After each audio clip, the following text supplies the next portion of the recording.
From the hood to college, both worlds they had to meet. 6 degrees between us, so cold, we're about to freeze. But we're Florida boys, hot takes, we bring the heat. We're moving the culture, the engineers to the streets.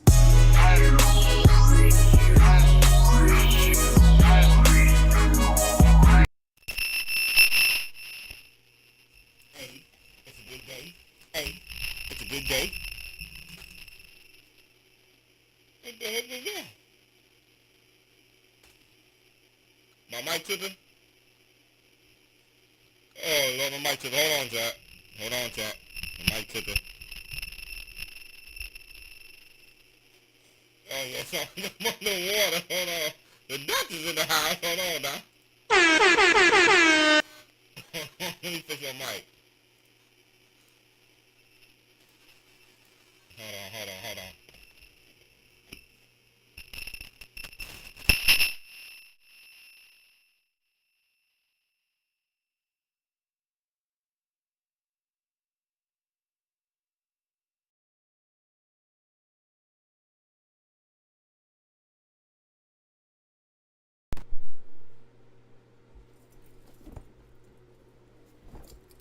All right, let's see how we sound now. Sound better? Let's see. Yeah, we sound good. All right, we good now. What? That's because with the power, I don't know what happened last time. The power went out. I plugged my mic back in, and I don't know. Got to recalibrate. But yeah, man, we here, man. So welcome. Friday. Thank God it's Friday. Thank God it's any day. But speaking of thanking God, let's go ahead and give our prayers. Say our prayers and give our thanks. Dear Heavenly Father, thank you, Lord, for another blessing. Thank you for blessing us to see another Friday. These weeks are going by fast, Lord, and the end of the work week for a lot of us. Lord, please let us bring a great ending to our week, and give us some good fortune going into the weekend. Lord, keep us safe, but at the same time, give us let's take advantage of our opportunities to relax too, and not just ease our body physically, but also our mind, mentally, and and bless us spiritually as well, Lord. And please keep us whole into the weekend and beyond, Lord, and bless anybody who's going through any type of trials, tribulation, physical health, mental health, emotional health, any type of illness, Lord. Give them the strength to overcome that and put you first, Lord. You will guide us through. In Jesus' name, amen. All right, so we got some things to talk about today, man. Today, also, most importantly, though, we have a fight. We have ALEXIS Rocha going against Santiago Dominguez. Santiago Dominguez, man. I'm not too familiar with Santiago Dominguez. Maybe I am if I see him. Like, maybe I've seen him against somebody else, before. But he doesn't really, he's not really, like, jumping off. Like, I don't have any recollection of him any immediate recollection of him, man. He said, do debates with another YouTube. He said, Dragu says, do debates with another YouTube boxing creators. I just do my thing, man. But yeah, Santiago Dominguez. I remember seeing ALEXIS Rocha. I think ALEXIS Rocha only has like 2 losses, I believe. I know he's most famously beat my boy Blair the Flair. Woo! Cobbs, you know what I'm saying? I remember that. I think he lost to Giovanni. Yeah, he lost to Giovanni Santillan. I remember that, and that's a guy who Brian Norman beat for the championship. Spoiled him. And then let me look this up. I know he lost, but yeah, he has 2 losses. I can't remember who else he lost to. Oh yeah, Rashidi Ellis. Yep, he lost to Rashidi Ellis. But yeah, man. So this guy's a pretty good fighter, man. It's gonna be a nice little matchup right here between him and Santiago Dominguez. Look forward to it at 147 welterweight bout. We gonna see how it goes, man. Let me see if I recognize Santiago Dominguez any of his opponents. I know he's an undefeated fighter, but I don't know. Yeah, I don't think I've seen him fight anybody. No one jumps off the page at me. Yeah, I'm not sure. Moonlit was good. Yeah, I'm not sure who he fought. Like I said, maybe if I see some old fights or something like that, I'll remember. Yo, Luis Trevino in the building. Big salute. Moonlit in the building. What's good? But yeah, so I'm looking forward to this fight though tonight, man. It's gonna be free on YouTube as well on Golden Boy Promotions boxing channel, so we can see that. I know there's some undercards too. I don't think it's. I think it starts at 9, so I thought it was kind of late too, unless they're just not showing any of the undercards. I expected it to start a little earlier than that, but yeah, it starts at 9 o'clock. So we gonna see this. And let me see what so we have ALEXIS ROCHA versus Santiago Dominguez, which is obviously the main event. They're also going to show Gregory Morales versus Javon Garnett, featherweight fights. Grant Flores versus Juan Meza, light middleweight fights. Light middleweight is 154, super welterweight or junior middleweight. Jorge Chavez versus Riku Katani, featherweight. Brian Lua versus Dio Alguin, lightweight. Fabian Guzman versus Corey Cook. Lenny Cook, that's middleweight, and then Juan Estrada Jr. Wait, what? Juan Estrada Jr. versus Dylan Cervantes, lightweight. Wait, what? Ain't no way Juan Estrada Jr. is Juan Francisco Estrada's son. Ain't no way. That can't be, bro. Juan Estrada only like 34. Ain't no way his daddy is that really his son? Is that Juan Francisco Estrada's son? I don't know. I guess we'll find out tonight, huh? Nah, ain't no way. I know Estrada's a pretty common last name too, so nah, I don't think so. Is Dominguez at least decent? Yo, he says Dominguez. Yeah, he's undefeated. I mean, you could be undefeated and not be decent, right? But he is undefeated. You know, he's undefeated. I believe he has 26 fights, 27 fights. So yeah, he's decent. He's definitely decent. Me personally, now I don't think you can beat 25 people, 26 people, 27 people, and not be decent. Now, how good he is, how decent he is, that's yet to be seen because of his quality opponents. I don't recognize anybody on his opponents. So I can't testify on how good he is. Because you can fight a lot of subpar opponents. You know, a lot of people do have padded resumes. But, you know, yeah, at least decent. So I guess it just depends on what you consider as decent. Do I think he's going to beat ALEXIS ROCHA? Nah. But it might be better than what I anticipate, man. You know, like I say, he's 27-0. 20 knockouts, so he's a pretty decent puncher. You know, now that's a pretty big puncher, you know. 74% knockout rate. So, yeah, this should be a good one, man. I'm looking forward to it. But no, do I know of any notable opponents that he has had? Nah. Or that he's beat? No. So there's that too. But yeah, man. So did y'all see the? Bro, my side hurt. Hold on, bro. I got you. I just ate, bro. I just laughed right there. And to me, my side hurt, man. Bro, did y'all see Oscar, man? What's wrong with Oscar De La Hoya, bro? What's wrong with Golden Boy, man? Why he why he always be coming at people, bro? So he just dropped something that he's talking about. I guess he's trying to start a segment. I just dropped a video on it. Go check it out if you haven't done so already. You know we drop videos on the daily around here. And speaking of clapping, that's what he calls it. He calls it Clap Back Thursdays. So the theme is that he's gonna go at people, you know, that been talking trash to him. He's gonna address them. I guess I don't know if he's just addressing, you know, the popular people with some renown, you know, celebrities, or he's addressing anybody who has a good comment that he feels needs to be addressed. You know what I'm saying? So I think it's probably gonna be more of the former, and it's gonna be mostly people that are talking trash to him that have some type of status. I don't think he's gonna be responding to everybody. But he would probably respond to like popular comments or whatever, or what he feels reflects probably the thoughts of the community, the general public. But yeah, so he's talking about Shakur saying, "Oh yeah, man, you know, the only a couple weeks ago, he was like, or like a week ago, he's like, oh yeah, the only way Shakur is gonna fight Zepeda is if he signs with Golden Boy," basically giving him an ultimatum. Mind you, now they called out Zepeda. I mean, they called out Shakur before. Zepeda himself has called out Shakur before he fought Maxie Hughes and after the post-fight interview when he beat Maxie Hughes. And then his coach Panda also called out Shakur. So did Oscar. And all of them have reneged. All of them have been pump faking with the call-outs because once Shakur obliged, they were like, nah, we don't want that fight right now. But fast forward to what Oscar said, is like he wants to recruit Shakur, and he's trying to use Zepeda as like a pawn. But the crazy part about that is like, I think that's a bad way to try to convince somebody to sign you, and I think it's sending a bad message because, yeah, I mean, you should be a man of your word, but historically speaking, especially for Shakur, right? Shakur was with Top Rank, and he was promised. Well, I won't go say he was promised, but he was told, I'm sure, that he was gonna fight Lomachenko. You know, him and Lomachenko being on the same Top Rank. He didn't get that fight. He also called out Raymond Muratalla. He didn't get that Raymond Muratalla fight either. You know, so he's been calling out people that are on Top Rank, and he hasn't been able to get the fight. You know, Bob Arum hasn't got the fight for him, and Bob Arum came out and said, hey, it's not just, I can't make a fight that the fighter doesn't want. So he's implying that that is not him protecting Lomachenko, is that Lomachenko didn't want to fight Shakur.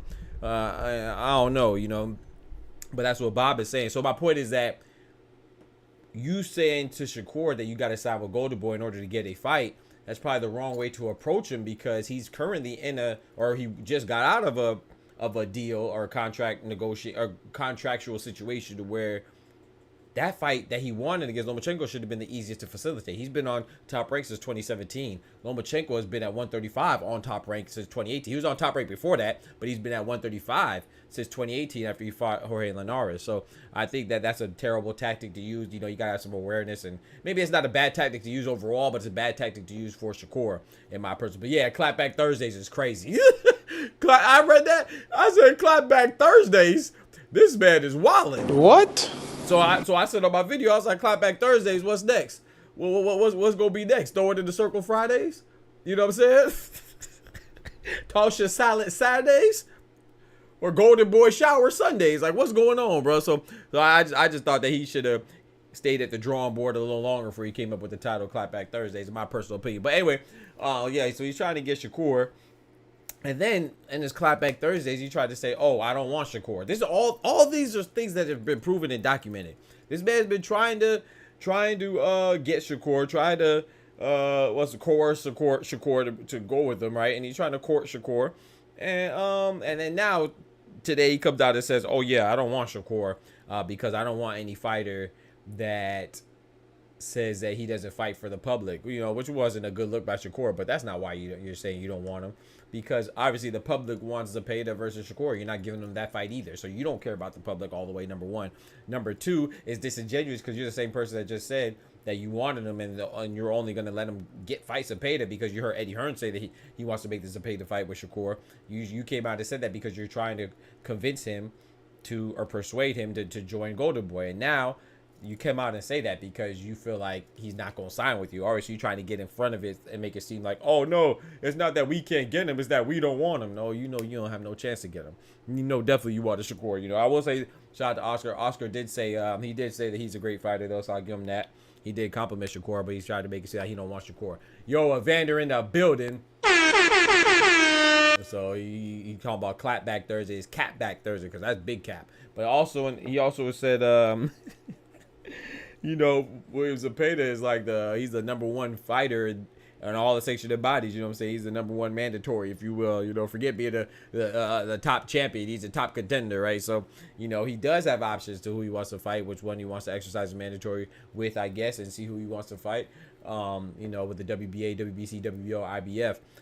He's literally ranked, and he could really have his choice. But Gervonta, who William Zepeda has already said that he thinks he's the best, and I agree. And in the 135 division, you know, Gervonta and Vasily Lomachenko are tied up, right? They're supposed to be fighting in November, so they say. I don't believe it until I see it, you know. But that's what the thoughts are. Berinchek is available. You know, even he called out Shakur too. Yeah, just in the WBC ordered Zepeda versus Shakur. And Golden Boy Oscar De La Hoya said, "Hey man, we'll pick who we want to fight." He said, "Ordering Mauricio Solomon with the WBC, that doesn't mean anything, man." He said, "What you mean you're ordering us to fight? We could pick and let you know who we're gonna fight. You know, we don't have to fight here." And he threw a shot at Canelo. You know, he uses the opportunity, utilizes every opportunity he can to throw a shot at Canelo. He was like, "Yeah, man, Canelo has been ordered to fight Dave Benavidez for 3 years, and that hasn't happened." So he said, "We're gonna let you know who we fight," type stuff, trying to throw shots at Canelo too. And he's partially correct though. You know, not only is he partially correct though, because I do think that they don't have to follow it. I mean, what's the worst that could happen? The worst that could happen is that he loses his number one status. But if he's going in another direction anyway, then it doesn't really matter. It's of little consequence, little significance. But number two, what I think is more important is that while he's throwing shots at Canelo, and in the same sentence that he's saying that Canelo was ducking Benavidez, and that it's a double-edged sword, right? He's saying two things. He's saying two things simultaneously. He's saying that on one side, Canelo is ducking Benavidez. On the other side, he's saying that the orders don't mean nothing because y'all ordered this and it didn't happen. Well, the difference is Canelo's the face. Zepeda's not the face. Is number one. But number two, what spoke more loudly than anything was that he's basically telling you, oh, we fight for the fans. But he's saying that he don't want to give the fans a tough fight. He's going to pick who he wants to fight. And if it comes to ducking Shakur, that's what he'll do. So it's like, he basically telling you, oh, yeah, man, if I want to fight Shakur, I want to fight Shakur. Even though he called him out and stuff like that. So it's like, I just want people to realize and really listen to what these guys are saying, these guys or girls are saying, because he's a promoter. He's not the fighter.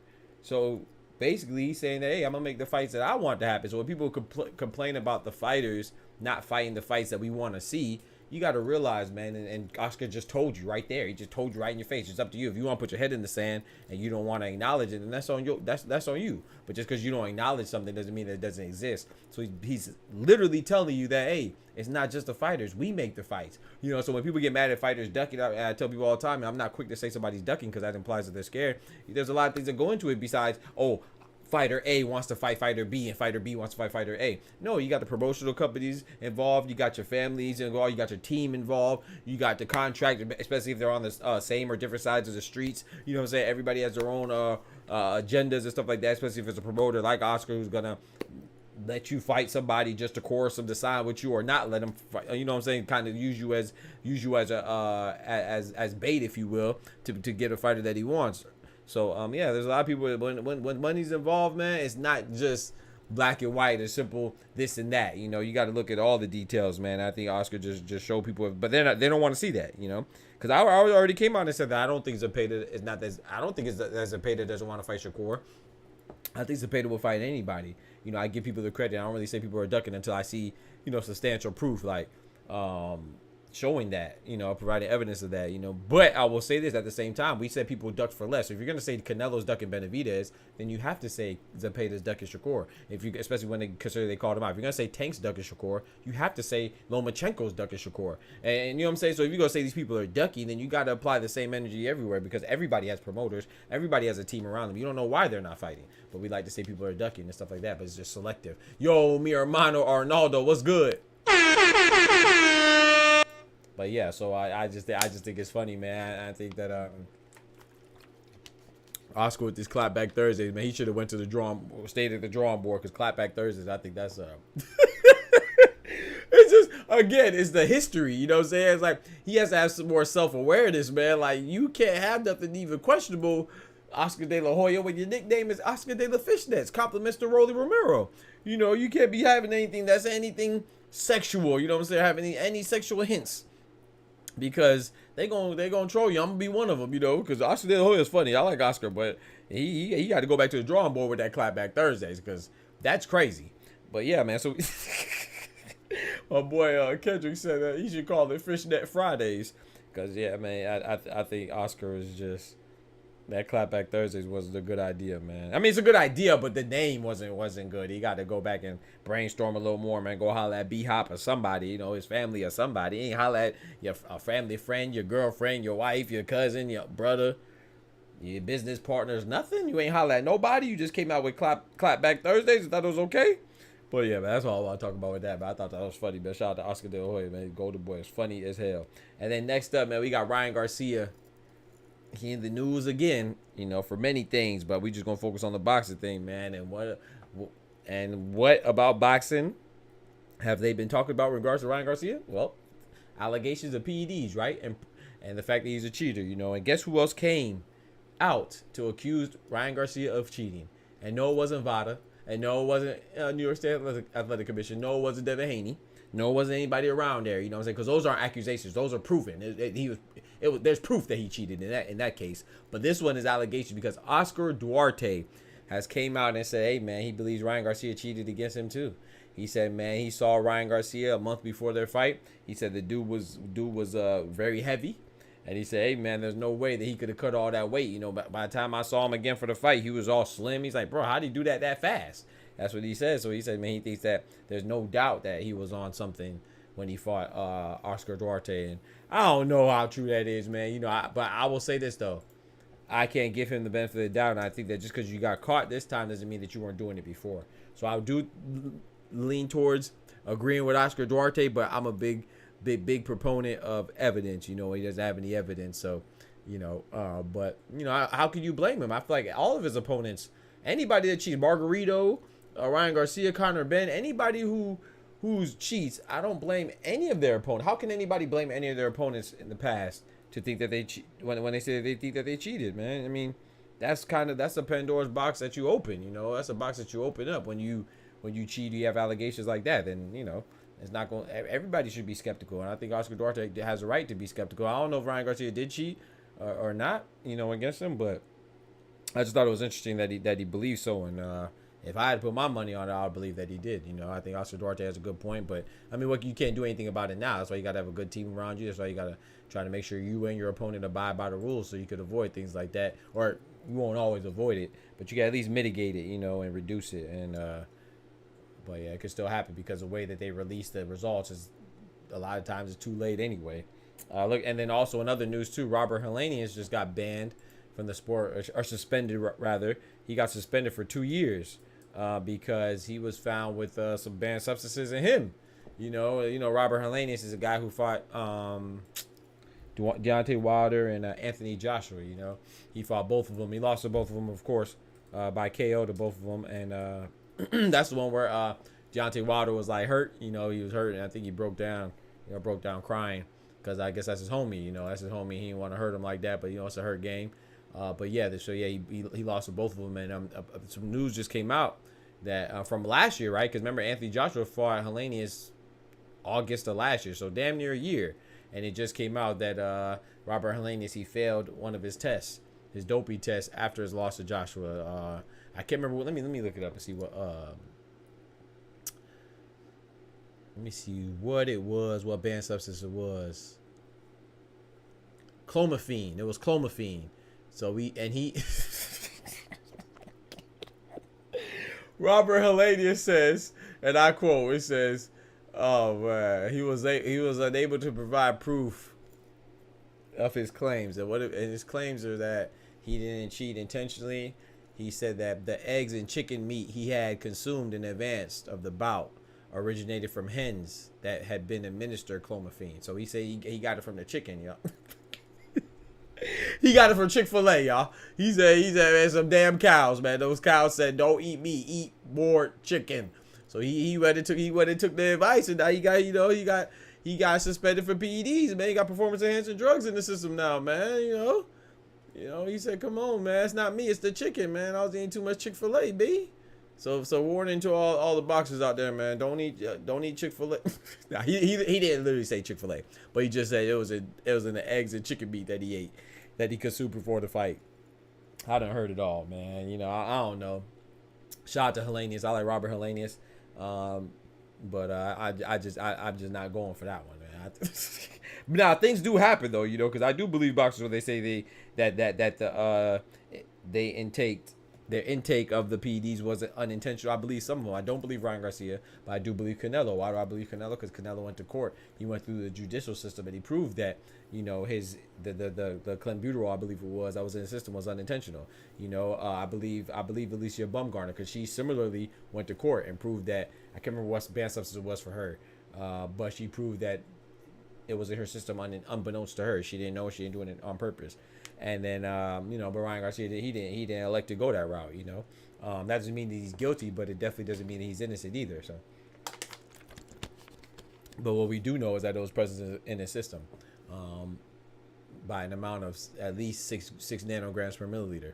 So, man, I just, if people are getting busted left and right for the cheats, man. Robert Helenius now is the latest from a year ago. We had Julio Cesar Martinez like 2 or 3 weeks ago, again out of that Eddie Reynoso camp. We got Ryan Garcia famously. We got Conor Ben who was denied his appeal after he tried to take it to court. His appeal was denied, and they said that he did it intentionally. So it's just, man, it's like There's so many people with this cheating stuff. Do I think a lot more people are cheating than than are getting caught? Yeah. But do I think everybody? I don't like when people say, "Oh, I think everybody's cheating. They just haven't got caught." I don't think everybody's cheating. I don't think that's the case. Do I think that some people are? Yeah. Do I think that some people are getting away with it? Yeah. But I don't think everybody is. Maybe I'm naive, but I don't think everybody is. I think that's the wrong way to look at things. I just think that people need to abide by the test. The administrators of the test need to get better and be able to discover and detect the drugs in a quicker fashion, more effectively, and let people know, man, and get serious about banning people, man. And there was a fight that there was also a fight that was canceled too, man. You know, Junto Nakatani fights tomorrow against Vincent Astrolabio.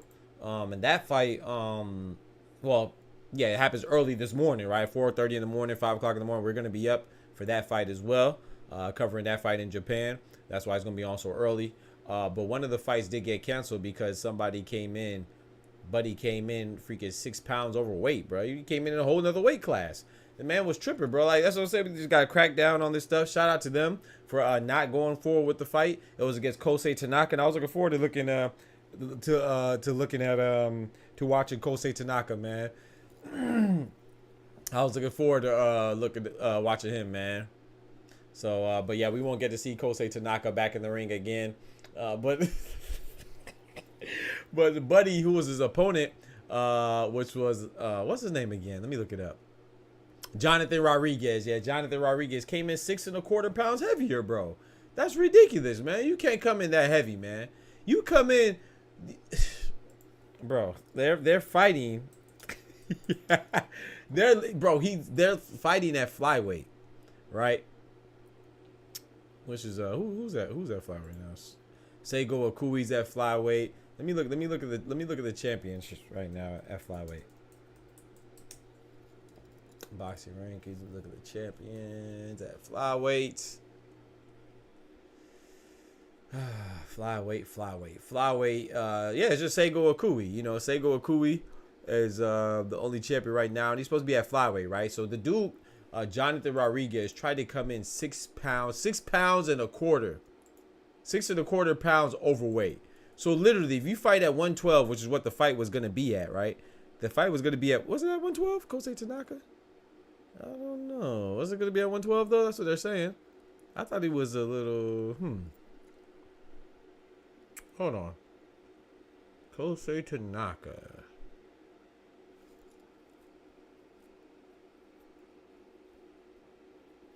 Let me look this up. Hold on.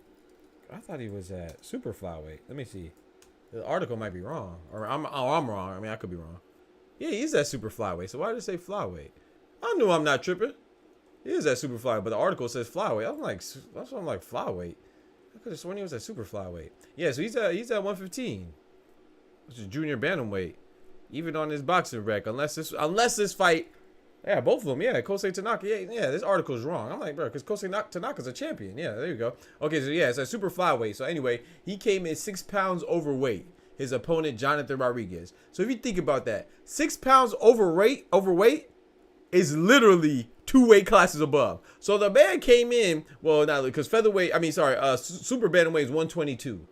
So if they're fighting at 115, bro, that means he came into a 115 fight at 121, 1 pound away from being 2 divisions above. So that's good that they canceled it, man. But buddy fat as hell, man. What you doing, bro? He came in the way and they didn't even recognize him. They said, "Who the fuck is that guy? Who the fuck is that? You know damn well who I am. Who the fuck is that?" Yeah, bro. He's unrecognizable, man. Straight, no discipline, no self-respect, lack of professionalism. That's crazy, man. He eating too many ice cream. He eating too much ice cream. Too many hot dogs. These biscuits. I'm eating too much, bro. Buddy too fat, man. Like, come on, bro. You come in 6 pounds overweight, Arnaldo. That's crazy, bro. Well, Oscar did now. Oscar just talking crazy, man. Check out the YouTube, man. I just dropped a video on it, man. He's just out there talking crazy, talking about clapback Thursdays.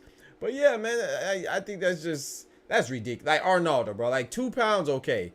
But 6 pounds, bro? He's literally 1 pound away from being 2 divisions higher, bro. He's at super flyweight coming in as a super bantamweight, bro. Like that's ridiculous.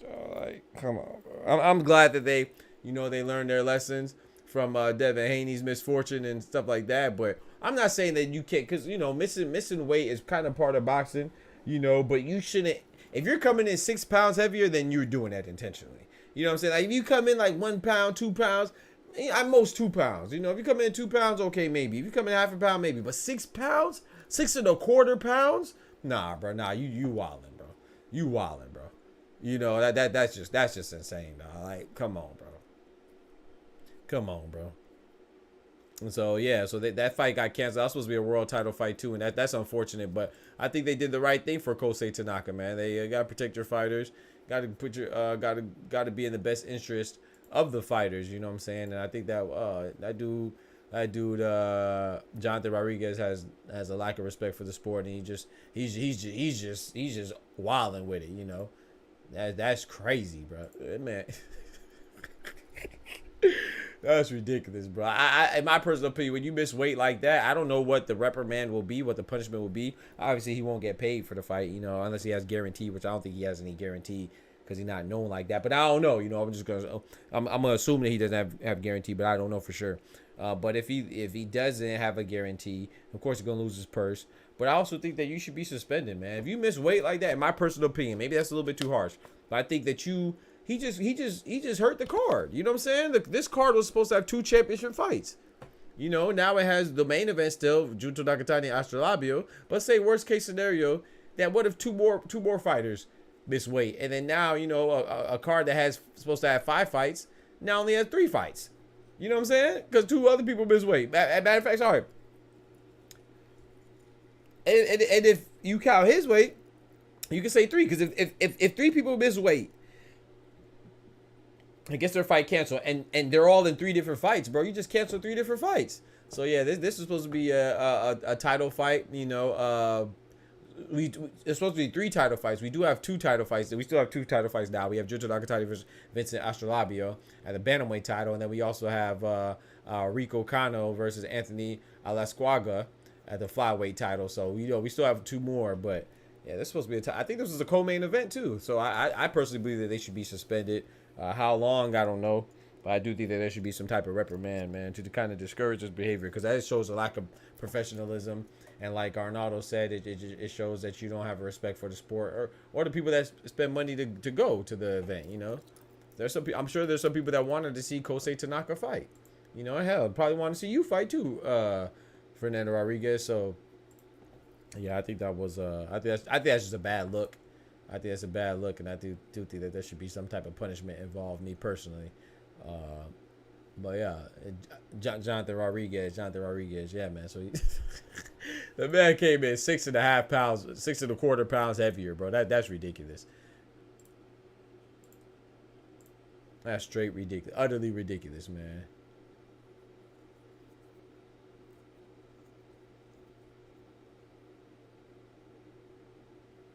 Utterly ridiculous. And then, of course, what else? Another news, you got Shakur Stevenson beefing with everybody he can. He's beefing with who's he beefing with now? He's beefing with Bruce Shushu Carrington. Hopefully that gets squashed because it just seems very ridiculous. I don't even know.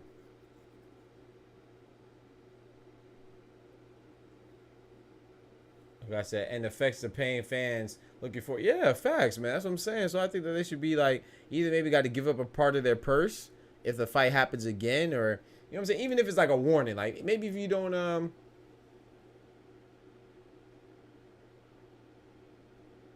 even if you don't let's say, even if you don't punish them, maybe like give like a warning like 2 times, and then a 3rd time, then you get something happen, or maybe 2 times is too much. No, don't go 3 strikes, right? Maybe if you give them one warning, like, okay, this happens, but if it happens again, then we go take half your purse for your next fight, or we're gonna whatever, you know what I'm saying? You can't fight again for a certain amount of months or something. I don't know. It definitely has to be something, man, in my personal opinion. Because I think that's just ridiculous, man. And then I wanted to look up something else too. I can't remember what I wanted to look up. Oh yeah, so to switch topics a little bit. You know, we have Shakur Stevenson. You know, that's him going at it with Bruce Shushu Carrington a couple days ago, which I think he's just attacking anybody that's willing to trade words, going to war of words. That's willing to trade a war of words right now. You know what I'm saying? And I think that I think he's wilding. I don't think that Shakur did anything. I mean, Bruce Shushu Carrington did anything wrong. I think people forget. I think people tend to forget that a lot of times when people do talk about these fighters, there's especially another fighter, right? They're being asked. Like, so Shushu Carrington didn't just come out just berating or trash talking or being condescending towards Shakur Stevenson, right? That's not the case. He was asked about the fight. And when they asked him about the fight, he was like, yeah, man, you know, I was a little disappointed in the fight. What's wrong with that? You know, he has a right to his opinion.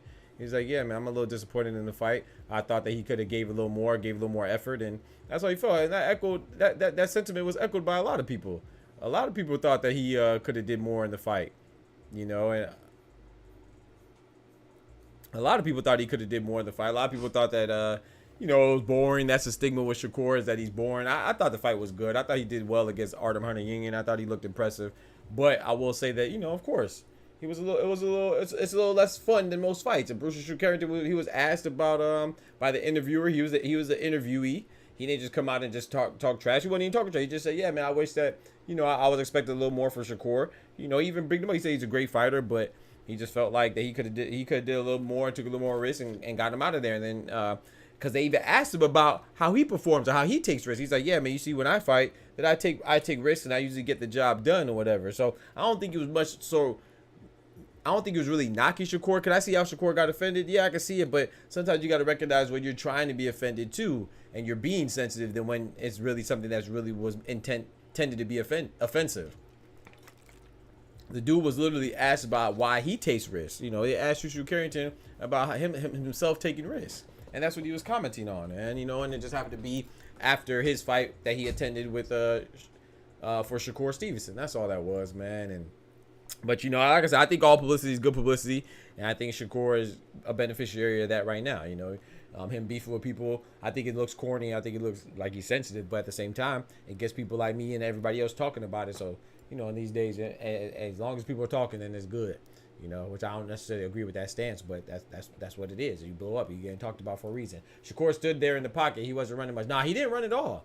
He didn't run at all, man. In fact, that's why I thought it was a good fight, and I was impressed because not only did he not run, he was walking down Artem Hunter-Union for the last, I'll say like from the second half of the fight, even before. I'll say like from the 5th round on, he was walking down Artem. He just couldn't get him out of there. You know, he doesn't have the power like that. And maybe he could throw a little bit more punches, but you know, the fight was, he put on an impressive showing, because I think Artem Hunter-Union, former Olympian, he's a very good fighter. You know what I'm saying? He's a very formidable opponent. So, you know, people who don't fight or haven't really watched boxing, or just don't really respect the accolades or accomplishments of others, then of course they're going to be dismissive of people's accomplishments and where they're at and their skills. But Artem Hunter-Union, he's not the best, but he's good. You know, that's the thing. You don't have to be the best to be good. You know what I'm saying? So Artem Hunter-Union, I thought he was a good fighter when he fought Frank Martin and lost. I thought he was a good fighter against Shakur.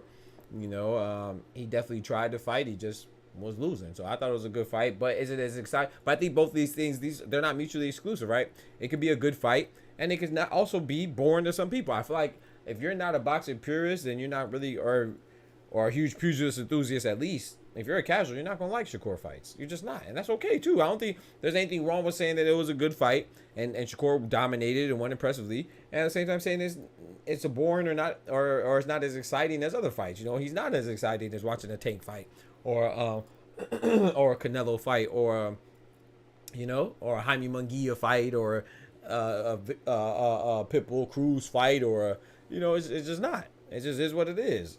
Or Anthony Joshua fight is just not going to be as exciting. So it is what it is, man. So you got to kind of know what you're getting yourself into. But people who don't really watch boxing like that, then they will be disappointed a lot, because they think every fight, they think Shakur Stevenson is going to fight like Jamal Charlo or something like that. And that's just not the case. So, yeah, I thought it was a good fight. He outpointed him.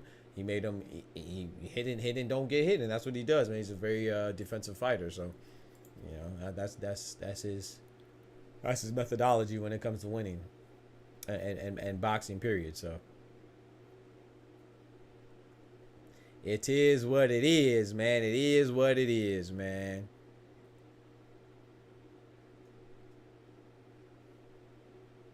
And then I was trying to see what else, man. That was something. Oh yeah, so and then they had a conversation with who Shakur. I saw it. I didn't really watch it much, but I saw it was on a YouTube clip. I think it was on Twitter too. I guess excuse me. I guess Shakur, Keyshawn, and Ryan Garcia were on a phone call today, talking about potentially fighting and all that stuff. And I don't know if it's gonna happen. I don't know if that's actually gonna happen. I wouldn't mind seeing it, but I think that's too far fetched. Even Keyshawn versus Ryan, or Shakur versus Ryan. I mean, Ryan's just too big at this point in time. But what I didn't, I'll tell you why I didn't watch it. I stopped watching because I think Keyshawn asked him about some of his racist remarks, and then Ryan Garcia tried to play the victim, and I hate that, bro. I can't stand when people try to play the victim and they did something wrong. It's just so funny in this society where you could do wrong stuff and then blame the person who's asking you about the wrong things that you've done and try to play the victim, man. It's called accountability, man. That's it. It's accountability, man. That's part of being an adult, is to have accountability. You know what I'm saying? So he tried to flip it, saying, "Oh, you know, I knew you were gonna ask me that, bro. I didn't mean that, man. Oh, you would bring that up, man. I'm not trying to talk about that at all, bro. I didn't, you know, I was just playing around and it wasn't nothing serious." It's like, bro, you know, so try to make it seem like Keyshawn was wrong for asking him about it. No, you did it in public, so I'm gonna ask you about it in public. That's how it should go. You know, and you know, but it is what it is, though, bro. I just think it's crazy when you ask me, and then Shakur asked him about the cheating and stuff like that. Then you try to flip it on Shakur to say, "Man, you know I ain't cheating, man. I ain't trying to talk about that." Like, bro, you the one that had the transgressions. You the one that had the infraction. So people aren't wrong for asking about stuff that happened that you've done. You know, that goes for anything, any avenue, any walk of life, not just boxing, anything. You know, and I think that it's good when we do that. We do need to hold people accountable and have conversations about stuff, or else people would think that they could just do whatever they want and then come out with a half-ass apology and think everything's okay. People forget it. No, that's not how it goes, man. But yeah, so I saw that a little bit. I didn't really see too much of it. I know they were talking about potentially fighting. Like I always say, I think that's a good fight, but it matters what weight class they're at, and most importantly, it doesn't really matter because, you know, Ryan Garcia can't fight right now. You know, maybe he can fight exhibition, but not a professionally sanctioned fight. And speaking of exhibition, there's a rumor that he's going to be fighting in an exhibition in December in Japan. You know, so we'll see how real that is. James Daly in the building. Salute from Australia. Hey, big Aussie boxing in the building. James, I didn't know you're from Australia. My guy James in the building, man. That makes sense now. Now I see why you was in the comments swinging. You know, James was in there. James was in there. Had that dude in the comments like, fight back. Get him up. Let him get up. Let him get up. Let him get up. Fight back. Fight back. James was in the comments throwing right hooks. He was throwing right hooks, left jabs, you know what I'm saying? Uppercuts. Nah, I said, yeah, but that guy was crazy in the comments, though. All right, appreciate it, Arnaldo. That guy was crazy in the comments. I'm talking about Tim Tszyu was... It's like, bro, you don't watch boxing, bro. Just stop making up stuff, man. First of all, you said that Eric Saluba was a bad fighter.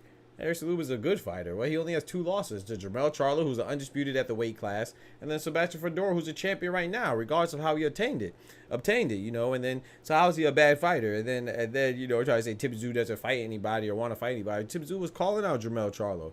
Tim Tszyu was about to fight Virgil Ortiz. Not saying Virgil Ortiz is the best, he's kind of improving, but he has a great record. People expect big things of him. You know, Tim Tszyu was about to fight Terrence Crawford. He wanted to fight Errol Spence too. So he wanted to fight everybody, man. So now, will he win? I don't know, but he definitely can't question whether or not if he wants to fight the top guys. He definitely does, and he's been scheduled. It's just he can't help that he had a cut. You know, even before Sebastian Fedor, he was supposed to fight Keith Thurman. You know, so that's crazy, bro. He was an Aussie too. Oh, really? He's Australian. That dude was Australian too. That dude's a clown. That dude is a clown, man. But you know, he's gotta let people talk, man. I just laugh it off a little bit, and now I might respond, give you 1 or 2 comments back, but I think that dude is goofy, bro. Yeah, I like. It's not even about me liking Tim. I do like Tim Tszyu. You know what I'm saying? The Soul Taker, but it's not even about liking him. It's just about being honest. And if you say that Tim Tszyu is scared to fight people, what are you talking about, bro? That's crazy. How do you know he's Australian though? His profile or something? Or are you familiar with him? Big up Australia, man. You know what I'm saying? Aussie boxing in the building. Big up all my countries, man. Jamaican boxing. You know, Jamaica in our building, bomba. Yeah, I didn't know that you were. I didn't know you're Australian. That's what's up, bro. Are you in? Do you reside in Australia right now? Like, were you just born there and you relocated, or are you still there? I didn't know that. That's what's up, man.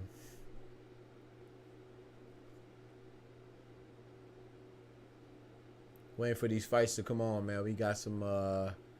We got ALEXIS ROCHA.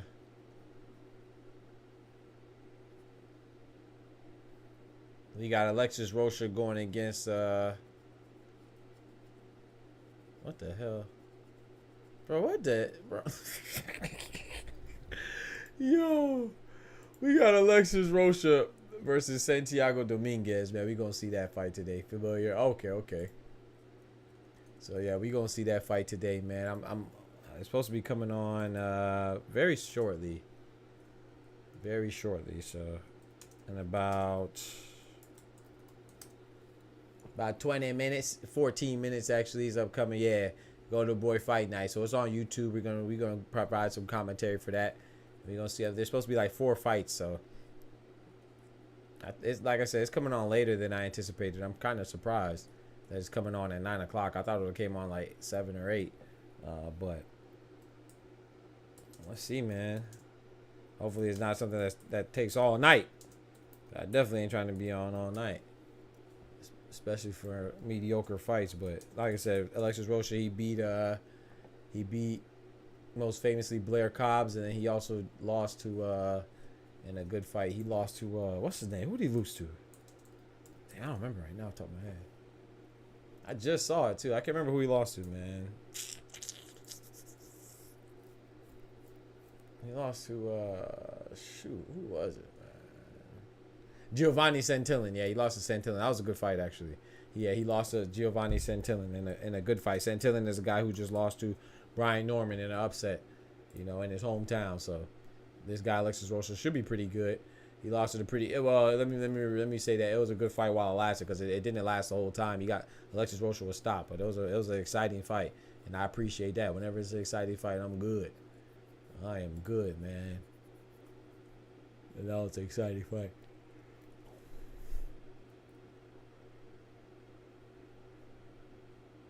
So the preliminary bouts have started. So I guess they're not going to show any of the prelim. I'm trying to see if I can find it somewhere so we could kind of watch the prelims as well, but I don't see the prelims anywhere. So I guess we just got to wait till the main thing is the main thing, you know? I can't find any of the prelims.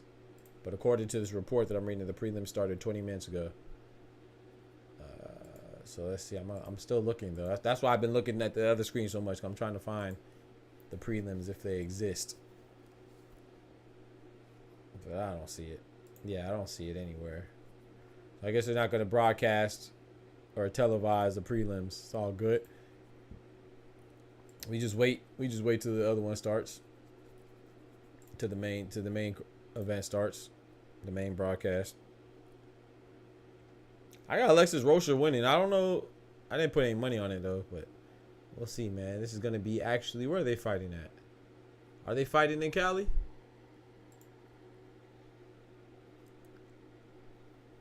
Fantasy Springs Sports Casino. Fantasy Springs Sports Casino.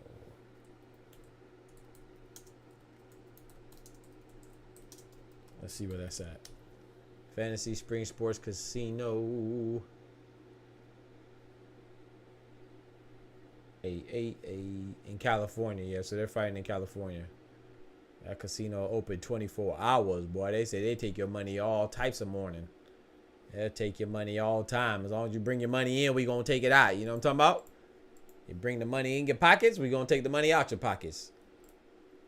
So let's see, man. 11 minutes till they start. Till it starts. I got Rocha winning this. Even though Santiago Dominguez is undefeated, like I said, I don't really know anybody that he's fought so far. So I got Santiago losing this fight.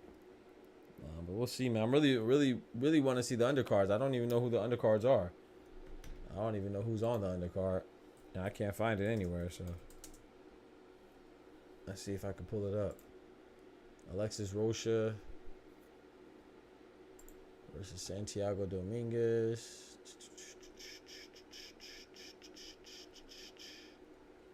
Like, I don't know why this is so difficult. They don't even have it on the DAZN site. Like, come on, man. They don't even have the information on the DAZN site.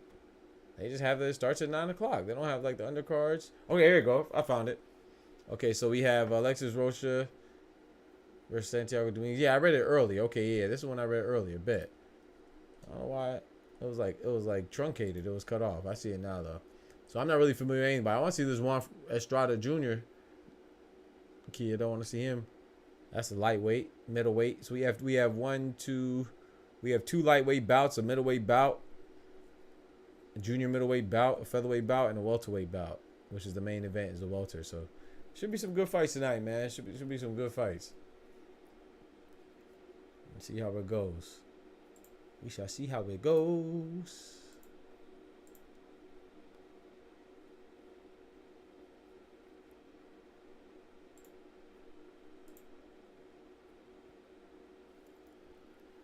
Oh shoot, my boy. I didn't even see when my phone rang.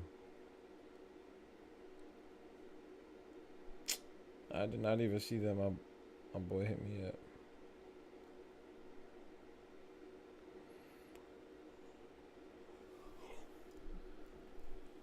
I'm not gonna lie, Chad. If this fight is not if these fights aren't excited though, boy, I'm gonna go do something else. I ain't gonna hold you. Hopefully these fights are exciting now. And then, oh yeah, tomorrow we also have the Jake Paul Mike Perry card. I do want to see Shantasia Green versus Natasha, and I do want to see Natasha Spence, I believe her name is, and then I want to see Amanda Serrano versus her opponent, who I can't remember her name, but I don't think I'm gonna watch that Jake Paul Mike Perry. I'm not interested in that. I don't really watch exhibitions. I know it's not an exhibition, but anything with Jake Paul's is an exhibition. You know what I'm saying? If you're not fighting a real bona fide boxer, it's an exhibition. So I'm not really interested in that. But we'll see though, man. If everybody comes through and people say they wanted me to cover it, then I'll cover it. But because I've still never seen a Jake Paul fight. I'm proud to say that. I've never seen a Jake Paul fight. I don't watch exhibitions, man.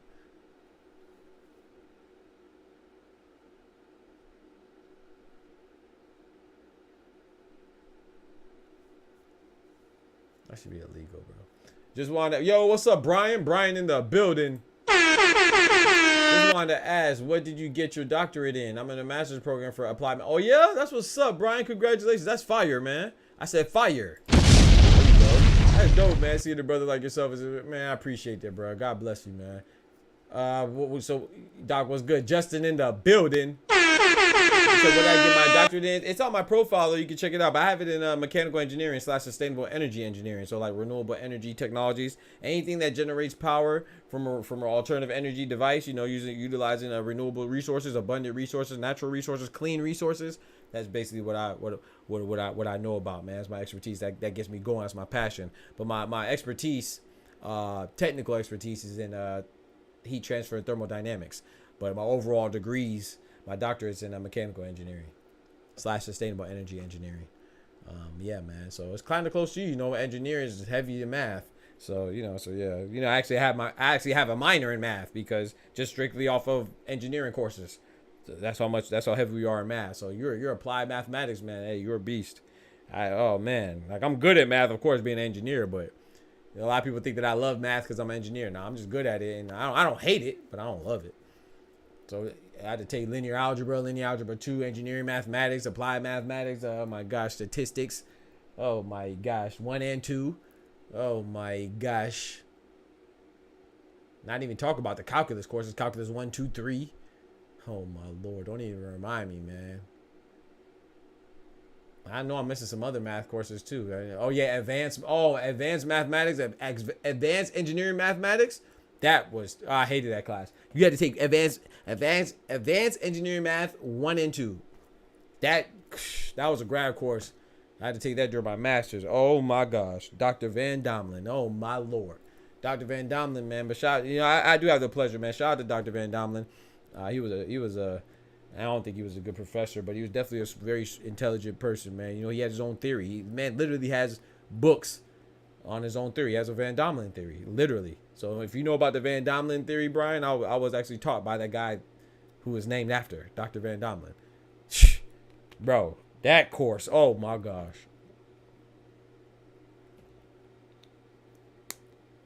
Statistics and probability, yeah.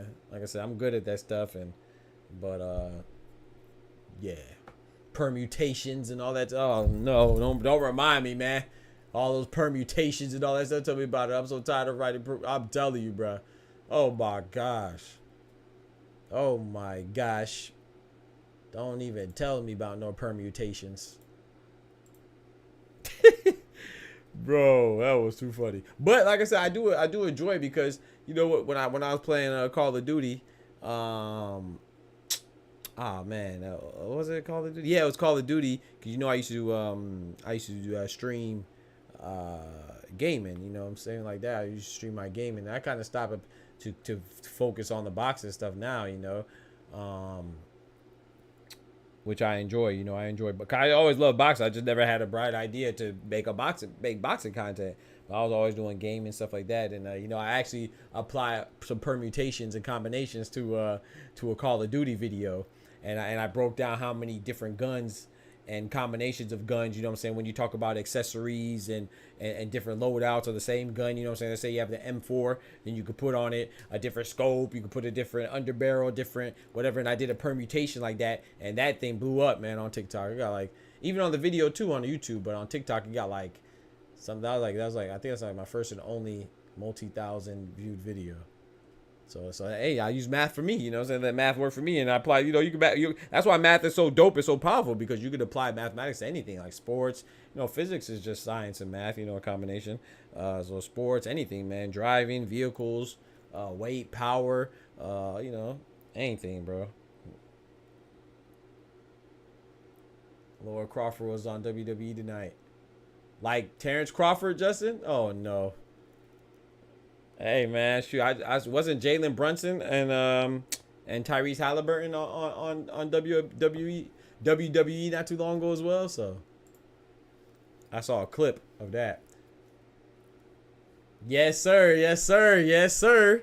NCR for Club, yes sir. I need to be. Hey bro, people don't even know what that is, bro. That's crazy, man. That's crazy. Yeah, I did it for COD though, man. That video went crazy, man. People don't even know what that is. I'm mad that I even know it. I feel like a nerd using the formula for combinations and stuff. Man, this fight is taking forever, man. We have 1 minute and 43 seconds left for the fight, man. Yes, bro. Definitely, bro.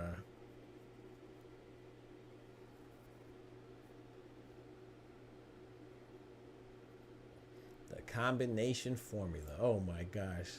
What is N again? N is the number of items, right? Like the total number of items, and R is like how many items are being chosen at a time or something like that. I don't even remember. I remember vaguely, but I definitely recognize it as a combination formula though. Okay, we have 1 minute and 9 seconds left. 1 minute and 9 seconds left for this event to start. Let's get right, man. Matter of fact, while this, I'm gonna go grab some little snacks, so I ain't got to get up during the fight. Well, actually, let me let it come on first, and then I'll go get it. All right, come on now. Countdown done. He gave Cody a chair. I'm not sure who Cody is. I don't watch wrestling, man. Maybe if I see him, I know. Like I'm trying to think. When's the last? I stopped watching wrestling in like the Attitude Era. That was like with Stone Cold, Undertaker, Kane, The Rock, Triple H, DX. That's like when I stopped watching.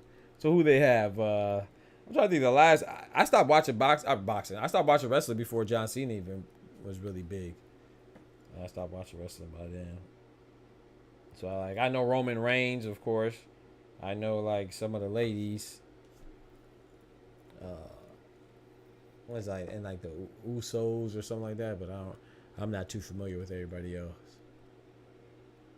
Like I know like big popular ones. I was happy for my boy Edge though. I saw Edge, right? Edge was like one of the main guys. I was happy for Edge, man.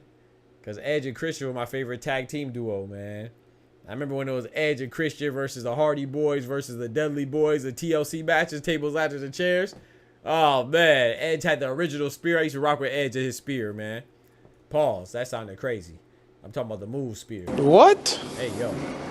Yeah, I rocked with Edge, man. And that's why I never really liked Goldberg. I feel like Goldberg, you know, doing the spear, man. I was like, bro, you know, WCW, and then more care about WCW, man. We used to watch WWF. That spear is Edge's spear, man. Well, who's the other guy that did the spear too? Rhino? I think Rhino did the spear as well. Illuminati was popping, bro. Where the hell you been at, bro? Where the hell you been at, Illuminati? More importantly, how you been? More importantly, how you been? But where you been? Zeros, what up?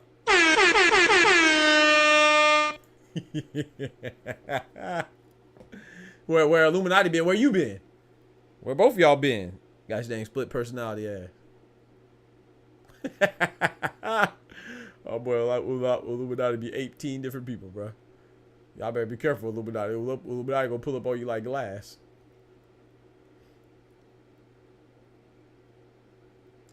Bro, you saw that video I dropped with Caitlin Clark break that record, bro. 19 assists, bro. 19 dimes on their head top, bro. Dusty Rhodes, son, Gold Dusty brother. Oh, yeah, Gold Dust. I had fell out of interest, but since Vince been gone, Triple H haven't been. Really, Triple H, that's good, man. I never liked Vince, man. I always felt like he was a butthole. Y2J, hey. Year 2 Jericho. Chris Jericho, that's my guy, man. What you know about the walls of Jericho, bro? The walls of Jericho, bro. And then what was that thing? That line flip or something? He used to run on the ropes and do that backflip on your head top. Man, I used to rock with Chris Jericho, man. Yes, sir. What you know about the walls of Jericho? Y2J. I had some draws. That was Y2K draws. One Y2J now. One Y, it was Y2K. But it reminded me of Y2J. You know what I'm talking about? What? Chill out. Chill out. 19 assists impressive, though, Doc. You think she deserved Rookie of the Year or Angel Reese? I don't know. It's tough. Right now, today, I would give it to Caitlin Clark. Remember before when Angel Reese had the streak of 15, I was giving it to Angel Reese. But then Caitlin Clark, I think right now today, I think I would give it to Caitlin. But like I said, it's fluid, right? It goes up. Like sometimes I think Angel Reese, sometimes I think Caitlin Clark.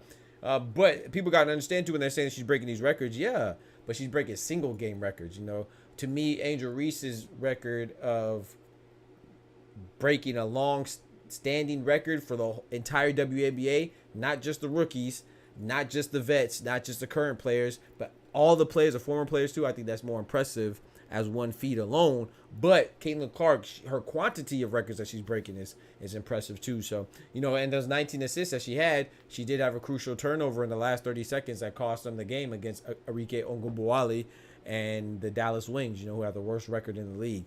So she actually lost the game, but she had a great game, man. And shout out to Caitlin Clark. So right now, today, I think I would lean towards Caitlin Clark, but we'll see how it goes, man. I'm just excited for the All-Star game, man. The All-Star game is this Saturday, so tomorrow, I'm looking forward to it. All-Star festivities have started now. And yeah, man, Caitlin Clark and Angel Reese. You know what I'm saying? Now the Caitlin Clark lovers and Angel Reese haters and the Angel Reese lovers and the Caitlin Clark haters are all gonna have to root for the state. They have to root for both of them. I know some of them are gonna die melting. Their heads probably gonna explode. But yeah, they're gonna have to. If you root for Caitlin Clark this weekend, you're gonna be rooting for Angel Reese too. If you root for Angel Reese, you're gonna be rooting for Caitlin Clark because they're on the same damn team. I know some people's heads gonna explode, but Clark still deserves it. I think double doubles holds more weight and assists in my opinion. Yeah, but I don't think it's direct. You know, I just think it's different feats. So I don't think you could make a direct comparison. That's why I think it has to come down to also how well the team is doing. Right now, Caitlin Clark's team is still one spot above Chicago Sky with Angel Reese's team. So I think Caitlin Clark has it right now for me today. But you know, it's not definitive yet either way. We still got a lot of season to play. We're only halfway through the season, baby. I had to put my brother in the walls of Jericho every once in a while. That's crazy. You break my boy legs. I just take her better than all of them. 18, yeah, I just take her went crazy. Undertaker went crazy. Gregory Type, what's good, bro? Yeah, you wildin'. All-Star game tomorrow. Yes, sir. Is it tomorrow? Or is that just a skills challenge? You know, the game's usually on Sunday. So the All-Star game, I might have misspoke. The All-Star game festivities start tomorrow, are tomorrow, but I think the actual game is on Sunday. Nope, it's tomorrow. Yep, at 8:30. It's actually tomorrow, brother. Yes, sir. It's tomorrow at 8:30. Yep. Let's get it. And people were how's Kenny Carter on the All-Star team? Yeah, Kenny Carter's going crazy, bro. She dropped 34 points the other night, bro. You seen it? I was waiting for you to come to the stream, bro, but you ain't come to the stream, bro. I mentioned it in the last video, bro. Go check out the last video, man. You wildin', bro. She dropped 34. 34. You should have a streamer bay co-host type stuff, bro. You too horny, Gregory. I ain't gonna lie. You too horny, bro. Yeah, it's tomorrow at 8:30 Eastern Standard Time. But yeah, Illuminati, yeah, she dropped 34, man, and they won too. She went crazy, bro. She went crazy. And Angel Reese got back on her double streak as well. I mean, you know, not streak, but she got back to double ways. And they beat the Las Vegas Aces. That was the first time beating the Las Vegas Aces like 2 years. You know, Asia Wilson went crazy, but they shut down Kelsey Plum. Kelsey Plum went like, I think she shot for like 4 for 17 or something. Only had like 8 points. They shut her down. I say Clark, but I'm really enjoying the WNBA season. Talk to him, Brian. The WNBA season is great, bro. It's great. You know, like I said, I think it goes back and forth, man. It's very much so a neck and neck race. There's no wrong pick. You know, the only time it's a wrong pick is when you have some racist or super extreme bias that's blinding you to the other accomplishments of these other women, particularly Angel Reese, you know, or particularly Clayton Clark, whichever way your bias is going. But no, if you look at it objectively, man, it's a close race. And I don't think Angel Reese is the wrong answer. I don't think Caitlin Clark's the wrong answer. You know, they're definitely outshining the other rookies, you know, like Rakia Jackson, Cameron Brink, who's injured, Aaliyah Edwards, Camila Cardoso, and the other rookies, you know, they're definitely the best rookies out there right now, you know. So I think it's a good race. I think it's definitely good for the WNBA. It's a double standard. It's a double standard. Remember Carrington mocked CC for flopping. Everybody says she's a hater, but when CC mocked the Mrs. Player, yeah, they said it's basketball, right? And when she pushed Vaughn, I can't remember her first name. Yeah, when she pushed Vaughn, nobody was mad at that. But that's what you can't. You gotta let the goofies be goofy, man. We can't judge by their standards because they're very hypocritical, very idiotic and irrational. So it's just goddamn appreciate. It's like too, like Caitlin Clark. Caitlin Clark wasn't doing the 3-point contest. Do you know people literally said, "Oh, they're hating on Caitlin Clark. Why isn't she in the 3-point contest?" And then she came out today and said, "I was offered to be in the 3-point contest. I turned it down because I need a break from basketball. It's too much basketball." The poor girl and all the rookies, they've been playing since college. Especially Caitlin Clark and Camila Cardoso, who were in the actual finals game. So when you're a rookie, you jump right into the WNBA season. They didn't really get a break. So when you're a rookie and you were in the finals in college, like Camila Cardoso and Caitlin Clark with Iowa and South Carolina respectively, she really didn't get a break. But shame on all the people trying to go with all these racial unnecessary narratives saying that, oh, they're hating on Caitlin Clark or just because she's white that they don't have her in the 3-point contest. No, she turned it down. So how dumb do they feel? But they're not going to admit that they're dumb. They're just like, oh, okay, I understand why she turned it down. Just, yo, bro, just say that you're a divisive, disgusting, malicious individual, man. Just say that. Hey, a lot of stuff, it's just basketball, man, you know. And if we weren't putting all this unnecessary, placing all these unnecessary additives to the basketball race and competition, then she probably wouldn't be overwhelmed, and she probably would do the 3-point contest. That's what I'm saying, man. Those ridiculous fans, man, you just hurting. And the media members that go with these ridiculous narratives, they're really hurting the game. You hurting her.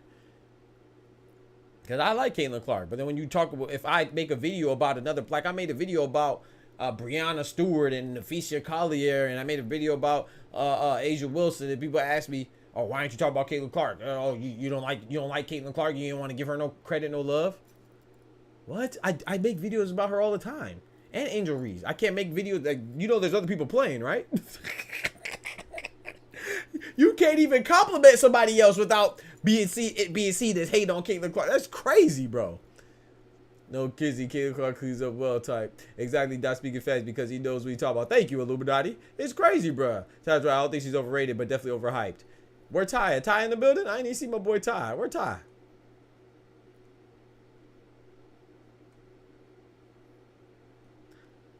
Yeah, she's good, man. They're all good, man. I think she's gonna be a beast. But people calling her the GOAT. How is she the GOAT? Bro, you never heard of Candace Parker? You never heard of Breonna Stewart? You never heard of Diana Taurasi? All these are still players. But I want to answer you. I wanted to answer your question though too. I want to answer your question too about Kennedy Carter, Illuminati. Wait, Kennedy Carter? She didn't make the All-Star? I know DeWanna Bonner made it. Let's see. Yeah, you're right. I don't think she made it. Because the Team USA team is different, but the WNBA All-Star team, because I remember, I know DeWanna Bonner made it. I know Caitlin Clark. I know Angel Reese, Aaliyah Boston for sure. All the deserve. Alicia Gray, De'Erica Hamby had to step up because Cameron Brink got hurt. I don't remember who else is on it though. Let me go look. Who else is on there? Okay, so we got Nneka Ogwumike. Yep, she's on the Storm. She definitely deserves it. Arike Ogunbowale definitely deserves it. She's a star player on the wings. Kelsey Mitchell been balling on the Indiana Fever with Caitlin Clark, and so is Aaliyah Boston. Caitlin McBride been doing her thing alongside Nafisa Collier. Jonquel Jones is a former MVP. Shout out to Jonquel Jones. She's on the New York Liberty with Breonna Stewart and Sabrina Ionescu and company. Brianna Jones. Shout out to Brianna Jones on the Connecticut Sun. Connecticut Sun have the number two best team, the second best team in the league. So yeah, I'm cool with this. DeWanna Bonner, of course, like I said, she's been balling. I thought she could have made Team USA in my personal opinion. But yeah, she's on the Connecticut Sun. Alyssa Thomas, who was her wife, I think they're married. A girlfriend. I think they were married though. She's on the Olympic team. Alyssa Thomas. So no, I'm not mad at this team. Could Kenny Carter have been in there? Yeah, but I don't. Maybe over. I don't know. Yeah, that's tough. I'm not mad at this team. But Kenny Carter could definitely make a. You could make argument for her. Alicia, I was gonna say maybe over Alicia Gray because Atlanta Dream, the team's not doing that well. But yeah, I don't know. That's tough. That's tough. You can make a case for her though, for sure. Yeah, man, the Sun just got Marina Mabrey. Yep. You know what's crazy about that too, Brian?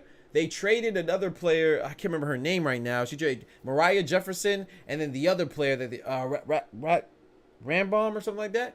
But Marina Mabrey and Rambam, I think I can't remember her name right now. But they had the same exact 3-point percentage. So they both shoot 34.8 from behind the arc. I thought that was crazy. Identical 3-point percentage, but yeah, I think Marina Mabrey's gonna do good on the Sun. I think the young lady that I'm talking about is gonna have. I think she's gonna get more playing time, which is good. So yeah, I think it's gonna work out for both teams. I hate to see Marina Mabrey go though, because she's definitely a beast. I think she has more 3-pointers by herself than the rest of her teammates on Chicago Sky have combined. So yeah, man, what's that girl's name? Something with an R. Is it Rebecca Banham? Something like that. Rachel Banham. Her name's Rachel Banham. Who's my favorite player in the W? Ooh, my favorite player? I ain't gonna lie. I don't know, man. I don't know. I like DeWanna Bonner a lot. But I like DJ Carrington a lot too. But I don't know it's just because she look good, boy. I ain't gonna tell you, boy. I can't even lie to you. My boy, DJ Carrington look good. So I like DJ Carrington and Rakia Jackson. They the best looking to me. DJ Carrington, Rakia Jackson. And I ain't gonna lie, I like Sophie Cunningham too. You know, I'm talking about for the Phoenix Mercury. She cute too. But who's my favorite to watch? I don't know, man. Because Kalia Copper and Jackie Young be going crazy. Kelsey Plum be going crazy too for the Aces. Asia Wilson, she a beast. I think Asia Wilson's the best player. Right now, it's between her and Breonna Stewart, but I think Asia Wilson's slightly the best. But I like what, man. There's so many I like. I don't know my favorite. I might have to go with my Nigerian sister, man. My Nigerian queen, Nneka Ogwumike. You know, she a ball. Arike Ogunbowale is a beast too for the wings, but I might have to go with Nneka Ogwumike is my favorite probably. What do people think of a potential matchup with Liam Parr versus Richard? Man, I got Liam Parr, man. I got Liam Parr beating Richardson Hitchens, what they call him, aka Africa. Chelsea Gray, my favorite player. Oh, Chelsea Gray gets saucy. Yeah, she definitely does. The point guard. Yo, the Crow, what's good? Crow in the building. Bro, Eric, yeah, Arike? You talking about Arike? Arike? You talking about Arike Ogunbowale? Yeah. She goes crazy. I ain't gonna lie. She might be the best guard.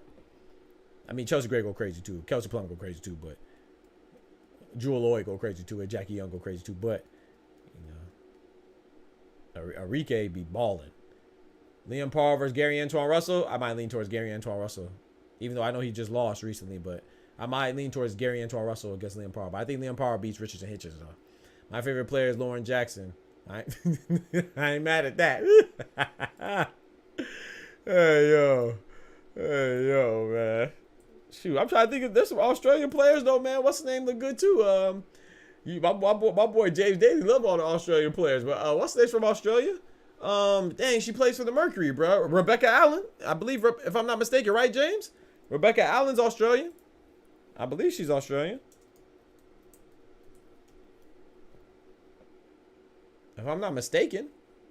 Yeah, Rebecca Allen, cute too, man. She's a little cutie patootie too, man. I say Asia and Alyssa Thomas go crazy, bro. Brian, she's like, Alyssa Thomas is like the WNBA's Russell Westbrook, man. She be going crazy. She almost averaged a triple-double. Not saying she gets as much triple-doubles. I'm saying she almost averages a triple-double. Kelsey Plum, I feel like, is only good because she plays with Asia and her tall, big... Yo, that's crazy. Kelsey Plum is only good because she plays... First, you said two crazy statements right there. She's only good because she plays with Asia Wilson is wild. Kelsey Plum, do you know what she did for the Washington Huskies? You know that she... I believe she still has a record. She dropped 50-something points. That's college, but she still dropped 50-something points. I believe she has a record for the school most points in the game. I think that still stands. And Asia Wilson is cute too, though. Kelsey Plum look good too, though. She cute too. But no, I think is she better off playing with Asia Wilson? Of course, Asia Wilson's gonna make anybody better because all the attention that she demands. But to say that Kelsey Plum's only good because she plays with Asia Wilson is crazy. You put me in timeout yesterday. I didn't put you in timeout. But Ramos did get robbed. Most people agree. I don't care how many people agree. He lost by unanimous decision. Now, just because you lose by unanimous decision don't mean you didn't get robbed. But most people say a lot of things, Champy. I didn't put you in timeout either. So, first of all, you came in wrong. Champy in the building. First of all, you came in wrong again because I didn't put you in timeout. Maybe one of my mods did. Salute to one of my mods. I just played this notification. Like I even said don't time him out. So I'm just joking. That's a timeout notification, but that doesn't put anybody in timeout. It's just a little thing I do to be funny. That's number one. Number two, Ramos did get robbed. No, most people agree a lot of things. So a lot of people think that Ryan Garcia didn't cheat. So does that mean that he didn't cheat because a lot of people think that, or just a lot of people are dumb? Goose of a feather flock together. The quantity does not make quality, my brother.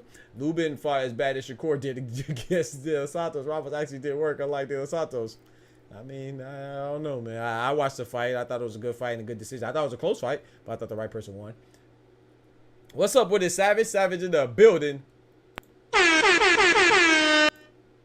Check the punch stat, Ram. I don't need to check the punch stat. I watched the fight. I don't need to check the punch stat. The statistics and all that stuff is for people who don't watch the fight. I'm gonna tell you, the statistics in fights are for two things. In any sport, the statistics are really for either you're trying to analyze how a person does amongst a group, you know what I'm saying, or like to put them in a category, or statistics are for people who did not watch the actual competition and just want to act like they know what happened because they look at the numbers. No, watch the fight. I don't have to look at the stats. That's what I don't have to do because I watch the fight. You feel me? But I mean, hey, it's up to you, bro. I mean, that's your opinion. You know, Ramos. If you think Ramos won and Ramos got robbed and Lubin lost, I mean, hey, I got 3 judges that agree with me. There's 3 judges that see the same thing I saw. So what are you talking about? And last time I checked, Ramos had an L and Lubin had a W. So it is what it is, man. You thought Ramos won too? Yeah, ain't nothing wrong with that. I didn't think so. You know, it's like Lomachenko and, well, I think Lomachenko and Devin Haney was closer than Ramos and Lubin, but that was another close fight. Some people say Lomachenko got robbed. I thought Lomachenko won. Do I think it was a robbery? No, I thought it was a close fight that could have went either way. I had like 4 swing rounds. So if you're a judge and you gave those 4 swing rounds all to Devin Haney, then I can see how you won. If you gave it all to Lomachenko, I can see how you won. Whatever. I had Lomachenko winning by 2 rounds, but is it a robbery? It's not a robbery. A robbery is when there's a fight that you can't even see how it went for the other person. You know what I'm saying? Like a robbery was Michaela Mayer versus Natasha Jonas. Michaela Mayer won that fight. That was a robbery on behalf of Natasha Jonas. Oshiki Foster. That was a robbery on behalf of Robson Casesau. Lubin, even if Ramos would have won, that's not a robbery. I thought Lubin did enough to win. But it's not a robbery. It's like some people say Sandor Martin was robbed against Teofimo. No, that was a close fight. I thought Teofimo won, but I could see how Sandor Martin. I could see how some people think that Sandor Martin should have won. But it was a close fight. Could have went either way. Depends on what you like. A robbery is when you can't even imagine why somebody won. So to say that Ramos was robbed is wild. And you say that you think Ramos won, okay, that's cool. But robbed is crazy.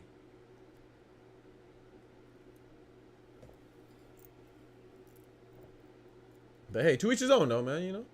All right, so we in the third round. We got Lua versus O'Gwin.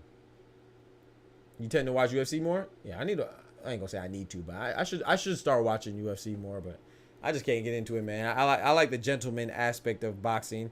You know, if you knock somebody down, then you let them get up, give them an opportunity to get up. That's just me personally. I feel like MMA is too barbaric, too primitive. It's too close to a street fight to me. A robbery is when it wasn't even close. Thank you, James. Thank you, bro. If it's not even close and you give it to the wrong person, that's a robbery, bro. There's a lot of close fights that happen, man. People don't like to admit it because everybody's so emotional. You know, people are so emotional and they think, oh, this person won for whatever reason. A lot of times they think that somebody won and it's not even related to boxing. It's some type of personal connection that they feel that they have. Some imaginary personal connection that they feel that they have with the fighter that they're rooting for. You know, Canelo's one of my favorite fighters. Tank's one of my favorite fighters. If they lose, they lose. Like I said, I thought Canelo lost to Erislandy Lara.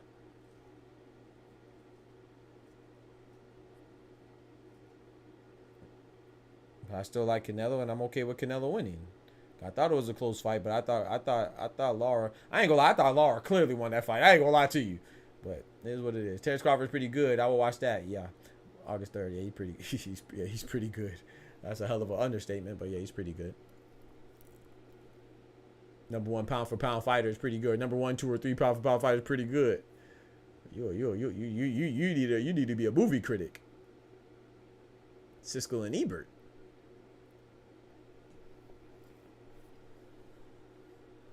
You feel me, Illuminati? That's why I watch UFC.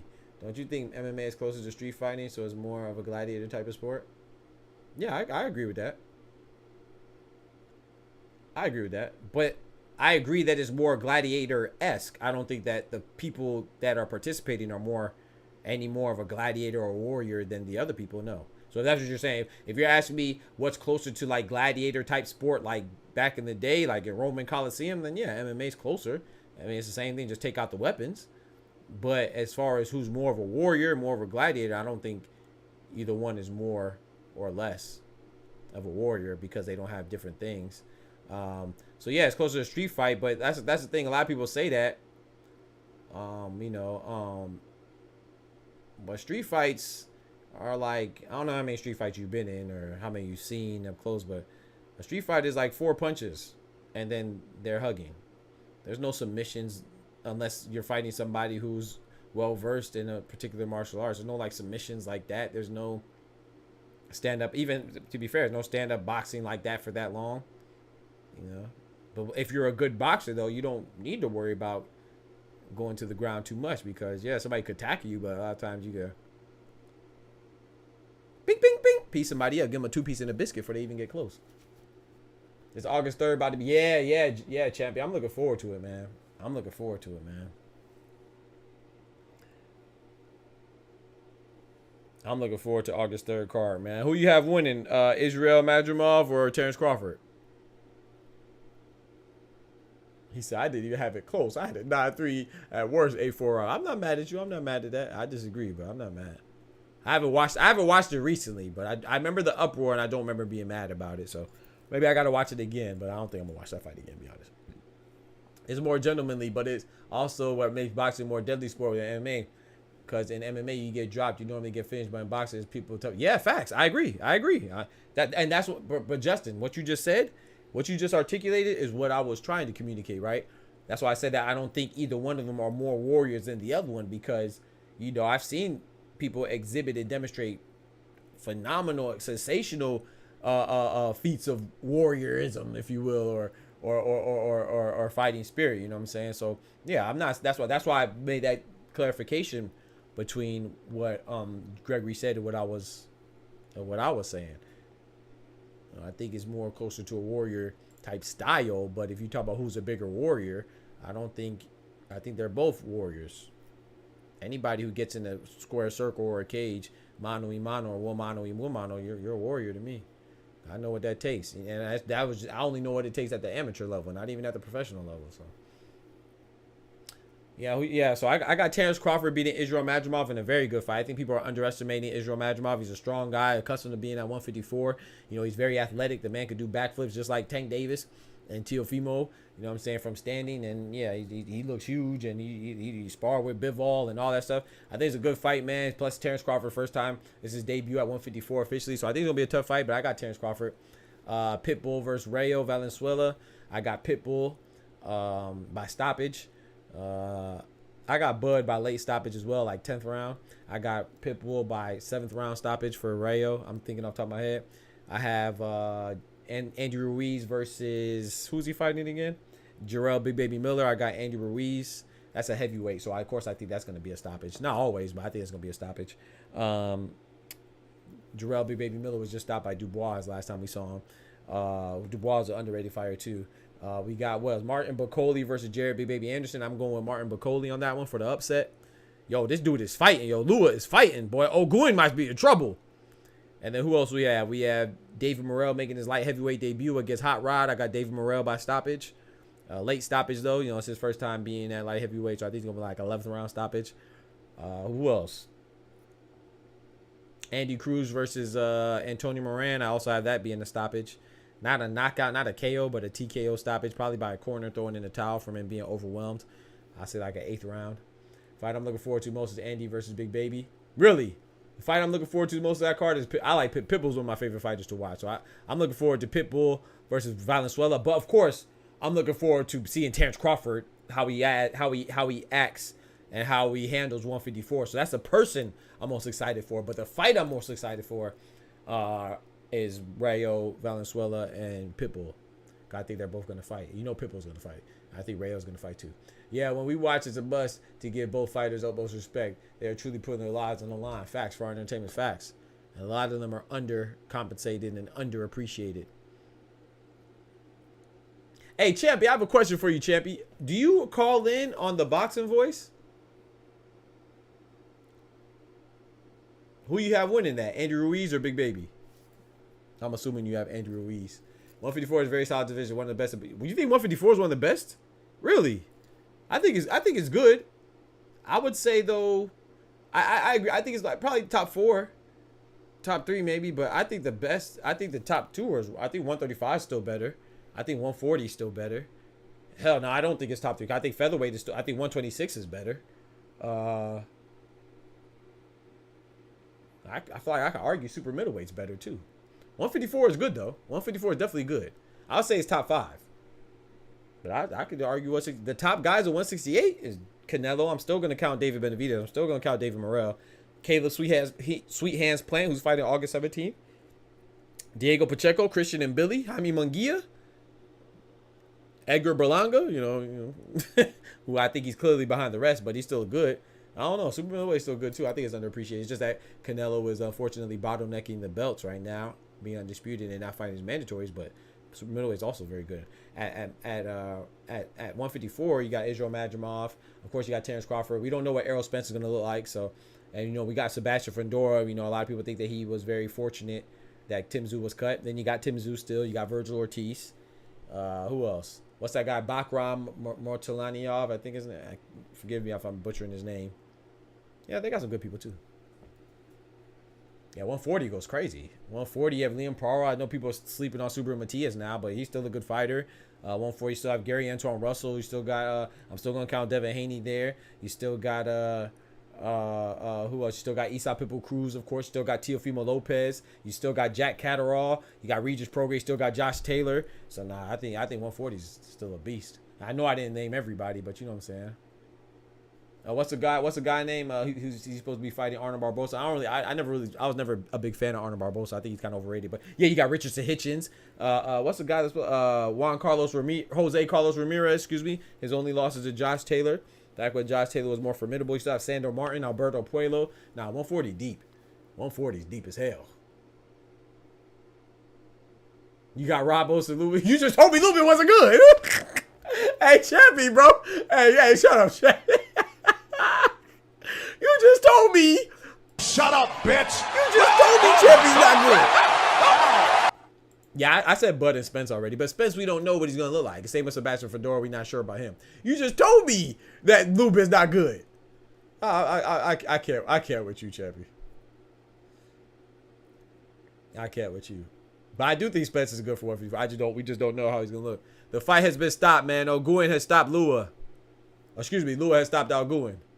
I didn't say he wasn't bad, like 9 or 10. Oh, okay, my bad. I apologize. My bad. That's crazy. Yeah, I like Ramos, though. Yeah, Ramos is good. He's a young buck. He's, what, 22 years old, 23, champion? He's still a young bull, man. I see some things coming for him, you know. Serhii Boachuk. You got Serhii Boachuk, who Virgil Ortiz fight at 154, too. I like him, too. So, yeah, now 154 is good. I just think, you know, featherweight has some strong champions, man. Featherweight has Nick Ball. I think he's the weakest of the champions, but he's still good. I'm just saying weakest relative to the other champions. But you got Nick Ball, Raymond Ford still technically, but I'm gonna say he's moving up, so I'm not gonna count Ray Ford. Luis Lopez is champion. Rafael Espinosa, El Divino, Ray Vargas, 126. Still, you got Bruce Shushu Carrington. Yeah, bro, that's still 154 is good, man. You still have Robresi Ramirez.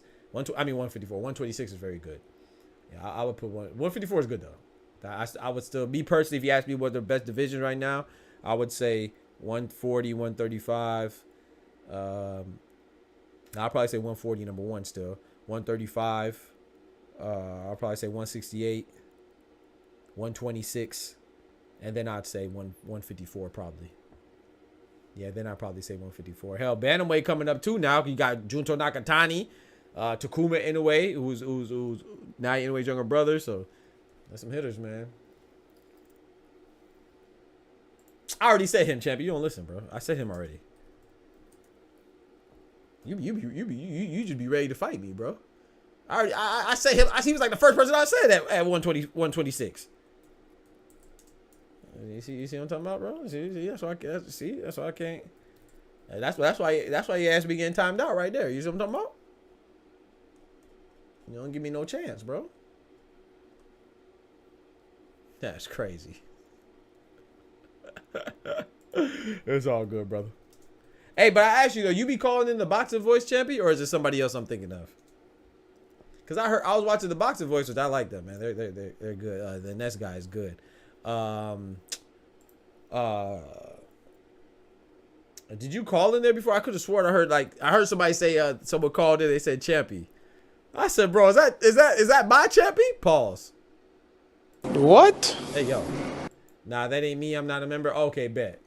Cause somebody else. Okay. So I said, hold on, bro. That my Champy? Yeah, I like the Boxing Voice. They're pretty good. That's what I like, man. I like boxing news, man. That's what I like. No disrespect to other channels, you know, because I don't know all the channels, but I like channels that give news, bro.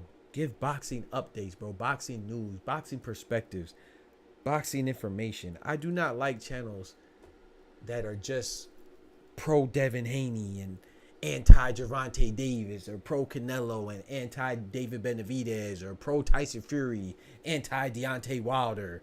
You know what I'm saying? Or pro Ryan Garcia and anti Teofimo. Like that junk is just that frustrates me, bro. I'm not gonna lie. That overall, it's like you can see, especially if you know about boxing, like I do. Not trying to toot my own horn, but I pay attention a lot to boxing, you know. And when you know about it, you could just see the misinformation being spewed just to drive a narrative or manipulate a narrative. That drives me nuts, bro. I can't watch those type of channels more than 5 minutes, bro. Who uses Champion as a name? I'm telling you, Greg. Hey, Doc, do you think Abdullah Mason is the most promising or highest potential prospect? I'm not gonna lie. If you asked me this a couple months ago, I would have said Floyd Schofield, Kid Austin. But now, man, and then Abdullah has another fight on the 17th of August, bro. He's gonna be fighting on the Christian and Billy versus Sergey Derevchenko card on August 17th. He just fought last month. Or was it earlier this month? I don't even know. Abdullah Mason, man. I got to go with him, bro. Like, oh, it depends. So, when you say up-and-comers, are you talking about Abdullah Mason, obviously? Floyd Kid, Austin Schofield, obviously. You talking about Andy Cruz, right? Bruce Shushu Carrington. Emiliano Vargas. Out of those guys, I'm not going to lie. I think Andy Cruz is a very complete fighter, too.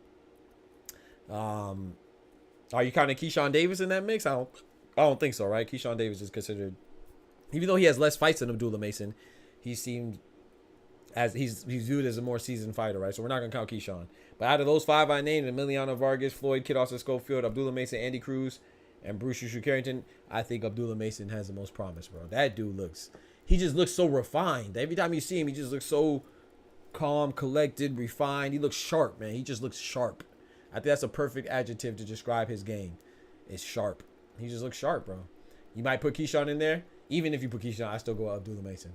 Now, okay, so now this is where I differ. Now, you know, Keyshawn and Abdullah are in the same weight division. Now, if they fought today, right now, I would have Keyshawn Davis. I think that his style, like I said, I think he's just more developed and seasoned at this very moment. But who has a higher potential, I think Abdullah Mason does. I think Abdullah Mason will be bad, bro. I ain't gonna lie to you. I think Emiliano Vargas is gonna be good too. But I think Andy Cruz is gonna be good too. But I think the best is yet to come. I think the best is yet to be seen with Abdullah Mason. Shushu look good too, though. They all look good. Everybody I just named looks good, in my opinion.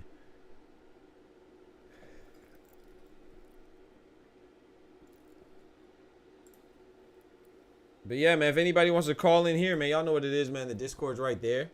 If anybody wants to call in, you can. Not today though. Right now we covering the fights, and I don't want to get. I didn't even cover that last fight, but that's a link for the Discord, man. You know, join the Discord, and when I have people call in, you just call in, just join in. You know, join the Discord. It's crazy. I got in an argument with someone that said Abdullah Mason can beat Shakur right now. I don't know about that, but it's crazy that you have to think about it. Yeah, it's crazy that you have to think about it, but I got Shakur winning. I don't think he can beat Shakur right now. I'm gonna be honest. Like, I think Abdullah Mason.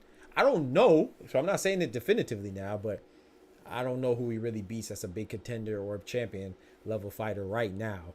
Like, I think even him versus Berinchik will be difficult. Do I think he could do it? Yeah, but it's something about being in different situations and me seeing you go through adversity. Like Keyshawn Davis against Modueno, right? What's his name? Jesse Modueno, I think his name was. Who he just fought. We saw him on Pro Box. That fight wasn't spectacular, but I thought that it served its purpose to show how Keyshawn handles adversity. Like, that was a very sloppy, messy fight. Modueno was doing everything he could to make it ugly because that was his best chance of winning. And he did that, you know what I'm saying? I'm not saying they made it ugly from a standpoint like I didn't want to watch it. It was still a good fight. It was just a rugged fight. And I thought Keyshawn Davis manned up on him and showed different levels that he can handle that type of pressure, and he won convincingly. So I thought that was good. I'm not sure if Abdullah, I'm not saying he can't, but I'm just not sure that he can handle a fighter like that, like how Keyshawn did. But we'll see though, man, because Coach Kenny Ellis, Gervonta Tank Davis's coach, said that if Abdullah Mason fought Keyshawn Davis's opponent, and if he fought Shakur Stevens' opponent in Artem Honeyinyan, he said that he thinks Abdullah Mason would have stopped both of them. So he thinks he would have stopped Modueno and Artem Honeyinyan right now. So I could be wrong, I'm just telling you what I see, I said Jesse Modueno. Sorry, Miguel Modueno. I confused his name with Jesse Magdaleno. Excuse me, Miguel Modueno. It's either Keyshawn or Abdullah, but my eye test, I give an edge to Abdullah. I agree, Justin. I agree. Yo, low clarity in the building. But yeah, I don't think anything's wrong picking Mason over a current champion right now. He has a length for it. He's tall. He's rangy. Seems like he does all the right things. Seems a very humble young brother too. So, excuse me. Let me go grab a snack before this fight starts. The next fight we got Jorge Chavez versus Rico Catani, featherweight bout, 24, 23 years old, respectively. I'll be right back and run this ad real quick. Yo, it's your boy Doc again. I know you sitting there like, did this Doc just run his own commercial? Yes. Yes, I did. In the middle of the street, we run our own ads. That's what we do right here. So when you see other boxing channels implement the same idea, I don't mind people biting us. But dang, at least give us some credit. So those of you that are rocking with me, you're already a part of the best boxing channel on YouTube. That's a fact, ain't it? Ain't it? All right, then. You already caught up. Those that don't know, the rest of the world, they just got to catch up, baby. You know, and they eventually will, you know, because we bring y'all unfiltered, unbiased, raw, and educated and funny boxing takes, man, with accurate information. Can they all say the same? Of course they can. So let's get right to it, man. Why do you want to become a member of this channel? Because we already told you we're the best, but it does come along with perks, you know what I'm saying? First off, you can join at the STREETZ gang prospect level. You know, it's only $2.99. I know times is rough right now, but you can still contribute, you know what I'm saying? And I'm back. Yes, sir. It's only $3 to become a member, man. $3 a month, man. $3 for 30 days of membership. You know what I'm saying? So appreciate that, man. It's 10 cents a day that breaks down to. Come on now. For a month, man. Appreciate that. Let's step these members. Let's get these memberships up. Appreciate it. Don't forget to like the video as well. Consider becoming a member.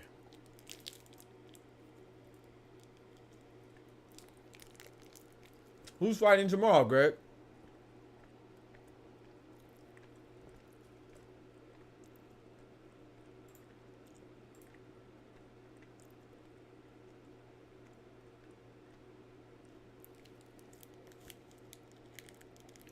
No, I don't plan on it. No. But I don't know.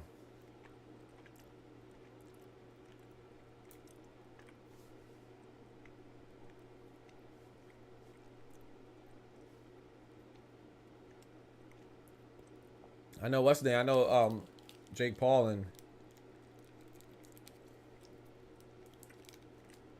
that bum Perry Joe is fighting.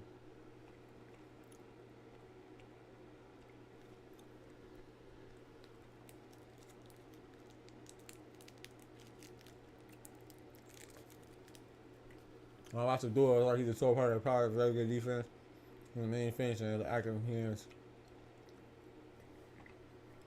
Man, he has been impressing me more and more. Facts.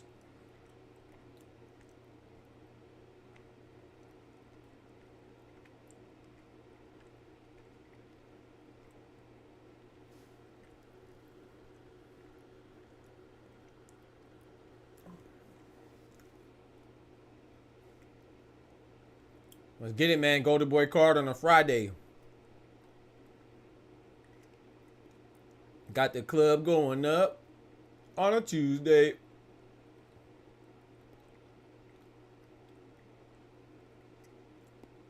Okay, this Rico guy, he looks hard for me to read. I can't tell if he looks like he's calm and about to get knocked out,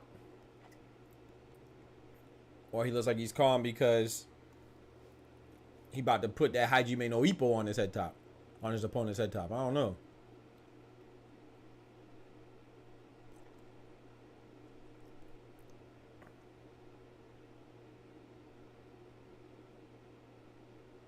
Rico Catani fighting out of Mexico City, Mexico.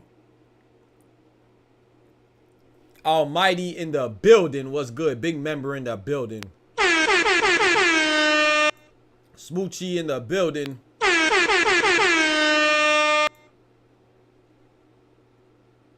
You're about to hear the jet engine sounds. Got Jorge Chavez versus fighting out of Tijuana, Mexico.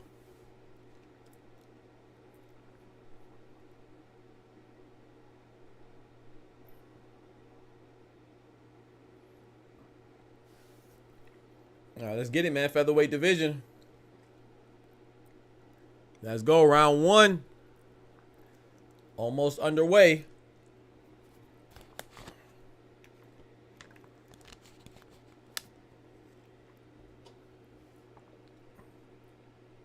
I got the club going up on a Tuesday.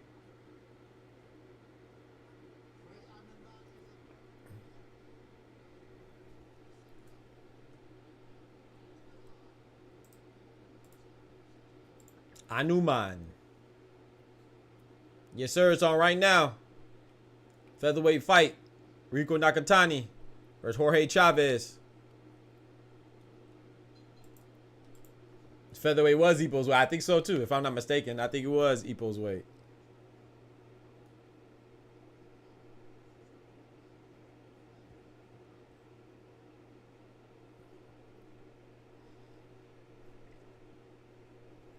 Ooh, that was a nice little left uppercut to a right straight from Katani.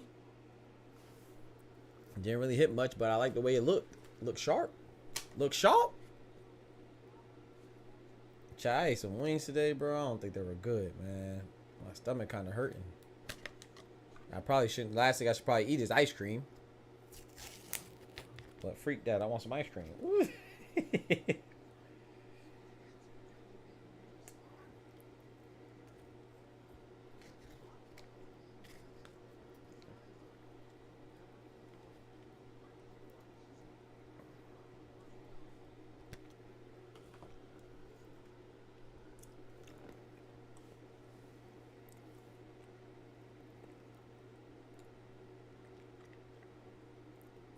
Chavez playing the role of the stalker.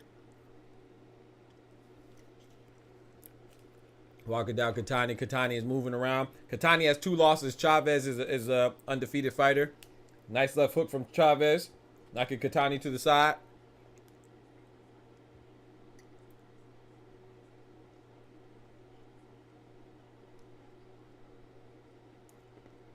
That's a fight for tomorrow.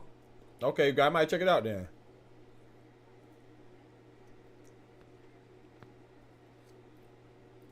Leon Edwards stepping back in the ring.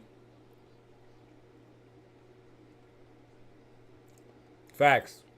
Like he's scooting towards him, low clarity. I agree. I don't know if that's a habit, like he does it habitually, or he's doing it because he's cautious of Katani's power. So he's trying to approach cautiously. I don't know. Nice little exchange of punches right there.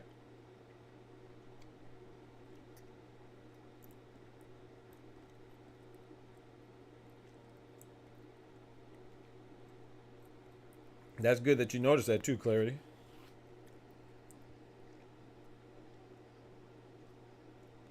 I like that. The fighters broke themselves up after a clinch. 6-round fight. 23 seconds left in the first round.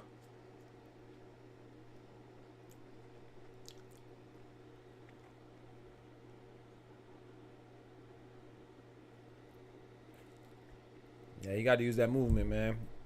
So he may be worried about going to sleep. And sometimes when you worry about going to sleep, you're probably going to sleep.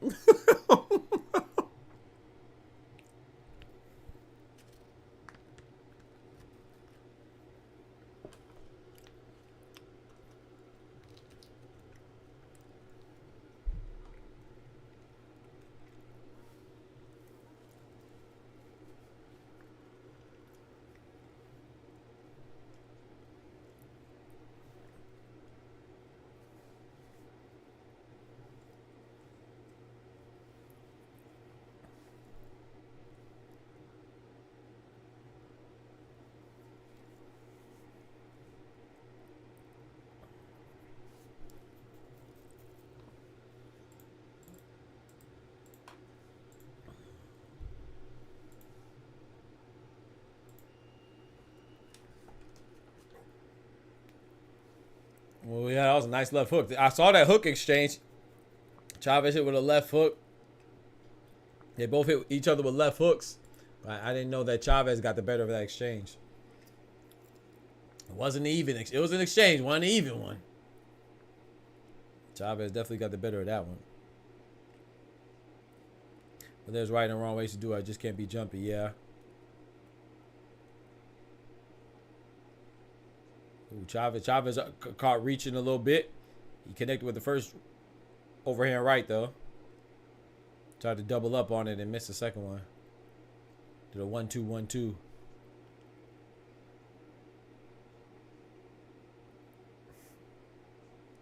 It was like a mean overhand straight for the 2, though.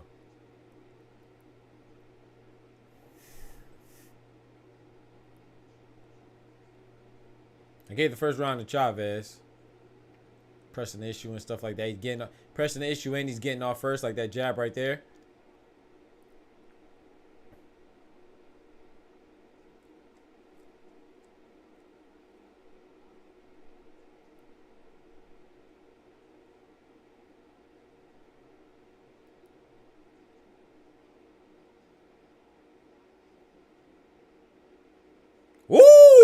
Nice little jumping left hook. Short left hook that caught Chavez right in the chin from Katani. Jumping in quite a bit. The referees made him reset.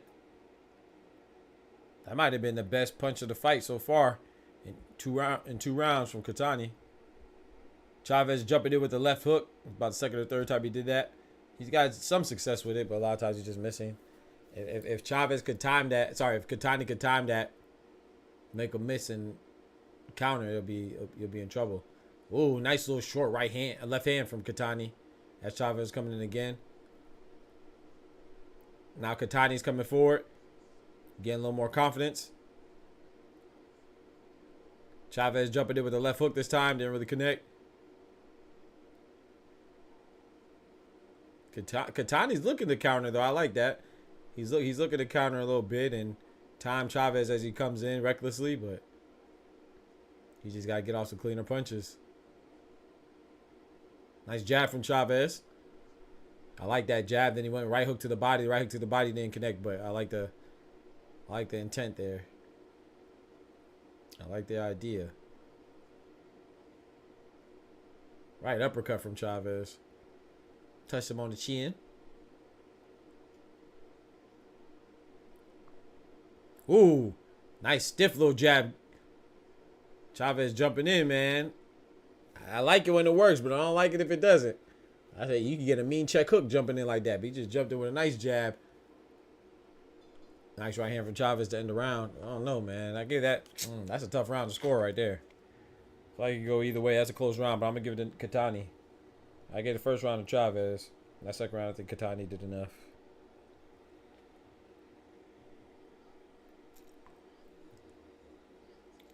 I'm trying to double up on the feint. He said, hey, it worked twice. Hey, it worked once. Let me see if it worked twice. Hell, I agree. I think Katani won that round too.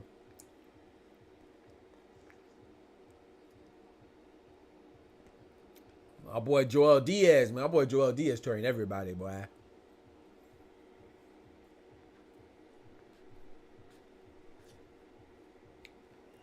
Joel Diaz and Robert Garcia, man. They don't have fighters on every damn card I've seen this year.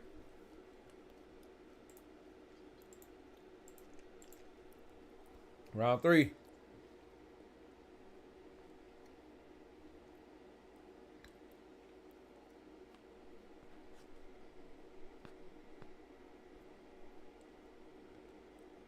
My boy Joel Diaz be working.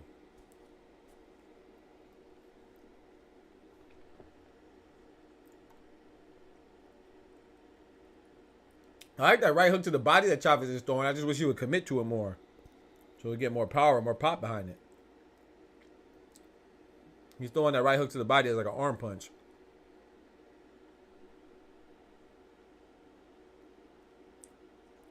Put his legs and hips into it, man, and generate some more power. Nice 4-punch combination on the ropes from Chavez. Katani got up out of there. He said, "No, I don't like this position." Circled his way up out of there wisely.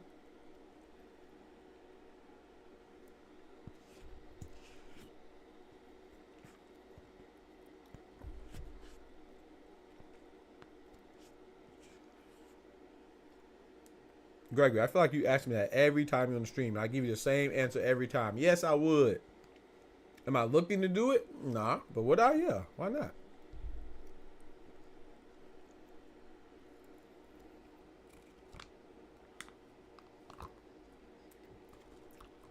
Can't none of them kick my ass. Well, at least I don't think they can. Maybe they can, but I don't feel like they can. I'm a real bomba clot bad man. You feel me? Me blood clot. Yo, Average, what's good?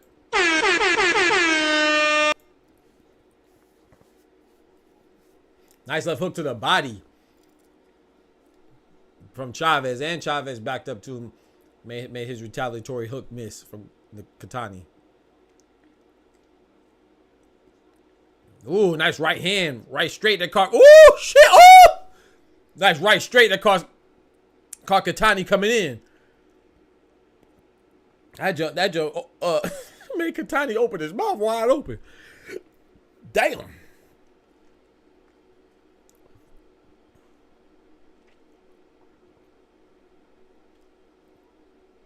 Yeah, Chavez getting comfortable now. He timing him. Like Katani's trying to time Chavez, but Chavez is timing him and jumping in.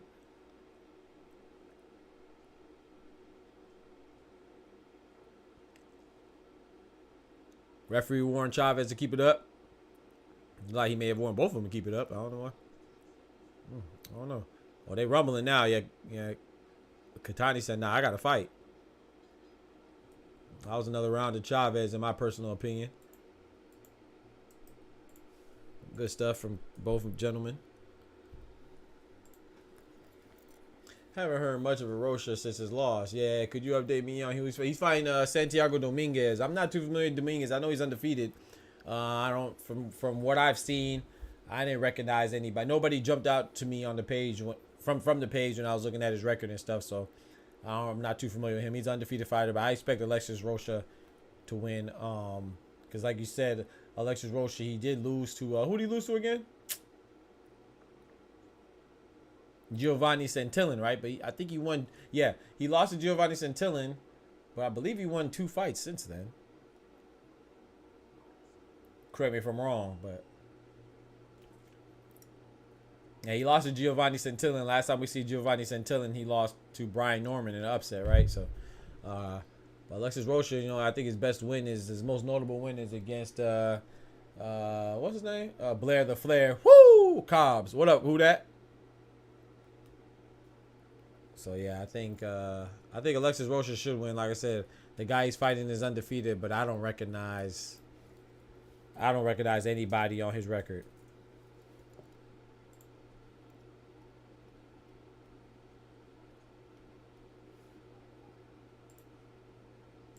I think ALEXIS ROCHA has won. I know he's won at least 1 fight since his loss to Giovanni Santillan. He may have won 2. But I know he won 1. I remember I don't know.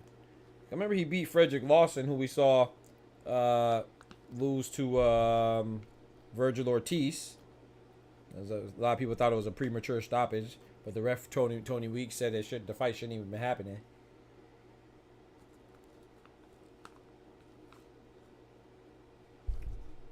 Hey, no problem, average someone.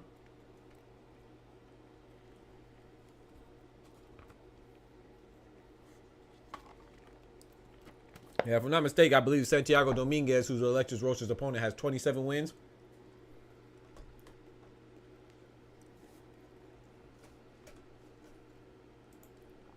So yeah, he has quite a few wins now, but just nobody that's like jumps out at you like, oh yeah, that's a notable win, that's a good win, you know. But he does have a pretty decent KO percentage, though. I think he has he has 27 wins and 20 KOs, so he got some power. That's 74% knockout rate, so the KO ratio is pretty good. But once again, like, who have you knocked out, though? So who are you looking good against? Well, these featherweights are out there bumping, man. Nice jab from Chavez. Katani's coming forward now. Just caught a 1-2 from Chavez.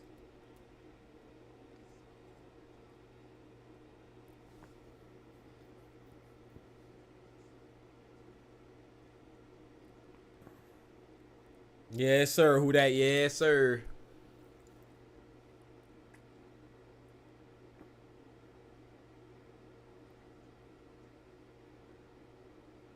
All right.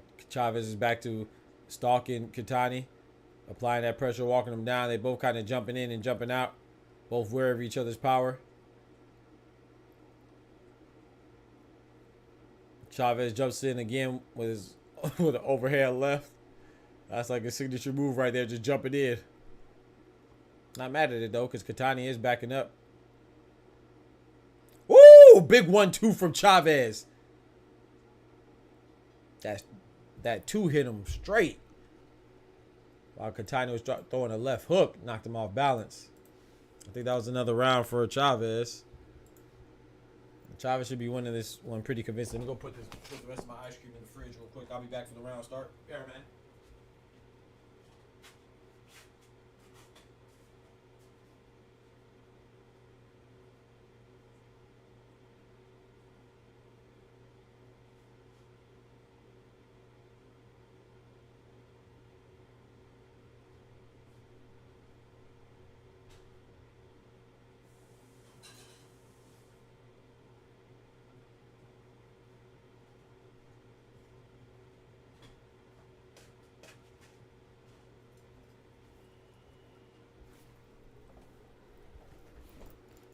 Yeah, work average? Okay. Hope you have a good day at work, brother. Let's get it, man. Round number 5. Second to the last round.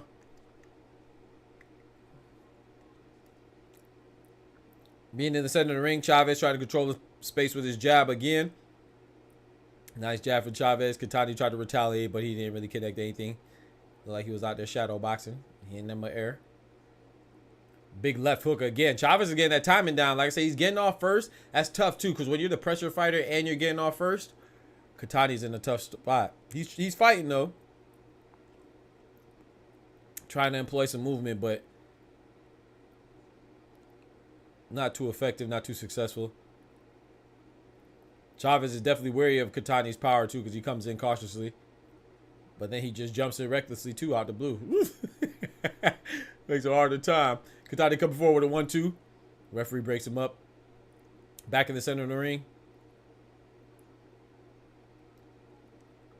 Come on, Chavez. Come on, Katani. Referee warned him again to pick it up.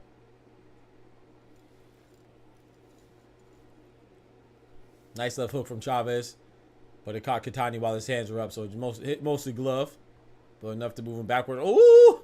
A straight right hand as Katani tried to jump in. Chavez hit him with a straight right hand for his troubles.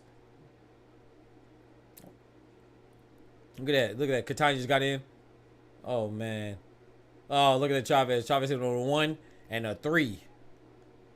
Sorry, a 1-4. It was a right hook. A left jab and a right hook. Katani ate it before he could retaliate, man. He just getting off quickly. He's just getting off more quicker, man. Just getting off quicker. More quicker. Crazy. Just getting off quicker, man. Katani's trying to make sure he keeps his back off the ropes, but it's tough. Chavez is making it tough for him. If Chavez could just cut off the ring a little, I mean, he's doing a good job of cutting off the ring, but he's more or less just following Katani. If he could do a better job, cut off the ring, keeping Katani on the ropes, he could potentially get Katani out of there, if you ask me.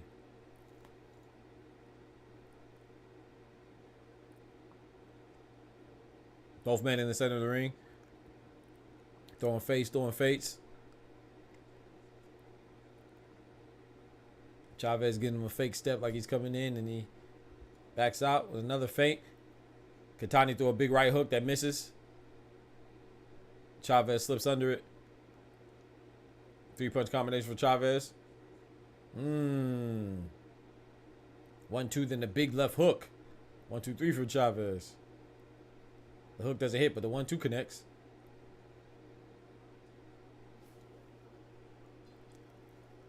End of the 5th round.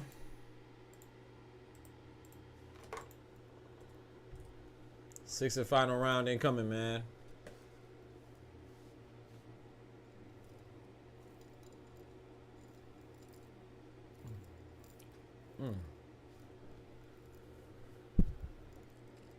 It's a pretty good fight, though. 6-round fight. Chavez Katani. It's not too shabby.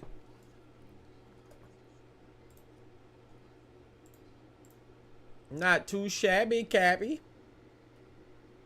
Wait. That's not even... Oh, Lord. Who is this? Oh, yeah, it is. Wait. So unless this is out of order, I don't remember seeing Juan Estrada Jr. I wanted to see that fight. Oh, I think it is in order. They just didn't show it. You bumba. That's crazy. They ain't show it, bro. Round 6 and final round. Let's get it. 6th and final round. Let's get it. Featherweight fights coming down to this. I have Chavez winning all the rounds but the second. I have Katani winning the second round, but the other 1, 3, 4, and 5 I gave to Chavez. So really Chavez, in theory, Chavez just has to hold out. Katani is swinging for the fences, man. Left hook, right hook. Chavez ducks under both of them.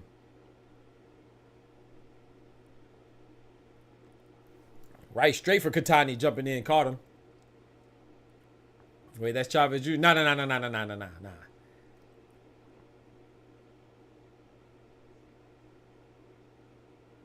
Julio Cesar Chavez Jr. Hell, nah. He fights tomorrow, right? On the I think he fights tomorrow on the Jake Paul card. Now this is Jorge Chavez.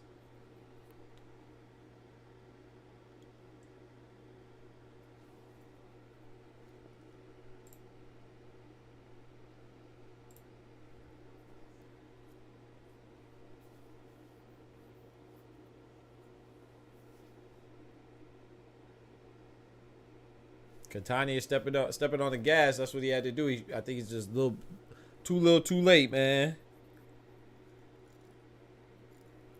Chavez is back to walking Katani down. Katani had a little spurt.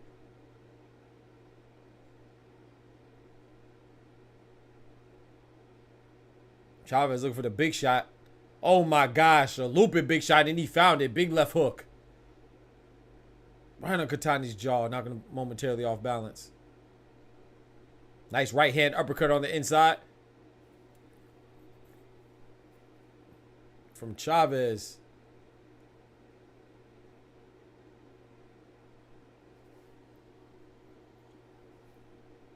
Ooh. Big right hand from Katani. Chavez gave him a right hand back. Another right hand from Chavez. He tried to knock the highlights out Katani's head.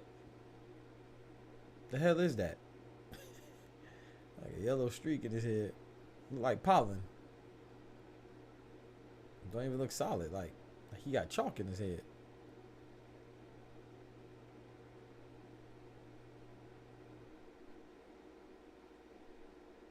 Nice jab from Chavez. I said Chavez just getting off quicker, man. He's just getting off quicker, and Katani's trying to keep up and catch up, but he's having a hard time doing it. Nice little exchange from both of them. 9 seconds left in the sixth and final round. Chavez saying, come on, let's go, let's fight. Katani and Chavez throwing right now. That's it. That's it, man. Sixth and final round. I gave that round to Chavez as well, man. I think Chavez won that fight pretty convincingly, man. I had him winning every single round except for one. The only round I didn't give him was the second round. I gave Katani the second round. And tomorrow, Jake Paul card versus Uriah Hall. Yeah, who's Uriah Hall? That name sounds familiar. I know. Yeah, he's fighting Julio Cesar Chavez Jr. Who the hell is Uriah Hall again? He was an MMA fighter, right? I remember Uriah Hall and Uriah Faber. I used to rock with Uriah Faber. That was a California kid. I believe Uriah Hall.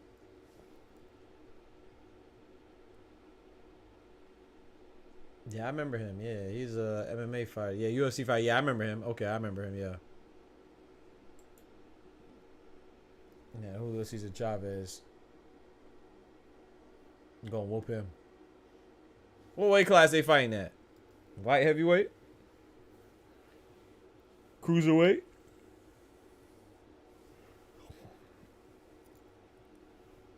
Katani had a lot of problems in that fight. He couldn't find the range. Nope. For his lead hook, and he didn't seem to know how to use the ring. Yeah.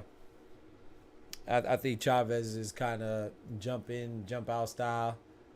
Exploding in, I guess, style. It's kind of frustrating him too. Kind of left him baffled a little bit. But shout out to both gentlemen, man. They did a good job. Definitely think Chavez won this fight 5 rounds to 1.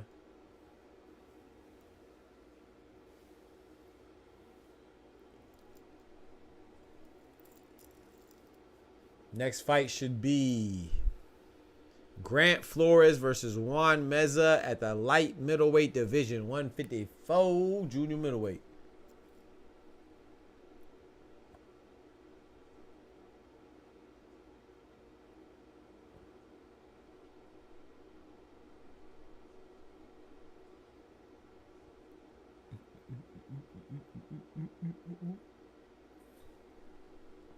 Let's see the decision, the official decision.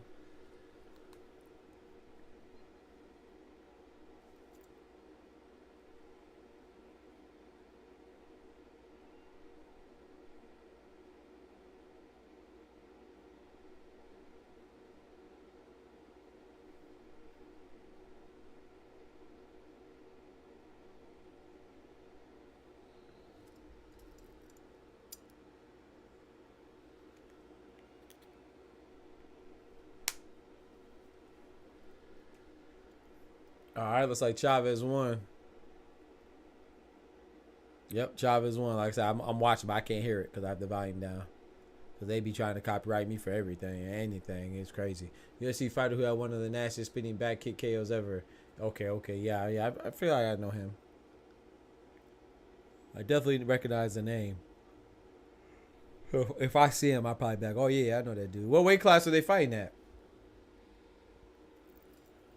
I would assume since it's Julio Cesar Chavez, and he was never good with making weight, so I would assume it's at least light heavyweight, probably even heavyweight. Hell, I don't know.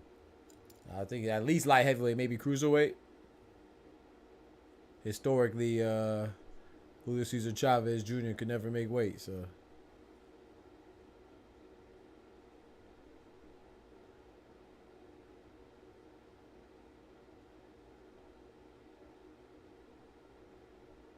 So I have no reason to believe that this would be.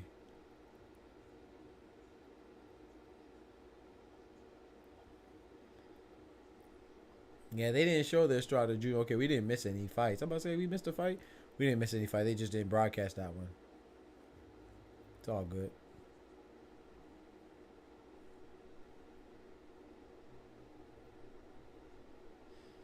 They just show Oscar Duarte. Y'all know Oscar Duarte has accused Ryan Garcia. He said, man, he thinks Ryan Garcia was on steroids when they fought too. That shit funny. My boy Kendrick. A big member in the building, bro. Fishnet Friday. I should have thought of that one, bro. That was a good one, bro. No Diddy. That was a good one, bro. I should have thought of Fishnet Fridays. My boy out here clap back Thursdays. Throw it back. Throw it in the circle Fridays. Toss your salad Saturdays. Golden boy shower Sundays. Fishnets Fridays was. Oh, I should have thought about that. That was a good one, bro.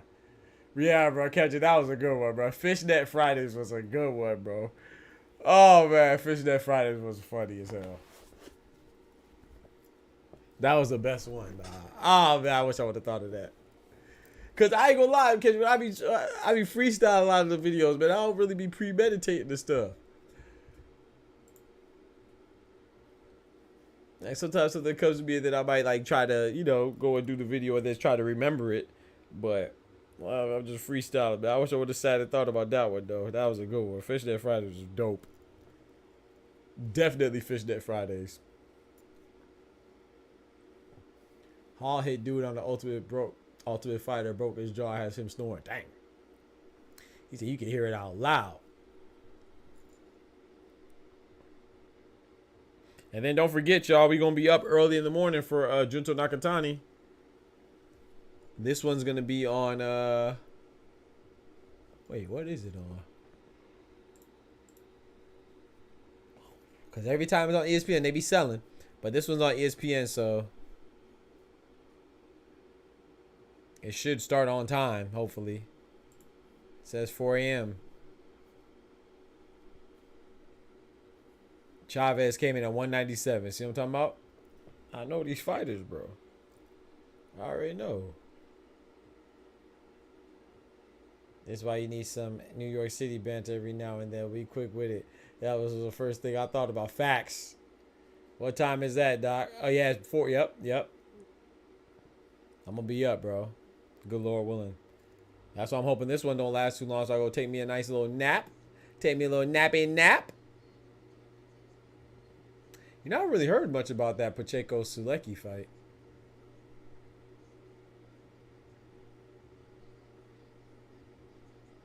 I ain't gonna lie, man. Dalton Smith, I'm so disappointed in him, man. He a joke to me. When that dude beat Jose Zepeda and then came out there and called out Adam Azim instead of calling out a champion, talking about he got championship aspirations, and then you gonna call out Adam Azim and reach backwards, bro. Like, what are we doing?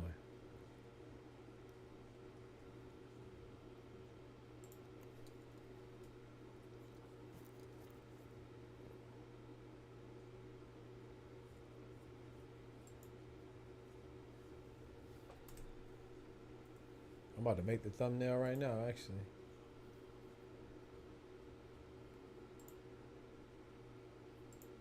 Yeah, they better stop dragging their feet, though. Wait, did I make one already? See, user, yo. See, user. Your hormones probably switch inside your DNA.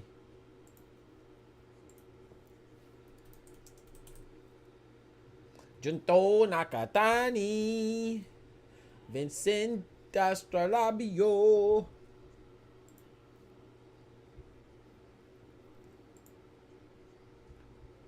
See, user.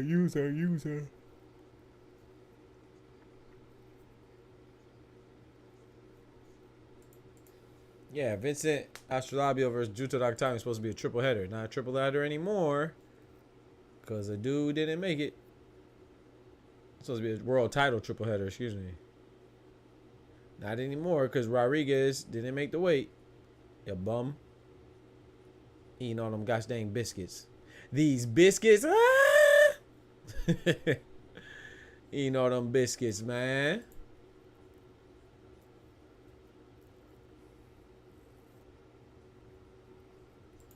These biscuits.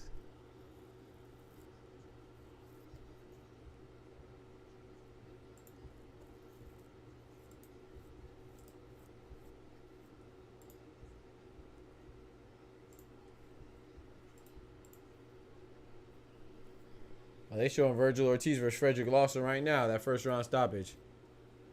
Alexis Rocha just beat him, so.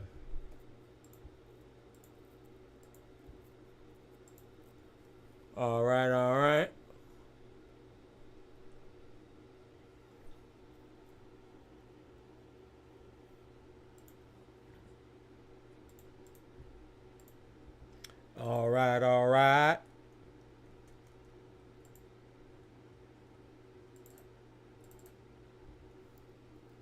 I'm making this thumbnail right now, y'all. For the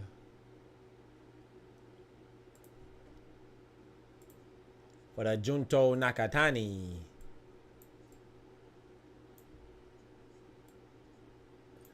Reckon what's good?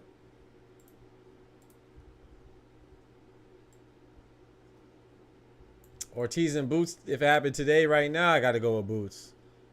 Like I said, I do want to see them fight some more, but to date, I think Boots has fought the more proven fighters, the bigger, better competition. Well, it's mostly with Avanesian. You know, I'm mostly going off of Avanesian, but I got to give him that. So I think it's a good fight, but I got Boots. We'll see how he performs against Serhii Boachuk, though. 'Cause I think Serhii Boachuk is a better opponent than David Avanesian. So if Virgil Ortiz looks good against Serhii Boachuk, then that opinion may change, brethren. I'm just trying to figure out why they dragging their feet right now for a fight on YouTube. Like, what are we doing? Who do you have, Kendrick?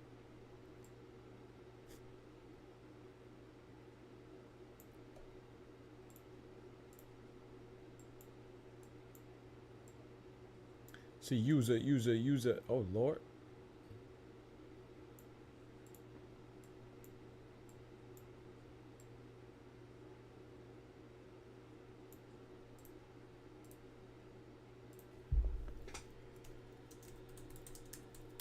All right. Oh, Lord. Man, oh, man. Man, oh, man. I'm going to be moving soon. But I hate freaking moving, dog. I hate it, bro. Hopefully this will be the second to the last time. Good Lord, man. Oh, I don't know. Let me not say that, because God knows best. Whatever God thinks.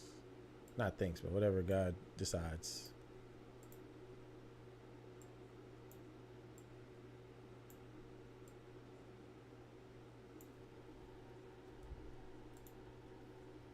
It's a toss-up because I don't think either one of them fought a big puncher, and they are both big punchers, so it's going to be facts. That's a very good point. And even if they did fight big punchers, they weren't big punchers when they fought them. So, you know, they definitely weren't big punchers when they fought them.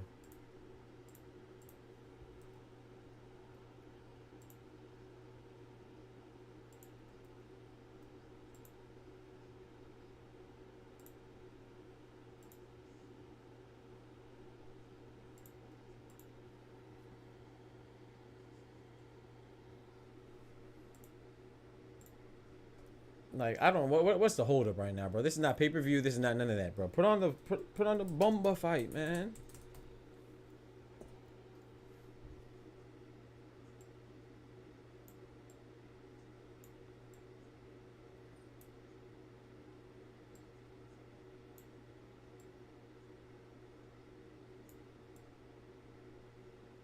Fishnet Fridays is funny as hell. Yo, Oscar gonna pull up on you, bruh.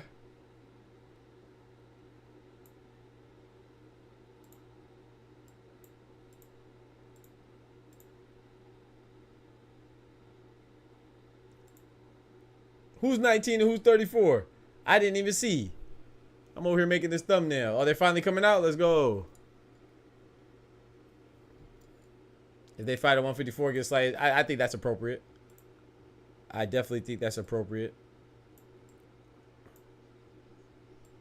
Boots is a big 154 though too. I mean 147 too though. But nah, I think giving him the edge is appropriate though. You know, that's where Virgil Ortiz has been at for right now. That's if he makes weight. You know, Virgil Ortiz is another one who don't like to make weight. I don't want. Hey, sometimes it ain't about what you want. It's about what you're gonna get. Hey, yo. What? Hey, yo. It ain't always about what you want.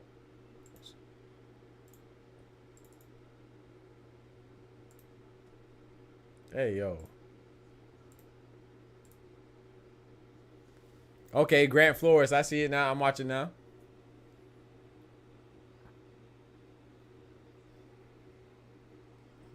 He just fought. Grant Flores just fought. Okay. Oscar the official. Yo, yo, Oscar De La Hoya booty. Hey, bro, you trying to get me? Hey, yo. I'm gay. I'm not sending no gay goon. With me, I'm sending some real niggas. Ain't never one of them gay. So this man, Grant Flores, just beat Josias Gonzalez less than a month ago. He back in the ring. That's what I'm talking about, man. That's what I like to see, though, man. Keep it at you. If you ain't really getting hurt like that and you're already in shape, ain't no point of not taking advantage of you being in boxer shape, you know? So if you didn't really get hurt, you didn't sustain any significant damage, you didn't have to exert yourself too much, yeah, hop right back in the ring. And you young too, shoot, you're already in shape. So might as well keep that going. So that's the same thing you do with Abdullah Mason. Ain't no downtime. You're already in shape to keep it going. Now, if you got to recover from some injuries and stuff like that, then okay. But I still type to knock you out and wake up with a hey yo. He gonna knock you out and say, Hey, yeah. Ooh, that look good. Hold on. How much for it? ooh, that look good. Ooh, that look good. Yeah, yo. Get off my boy Oscar, man. Chill out. Chill out on my boy Oscar, man. Oscar De La Fishnets. He gonna see you on the ground say, ooh, that look good. Oh, man, bro. My stomach hurting, bro. Y'all gotta chill, man. Gotta chill, bro. You gotta chill, bro.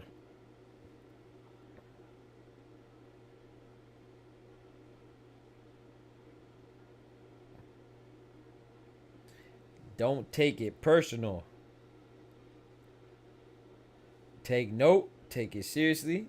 Take care of it. Never get emotional. Shout out to For Real. And that is for real.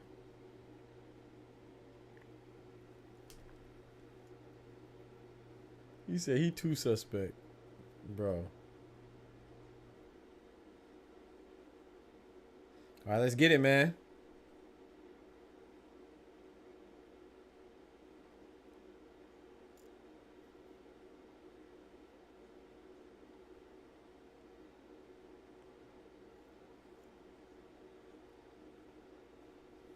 All right, this might be a short one.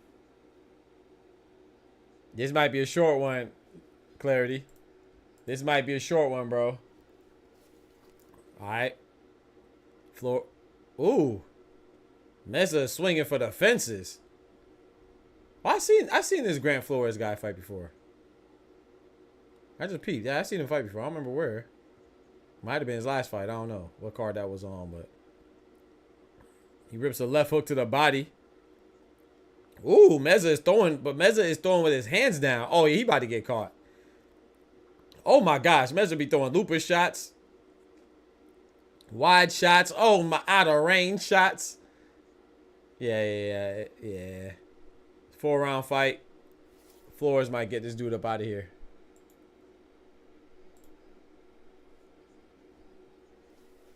Flores just has to remain sharp. Meza like he throwing in slow motion and he throwing wide looping Navarrete shots with no power behind it. At least Navarrete, he throw wide looping shots, but he be having some stank on it when he's a bigger man. Meza look like, oh man. He's swinging like he just started boxing today. Nice right hand from Grant. Like you see, look, even look at the velocity of their punches. Meza just looks like he's just throwing for his shots just to be out there and touch something.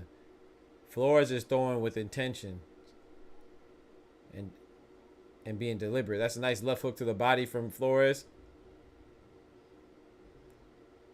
Hey, Chad, if my stream cuts off, it's because it's storming over here in Florida where I'm at. So just like yesterday when my stream cut off, because the power went out briefly. So if my stream shuts off, it's because of power, because of lightning and stuff. Just warning.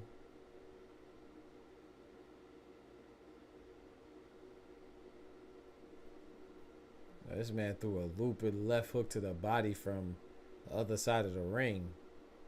Oh, Meza's fighting though. And Flores trying to open up. He's getting caught a little bit. Nice 1-2 for Meza. Nice body shot for Flores.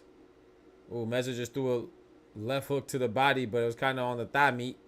Looked a little low. This man Meza like he's throwing in slow motion, bro. I promise. Flores threw a big overhand right. A 1-2. Now left hook to the body for Flores.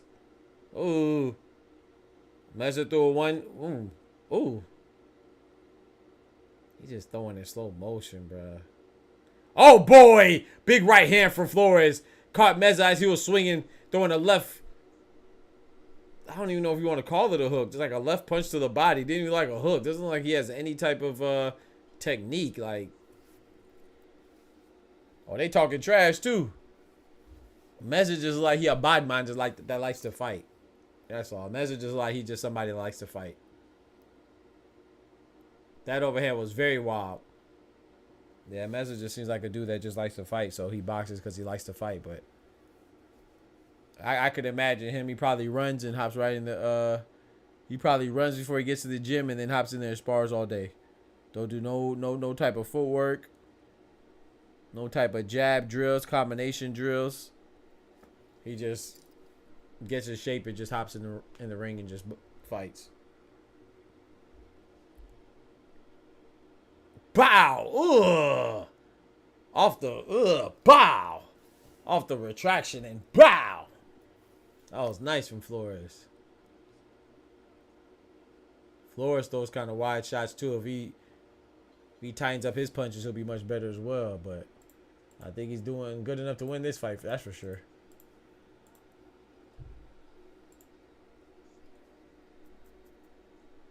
You got to be hitting the heavy bag all day, not even spar. Yeah, facts.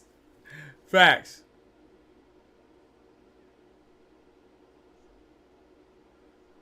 Oh, that was a nice shot from Flores. Big left hand from Flores. Like I said, Meza is throwing, though. He's throwing, but he's just like, he just doesn't even really seem to have any stank on those punches, man. No. I don't know, man. Doesn't seem to have too much power. Like, he's just throwing it out there. Oh, 1-2 from Flores. Back Meza up momentarily. Oh, big right hand from Meza. I think Meza might be hurt. He pushed Flores off of him, though. He's punching back. Another right hand from Flores. Meza's taking these punches. He's taking the. I was gonna say taking the punches well. I don't know if he's taking them well. He's still standing up, but he's still throwing back. He's taking the punches. I don't know if he's taking them well.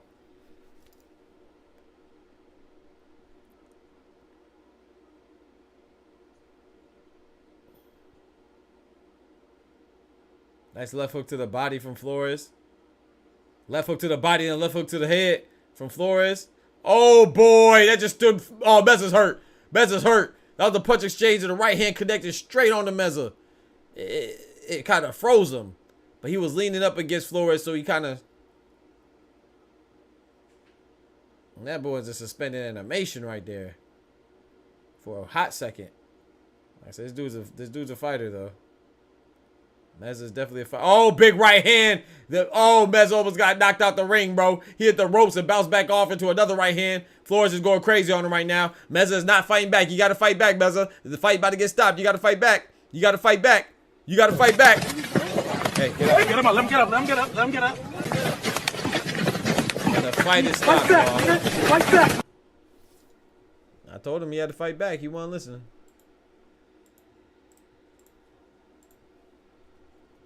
That was just a matter of time, though. Yeah, GG's. Good stuff to Meza. You can tell he's just a tough dude. Likes to fight. Meza's mad that the fight was stopped. He said he was fine. He was fighting, but nah, that was a good stoppage, brother. I know you're a fighter. You want to keep going, but that was a good stoppage, man. Shout out to the ref. Yeah, he mad at the ref, yeah but I don't really blame the fighters too much for being mad at the ref, but that was definitely a good stoppage by the ref. Boy, he saved you from it. Yo, straight up, bruh. Man, they should have stopped it earlier. He said he should have stopped it earlier. Yeah, I mean, but you're right, though, bro. You don't want to get a brain injury, man. You don't want to... Because that is blunt force trauma, man. So shout out to the ref. You know, but he definitely saying you definitely don't want to... I mean, I don't know, man. I feel like in boxing, it's somewhat inevitable not to get a TBI, but I ain't gonna say. I shouldn't say it's not inevitable, but a lot of people get it more than we think, man. But yeah, if we could avoid it as much as possible, I think we should. And I think that was a good stoppage by the ref. Dude's chin was in the air. Facts. 4 wins, 6 losses. Bumba. Yeah, he's 4-5 coming in, right? So now he's 4-6. Jeez. 6 in a row? Oh no, that was a 6 in a row? Damn, that's a hell of a losing streak, brother. I knew he was 4-5, but I didn't know he had 5 L's in a row. Damn, who the hell did he fight? Who the hell was the first 4 people he fought? If he had 4 wins in a row and he looked like this, and they got 4 wins in a row, they got 5 L's in a row, who the hell was the first 4 people he fought? Okay, look.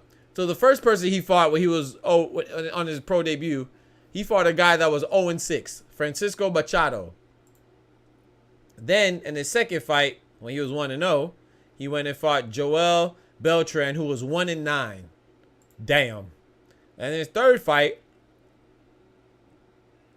he fought Luis Hernandez, who was 1-23. 1 win and 23 losses and 1 draw. No wonder he was 3-0. Hell, I'll go fight these dudes right now and be damn 4-0. And then his fourth fight, which is 4th win in a row, was against Esteban Maria Cayetano, who's 3-12. Yeah, I can see why he was 4-0. And then let's see when he lost. He lost against Luis Chavez in his 5th fight, who was 2-0 at the time. And now Luis Chavez is 3-0. So yeah, I can see. So the first time he fought somebody that was at least decent, he lost. And then he fought Osvaldo Lopez, who was another undefeated fighter. He lost again. Also, they're just feeding him that. Also, ever since he lost, he just got fed to undefeated fighters. And then he fought Evan Holyfield. Wait, is that Holyfield's son? Yeah, that's he fought Holyfield's son, and he lost. But Holyfield's son wasn't undefeated. Holyfield's son at the time was 10-1. Oh, so he fought Evander Holyfield's son. Okay.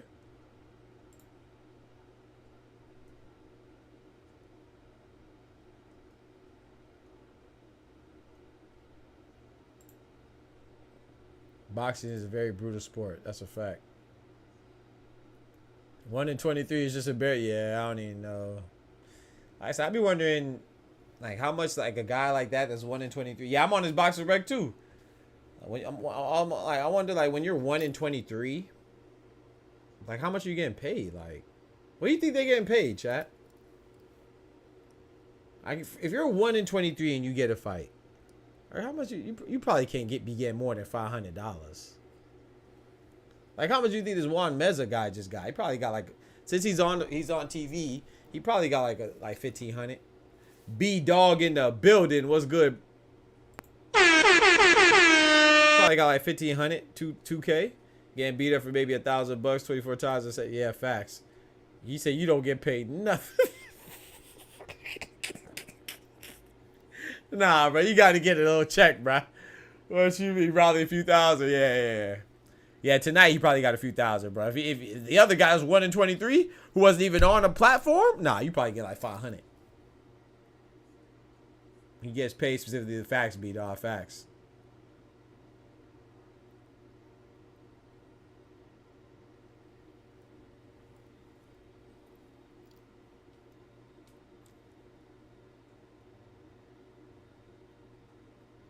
That ain't. Yeah, that ain't. You right. It ain't shit. You right. It's not shit for getting mauled like that. That's a fact.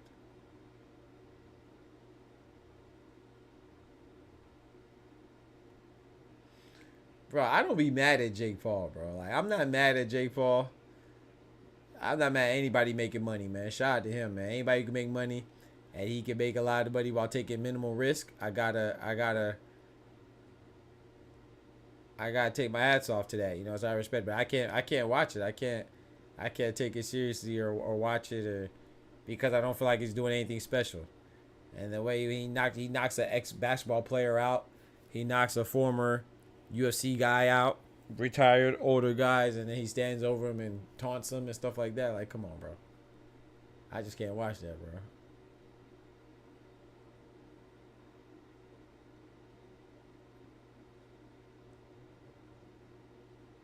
Jake Paul his ass.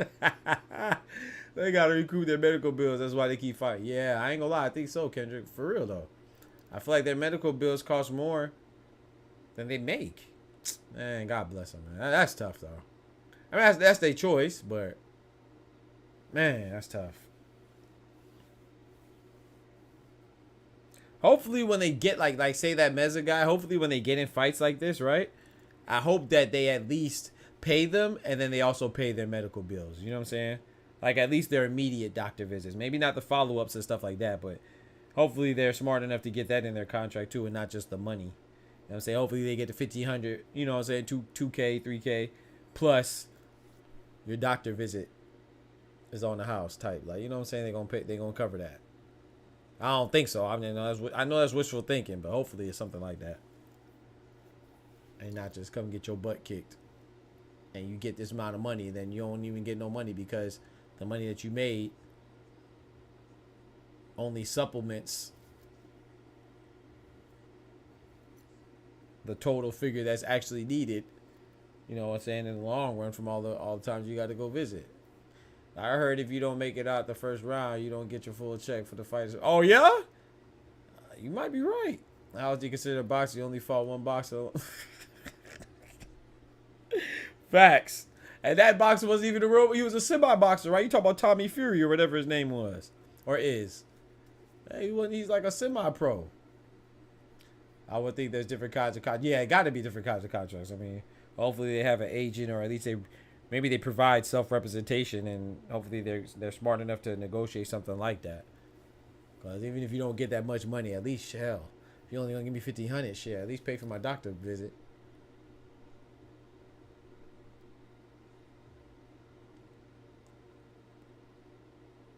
Because that's crazy.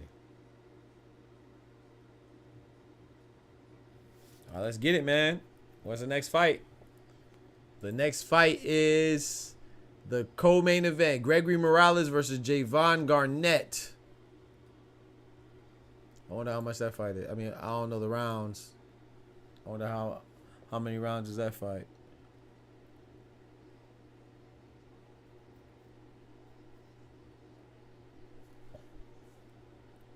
I'm looking forward to Joshua versus Dubois, man. I am looking forward to that fight for sure. I'm kind of rooting for Dubois, man. R.I.P. to Bud's XFL. You think Israel Madrimal is gonna lose? Clarity? Yeah, I got Bud winning too, but I think it's gonna be a good match. Gregory Morales 16-1 going against Javon Garnett 10-1. Super featherweight bout. Super featherweight is what? 130. Super featherweight junior lightweight. 130 pounds. 100 on Dubois. Body shot. Give me your body. Your body. He said that many losses? He got Deadpool healing.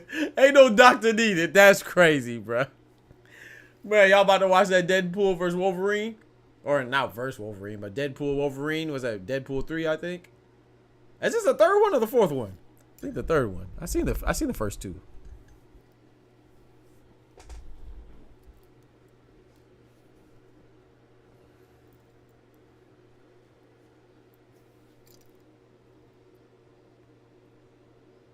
All right, see how this fight goes, man.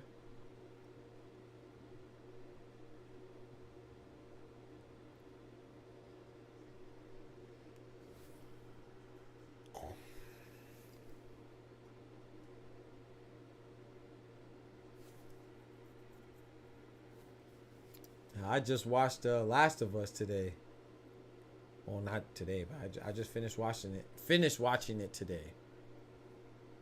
Last of Us. It was pretty good little series. Pretty good little show. 9 episodes. I never played the game, so I don't really know the story. I mean, that was my first time seeing like the story and stuff. So I don't know how well received it was by the fans of the game. But as a show, as a standalone show, I thought it was pretty good.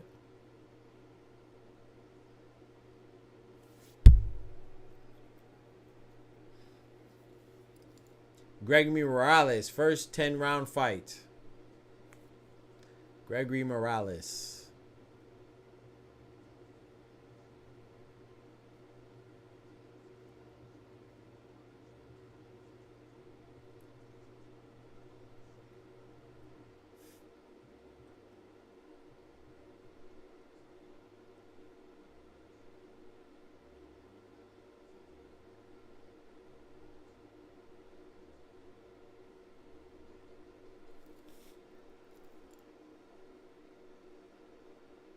Let's get it, man. 10-round fight, excuse me.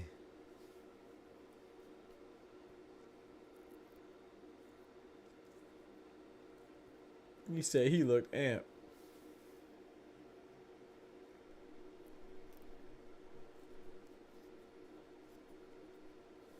All right, let's get it, man. Both these guys only have 1 loss. So this is going to be a fight, man. Neither one of them want to take that second L. But oh well, somebody gonna get it.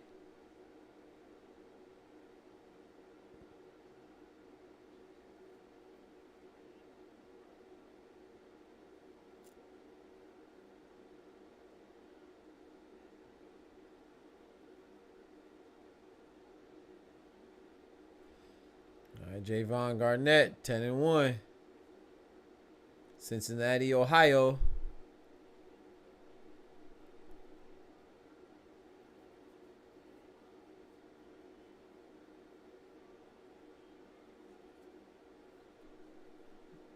Oh, they're making Secret Wars?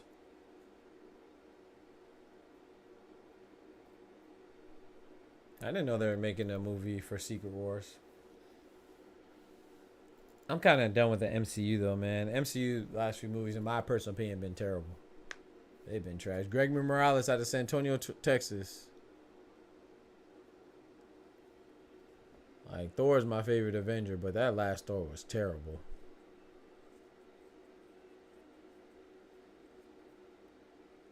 And then the, what's it called? I ain't gonna lie, I didn't even watch the Guardians of the Galaxy.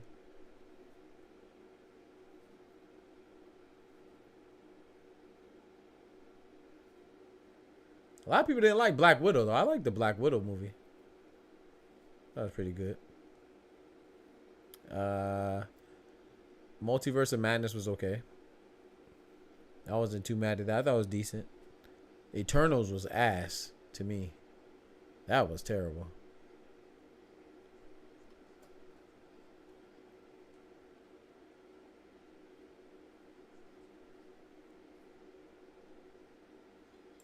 Let's get it, man. Round one. Guardians 3 was actually really good. All right, I'm gonna have to check it out then. I'm not gonna lie, I was never really a big fan of the Guardians though. Deadpool 3 is gonna be hilarious. I hope so. I was never really a big fan of the Guardians. I'm gonna be honest, B-Dot, like when I kind of like my superheroes like I like my athletes. Like I watch the pros. I'm not really watching it collegiate sports. Meaning like, no disrespect, there's some beasts, but I'd rather wait till they're in the pros and I see that they're really some beasts. You know, like I want to see, ladies and gentlemen, doing some phenomenal freakish stuff that I haven't seen, or I don't, you know what I'm saying, stuff that I don't feel like I could do. I feel like I could have made the basketball team in my college, so I'm not gonna watch college sports. Like I just feel like that they're not doing anything. Now you might see 1 in a million that, you know what I'm saying, 1 in 1,000 that will do that are ready for the pros, but I'm not gonna watch all the other ones that aren't there yet. So I'm saying that with the heroes, I'm gonna watch. He only like Black Panther. It's crazy. What up, bro? Like, so I'm gonna watch like Black Panther. I'm gonna watch Thor. I'm gonna watch the big boy heroes. You know what I'm saying? The big girl heroes. I'm watching Captain Marvel. You know what I'm saying? Cause they big boy heroes, the big girl heroes. They out there they lifting buildings. I'm watching the Hulk. They over here shattering, vaporizing people's head tops. I ain't gonna watch no neighborhood hero, man. The only neighborhood hero I'm watching is Spider-Man. So with the Guardians of the Galaxy, basically the correlation that I'm making is that Guardians of the Galaxy, Star-Lord look like somebody with a gun. I ain't got time for that. That's not a superhero to me. That's the police. That ain't no superhero. You know what I'm saying? Gamora got a sword and she could kick and punch. What's the difference between Gamora and Colombiana? Hell, ain't no difference because the same actress, Zoe Saldana, played both. What's the difference? Colombiana just ain't green like Gamora. Ain't got time for that, man. The coolest thing about Rocket Raccoon is that he's a raccoon that could talk. He ain't got no powers. He just got a gun. Groot is dope, but he don't get no screen time because they gotta make everybody else seem like they're necessary and essential to the team. I feel you in terms of scale. They're low tiers, but yeah, I ain't got time for that, man. I ain't got time, man. I ain't watching Luke Cage. I'm not watching none of the neighborhood heroes, man. I want to see the world crushing, galaxy cosmic fighting superheroes, man. Batman barely made the cut. You know what I'm talking about? Batman made the cut because he got some dope ass supervillains. He almost ain't made the cut neither.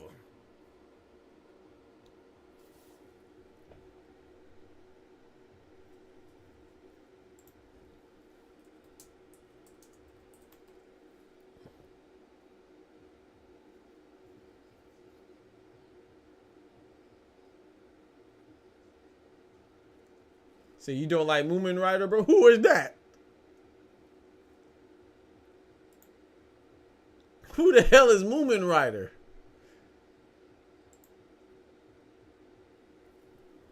Oh, that's a dude from One Punch Man. Yeah, nah, I don't mess with Moomin Rider, bro. However you spell it. You better stop playing with Batman. Nah, Batman, he barely made the cut. Batman got some dope gadgets, man. You know. But he ain't no Iron Man. Bruce Wayne ain't doing what Tony Stark doing. Say that, bro. What he said, I like my superheroes like I like my athletes. I was like, black? That's crazy. That's crazy. See, y'all just racist. He said, I like my superheroes like, he said, black? That's crazy. That's not what I'm talking about. I'm talking about, I'm not going to no high school game. I'm sorry, I'm not. I used to play high school sports. I'm not going to no high school game. There's some people that like that stuff, though. Some people will go to their local high school. Only way I'm at a high school game is if my godson or my family member is actually in the game. I'm not going to go watch a high school game because the local track team is running. What the hell I look like? Hell nah. I ain't watching no high school sports, no AAU sports, no college sports. No, I'm watching the pros. When it's time for me to know your name, I'll know it because you done made it. Batman, the most overrated superhero. I rock with Batman. I don't like how people think he could beat anybody though with that stupid prep time crap. That's nonsense. But top 3 anything superhero related. Had to jump in. You tripping on the human heroes. The Daredevil series are definitely top 3 all time. Really? I will say this on average. I don't watch series, so, especially not superhero series. So I'm not. I did watch Luke Cage. I did watch that. I tried to watch. Was it Green Arrow or?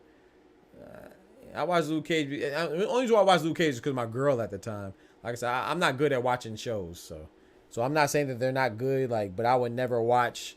What was Scarlet Witch's show? What was her show? I don't remember her show. Something in what's Buddy? Vision and WandaVision. I would never watch that. I would never watch. As much as I like Captain America, I would never watch Captain America or what is it called? Bucky, Falcon, Winter Soldier. I would never watch that. I'm not watching those shows. That's too much. That's too time consuming, bro. Put that shit in the movie, man. That's too much time, man. I ain't watching no She-Hulk. That's too much time, man. Give me a movie every year and I'm cool. I ain't finna be watching the Days of Our Lives of superheroes. See, and that's the problem. No, for real. I'll just. I know I'm supposed to be providing commentary for the fight, but that's the problem, bro. After this round, I'm gonna get to it. But yeah, Loki's probably good. I'm not watching it. I'm not going. So that's the problem right there, because every single superhero has a TV show now. So you have to have a human element to it. They have to be relatable. Bitch, I don't want to relate to a superhero. That's why I'm watching, because I can't relate. I don't want to see Thor in the movie die to cancer, but he beats the God killer in Gore or whatever. You telling me you gonna fight Dormammu, some entity that swallows planets, but you gonna die to AIDS? I ain't got time for that, bro. No, I do not want to relate to the superhero. That's what makes him super. Like, bro, people want to relate to everything too much. Bitch is too soft. You too soft, man. I want to hear that shit. I don't want to know what the hell they did when they woke up. I don't want to know about who they got babysitting their kids. I don't want to see that shit, bro. I just want to see you fight some bad guys and do some shit I can't do. That's it. Everybody want to know what they ate for breakfast, what they look like when they wake up, how many relationships they in, what did they do when their mama died. I don't care about that. I don't care. I want to see you do some shit I can't do. I want to see you lick the building and beat a bitch head top with it. That's it. I don't care about nothing. Who you with, what your kids doing, what they ate for breakfast, how you raising them. I don't care what school they went to. I don't care about none of that stuff. I'm sorry. You got Thor out here catching cancer. Shout out to all my cancer patients and the people that beat cancer and stuff like that. But I don't want to see what's her name, Jane, dying of cancer. But she got Mjolnir. You telling me they out here fighting intergalactic villains, and you got some normal shit like. Come on, dog. Pneumonia? Come on, what are we doing?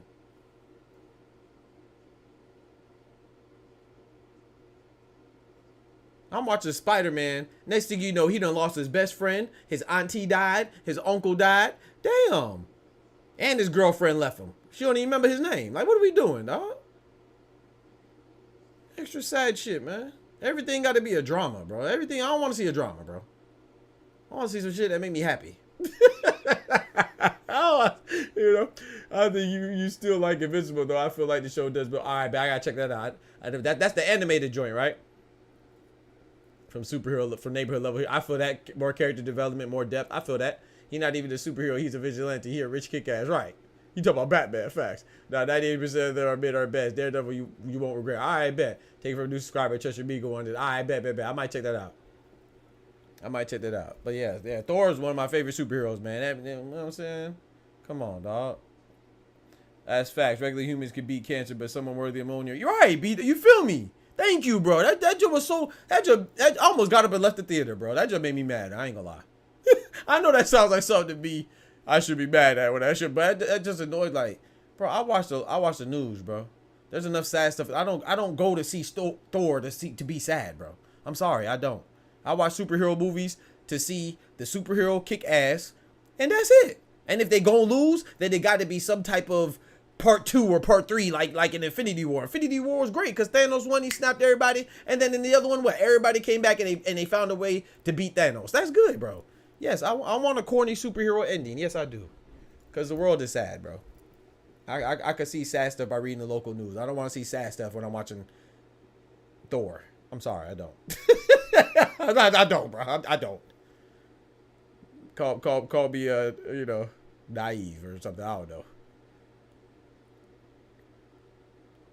You come out, if you come out crying to Thor, that means somebody did something wrong.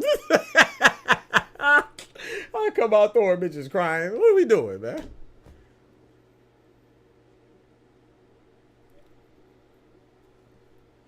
Yes, it's anime and they beat the crap out of each other. The Invincible is very brutal, but all right, but I might check it out. Yeah, I think I heard of it. The reason why I asked if it was anime because I think I heard of it. That's why. I think I have heard of that, but I never watched it. Is it on Netflix or something? I might check it out. You might have said that already. All right, let me get back to Brian commentary. My bad for going off on a tangent. Everything got to be sad, though, bro. I'm tired of everything. Ain't got to be sad, bro. So yeah, so I don't watch TV shows because I know the TV shows is gonna be about sadness and relationships, and not saying that they don't have a place in the movies, you know, but that to me that shouldn't be the main. That's not what I'm watching. That shouldn't be the main course, you know. That should be like the side a little bit. I feel like Spider-Man was it whatever last Spider-Man it was Zendaya and Tom Holland. I feel like it was unnecessarily sad. Like you forget you watching a superhero movie. Like I don't want my superheroes to, you know, I understand you gotta be relatable a little bit, but I don't want it to have no human element to that extreme, you know. I want them to feel untouchable and the villain to be, you know, I don't want to see no. The interpersonal relationships give depth, like B-Dog was saying, but sometimes I don't need all that depth.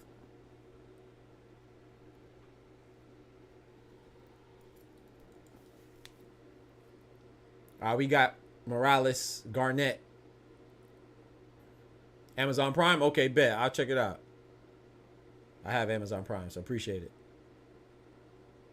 Speaking of Amazon Prime, shout out to the Amazon Prime and PBC Boxing. The first free fight for PBC on Amazon is Caleb Plant versus Trevor McCumbee as a main card, and then you got Stephen Fulton. I can't remember who he's fighting on the undercard. His return. We haven't seen him since he lost to Naya anyway. Haven't seen Caleb Plant since he lost to David Benavidez, I believe. Who did he lose to first? David Benavidez or Canelo? I don't remember.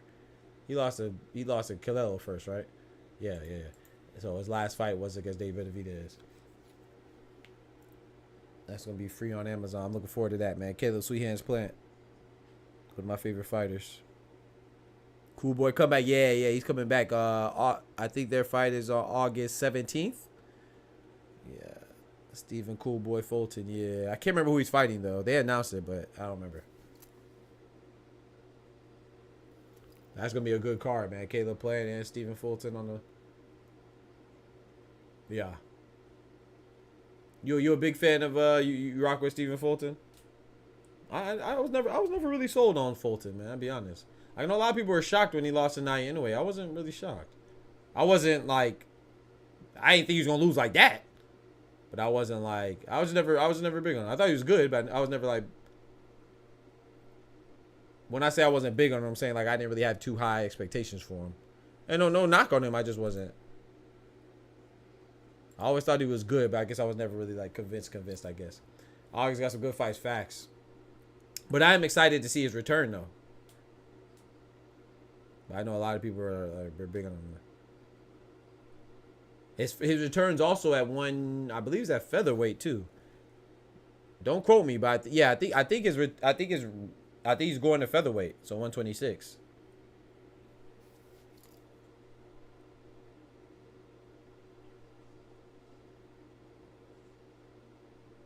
You thought Fulton fought great against that anyway? Yeah, I didn't think he fought a bad fight. I just thought, you know, that power is just too much. There's too much pressure.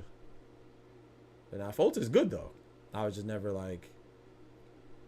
What I'm saying, I just never really had high expectations. Like, you know what I'm saying? Like, I got high expectations for Boots. You know, I've always had high expectations for Crawford. Had high expectations for Canelo. Even though Pitbull lost to Tank, I still have high expectations for Tank. I mean, even though Pitbull lost to Tank, I still have high expectations for Pitbull. Of course, I have high expectations for Tank. I never had like expectations like that for. I had high expectations for Spence. Never really had expectations for Crawford, for Fulton like that. The Monster's an unfair challenge. I mean, well, I don't know. Yeah, he a beast.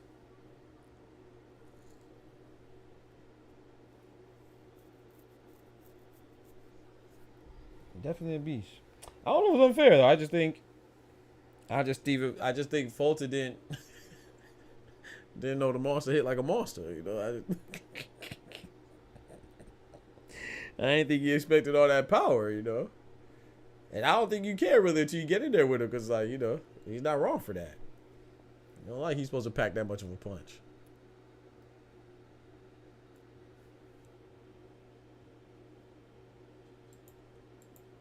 I guess my mom said I didn't think his style was conducive for being successful against Naya Inoue. I feel like Naya Inoue, to beat Naya Inoue, you gotta also be like a fighter too. Not saying Steve Fulton's not a fighter, but he's more like I see him more like a finesser, like a finesse style, you know, like a slick style, you know, try to outpoint you. I think you gotta be slick, but I think you gotta also be willing to bang to beat Naya Inoue, in my personal opinion. Like, I think Shushu Carrington's style, not saying Shushu could beat him right now, but I think his stylistically, that's what you need to beat Inoue, in my opinion. Or like I told people too, I think Juto Nakatani, if they ever fight, I have Juto Nakatani beating Naya Inoue. If that fight ever happens. First, I think Nakatani and Takuma Inoue should fight first. Let me call this fight, man. I'm in the 5th round, man. Sorry about that. I don't know how you could fight it perfect slick 12 rounds versus Naya Inoue. Right, exactly. You talking about like for Stephen Fulton? Yeah, that's what I'm saying.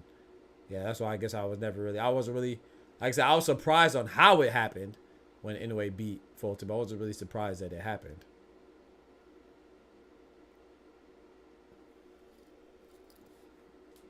Garnett threw 2 vicious shots to the body of Morales.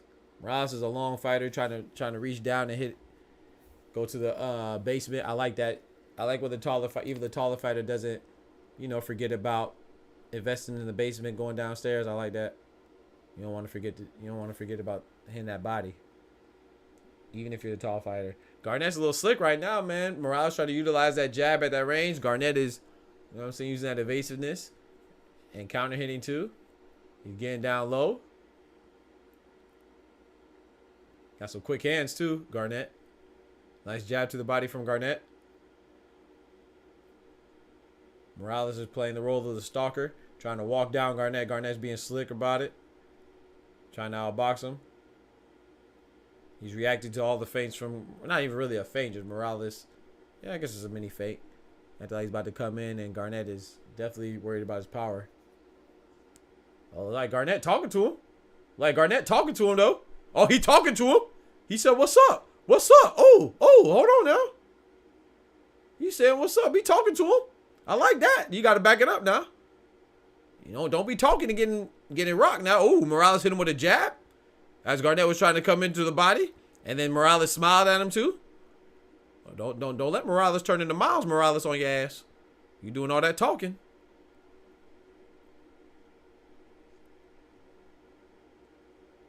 Nice right hook from Morales. That was blocked from Garnett. You can't see anybody being in the way? Oh no, I can. I think in a way wow, this is all I always felt. I think in a way he's a beast though. It's gonna be tough. I'm not saying it's easy. But I think in a way he's a wide puncher. He punches very wide. That's why a lot of people were shocked when Neary dropped him. I was shocked that Neary dropped him in the first round. But I wasn't shocked on how it went down because I think that's what you have to do. Because now anyway takes chances, which is why we like him. We like him because he takes chances, right? But he does swing very wide.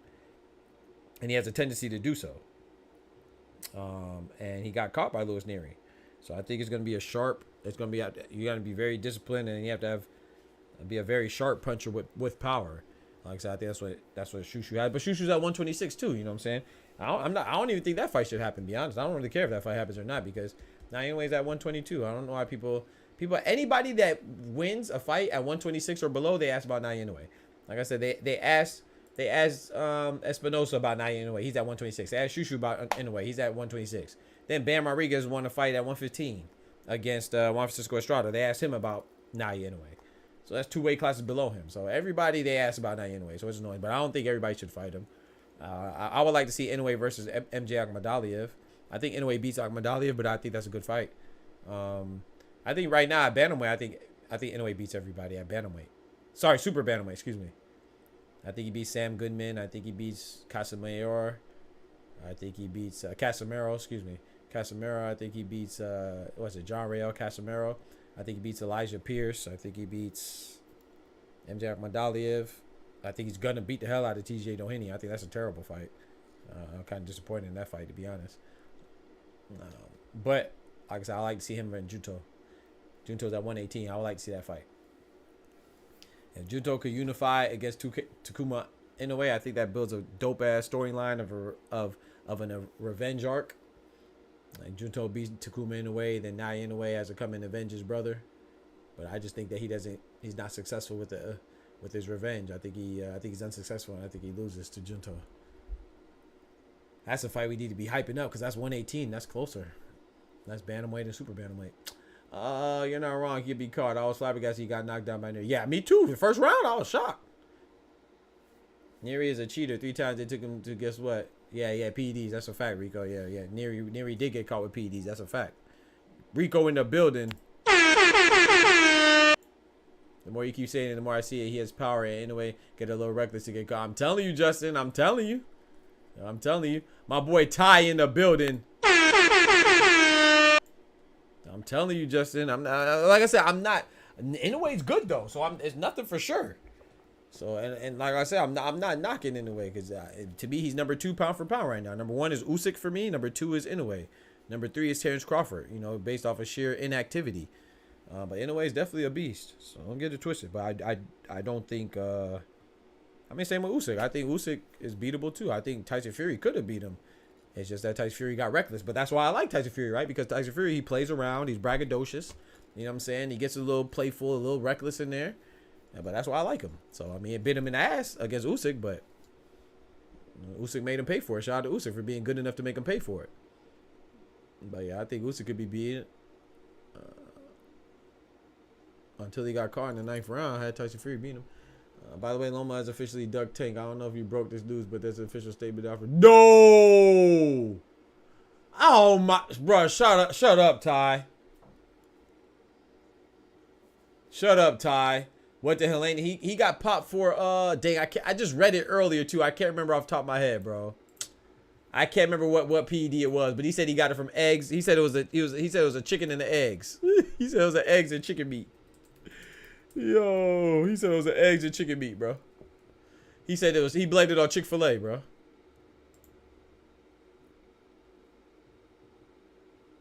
But it's crazy how he just got banned for failing the test last year, right? Literally fought fought Anthony Joshua a year ago?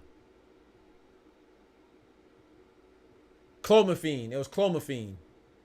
Yeah, thank you. Yep, yeah, clomine. Yeah, clomiphene. I just looked it up. Clomiphene. He said what came first, the chicken. I'm telling you. He said the eggs and the chicken meat he had consumed in advance of the bout originated from the hens, and those hens were administered clomiphene. Bro, stop it. No way, Loma. What up, Sydney Gang? In his statement, he claimed Loma has said he's uninspired and stepped away from boxing to spend time with his family. Wow. Wow. Baby, if he beat Bivol by KO, he will be number one. Hey, I'm not mad at that. Now, I know is number one, Usyk number two. I mean, I'm not mad at that. I disagree, but I'm not mad at that. I don't think, I mean, there's no wrong answer for 1, 2, or 3, bro. In my opinion, whether you have Bud, Usyk, or Inoue at 1, 2, or 3, as long as you have those three, it don't matter to me. I think they're all interchangeable. But me personally, I have Usyk 1, Inoue 2, and Crawford number 3. Now, if Crawford wins number 3, if Crawford wins on August 3rd, shit, I have Crawford number 1. But that's a pretty big if, because Islam Madrimov is a good fighter.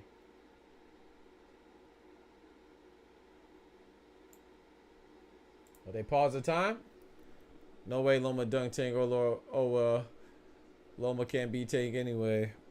Yeah, but Loma got to fight somebody. You know, we've been allowing him to duck Shakur, right? That's the easiest fight to facilitate in boxing. I did not really. I'm gonna really. Oh, wait till tomorrow though. Good Lord willing, I'm gonna definitely release that info. Ty. Instead, he claimed Loma said he's uninspired. Yeah, all right. But then they gonna blame. They still gonna blame Tank though. Yeah.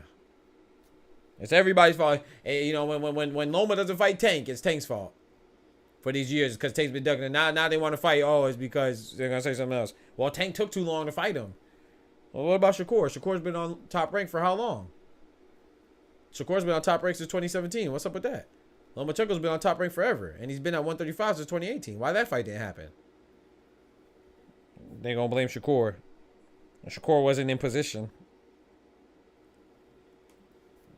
So people don't like to blame top rank fighters, boy. It's always everybody else's fault besides the top rank fighters, boy. Yeah, he started really watching tape. He's like talking about uninspiring. Yeah, he wasn't uninspiring when he fought Kambosos though. But shout out to Lomachenko though. He's a beast, man. I always respect Lomachenko. You know what I'm saying? Stopping boxing to go. You know, go defend his country and stuff like that. That's dope, man. Reminds me of Pat Tillman. Rest in peace, Pat Tillman is an NFL player who stopped playing in the NFL, making a lot of money to go fight for his country. Ended up dying as a casualty of war, you know. But shout out to Lomachenko. I respect that. So I don't think Lomachenko is scared. I don't think any man that would do that is scared. But people got to realize boxing is not about just fighting and being scared. It's about making money, and him losing the Tank is not even about him being scared to lose, but him losing his value and his ability, potentially losing his value and potentially losing his belt and potentially losing money. You know what I'm saying? So that's what it's about. So people say people are scared. No, I don't think Lomachenko's scared to fight anybody. Of course, you don't go to war if you're scared. But I do think that he's scared of potentially losing because of the implications it could have on his bottom line and his dollar. Loma isn't fighting anyway. He's taking the rest of the year off. Loma versus Tank would be a dope matchup. Tank KO everybody except for Pitbull Cruz. Yeah, I agree. This would be prime time for Oscar to lobby the IBF to call that mandatory. I mean, we'll see, man. I gotta read that though, bro. I'm gonna drop that video tomorrow. Good one. I ain't gonna drop no more videos today because we're gonna wake up early for the Nakatani fight. And that's at 4:30 in the morning because it's in Japan. So I'm not going to drop any video right now. But as soon as I see that, though, I'm going to drop it tomorrow. Good Lord willing. That's crazy, bro. I knew it was... Bro, I literally just talked about that earlier today. I literally said I don't trust Tank versus Loma in November until I see something definitive. That's crazy. I got to go look into that. Hopefully they're just joking.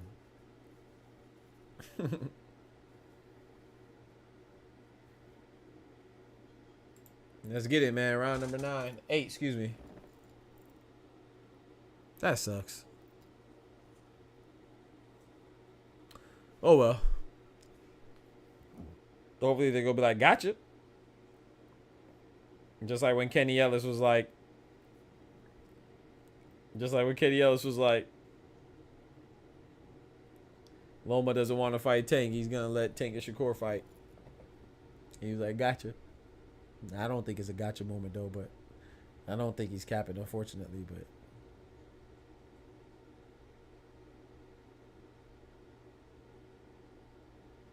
Facts, Kendrick. I gotta look. I'm gonna look into it though. I appreciate you, Ty, for letting me know. All right, man. Let me call this fight, man.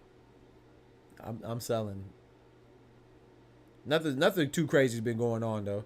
Morales is walking down, trying to walk down Garnett. He just jumped in with a left hook. Hit Garnett. Garnett ducked up off the ropes and stuck his tongue out, saying, "Hey, come on now." But you got to be with the. If you gonna be with the bravado though, you also got to be with that action too, man. You can't just make a miss. You also got to make them pay. Just look up the latest statements for Igai's Climax. Yeah, his guy. He's the best source when it pertains to Loma because Bob be capping. Yeah, I already know. Yeah. That's his manager, right? Klimas. Yeah. That's some BS though, bro. That sucks, man. Oh well, it wasn't gonna happen till November anyway. If it was gonna happen, so that's a far way off, man. Good Lord willing, we see November, but.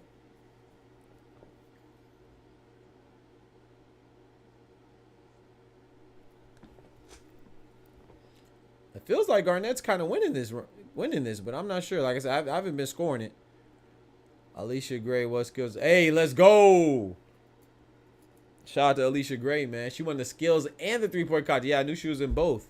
I think she was the only one that was in both the skills and the 3-point contest too, right? Shout out to Alicia Gray, man. Good stuff for Alicia Gray, man. She holding it down for the South. Put some South in your mouth. She played for Atlanta Dream.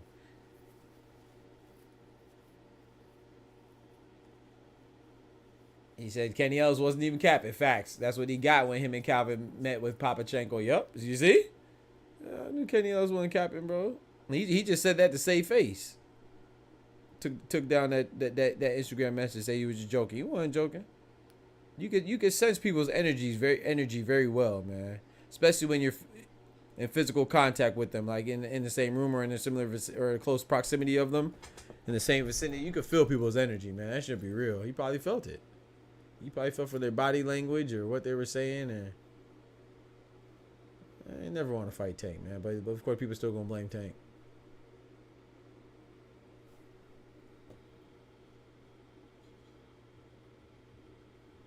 I would love to hear what Paulie Malignaggi has to say about this. And the other ones are from Pro Box, because they're quick to say what Gervonta and Shakur are not fighting, and Gervonta ducked Shakur, but they ain't never say once that Lomachenko ducked Shakur, and Shakur had on an actual shirt saying Duckchenko and having Shakur on his shirt and saying he was being protected by Bob. Not once they showed the clip and they still didn't mention it, but they love to say Gervonta's ducking Shakur, but they don't keep that same energy when it comes to Lomachenko who he's ducking. Not once do they say Lomachenko ducked Shakur.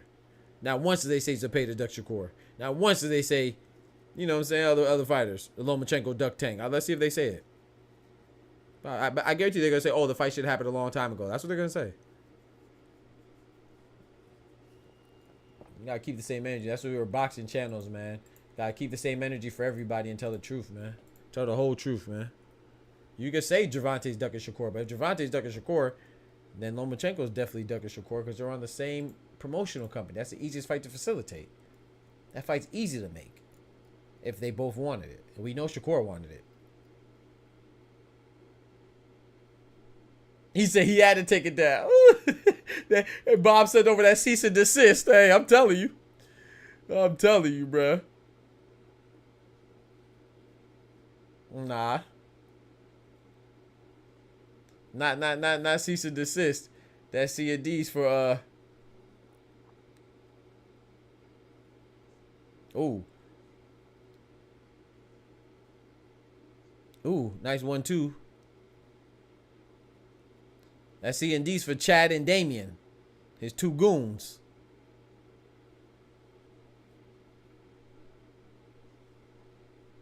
Morales is throwing some uppercuts.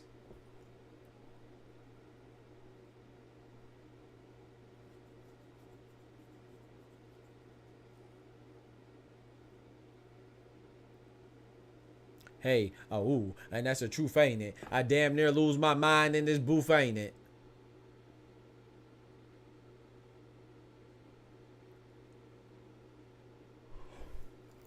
Move Chris a bump, that's your boo thing, I mean, here at Gang Gang, we got 2 bangers. I mean, for every brother, it's about 2 bangers. Right now, I got Morales winning this 9th round for sure. Yo, big homie in the closet, we don't do hangers. Snitching talking to the judge, we don't do chambers.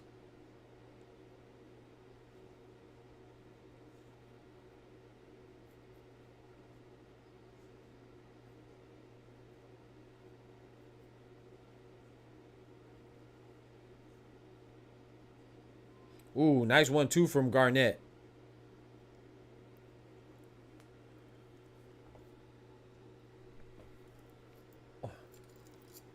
Hey, ooh, and that's the truth, ain't it? I dang near lost my mind in this booth, ain't it? Fifth roof ain't roof Chris or bump, it's that your boo thing,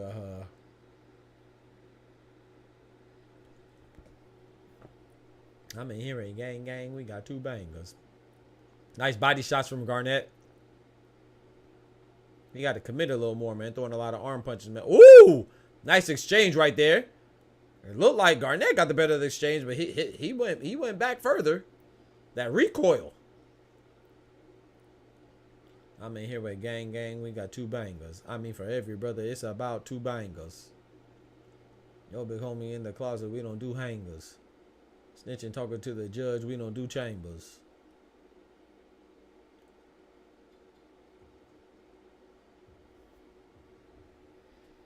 I don't know about these rounds, man. Very questionable, man. I feel like this is a close fight. Somebody gonna be upset. I feel like it's gonna be Garnett. Hey, ooh, and that's the truth, ain't it? Bob don't play when it comes to the Ali family. Loma, and now anyway, he will be quick with the paperwork. Facts. Rest in peace to Ali. Yeah, I know him and that's who. He said Ali's what got him into boxing, right? So.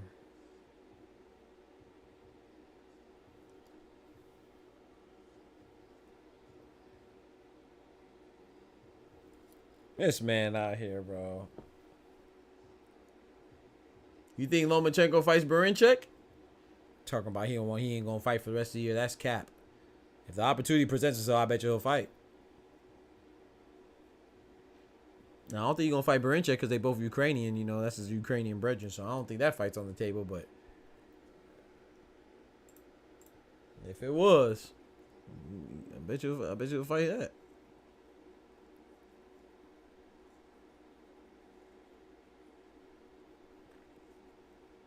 Ooh, nice left hook to the body from Morales. Caught Garnett while he was swinging, but he good. He got a good core. That's good. 3-punch combination from Morales. 2-punch combination. 1-2. Garnett, yeah, you gotta punch back, bro. You taking these rounds off like you up heavily. I think you could be up, but you could be down too, man. You gotta fight with urgency, man. I don't know when these boxers gonna learn, bro. You over here being inactive. You know what I'm saying? Acting like you got the rounds in the bag, the fight in the bag, and you losing rounds. And then gonna be mad if the decision don't go your way. You're not letting them hands go. Letting the guns go. The Kembe Mutombo. Ooh, nice left hook from Garnett. Ooh, nice body work for Garnett. 3-punch combination to the body. Morales responds to the double jab. Morales walking down. Ooh, nice jab catching Morales as he was coming in from Garnett. Ooh, Garnett swung with that right hook for the fences. Morales ducked under it, though.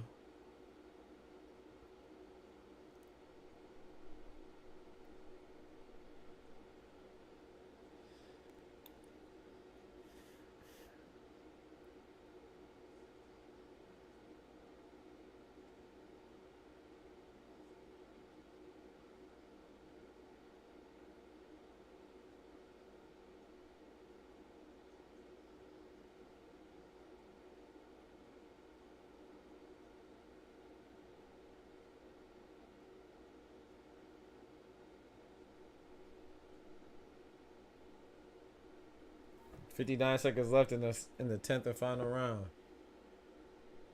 They throwing hands. This man Garnett. I don't know, man. Hopefully he's up as convincingly as he thinks, man. Sticking out his tongue and stuff like that. I don't know. I think it's a pretty close fight. I really don't know who's winning because I haven't been scoring. I just know from the eye test it's been back and forth.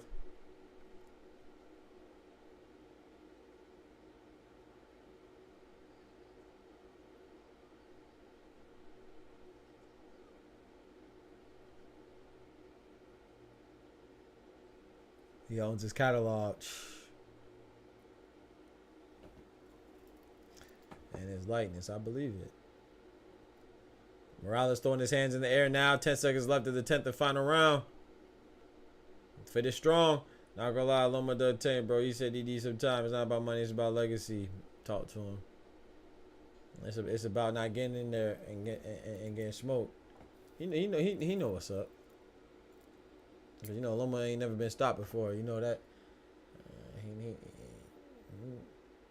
He knows that'll likely change if he fought Gervonta. Hey, ooh, and that's the truth, ain't it? I damn near lose my mind in this booth, ain't it? All right, come on, hurry up and start up the hopefully the main event's getting ready, man. ALEXIS ROCHA and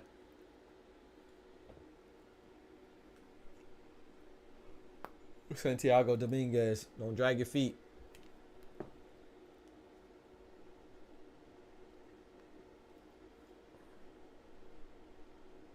Like I said, I don't even care. If people just kept the same energy, man. The people that be complaining about people ducking all the time, and they just kept the same energy for everybody when they ducked, that'd be cool. Yeah, but it's just very annoying, man.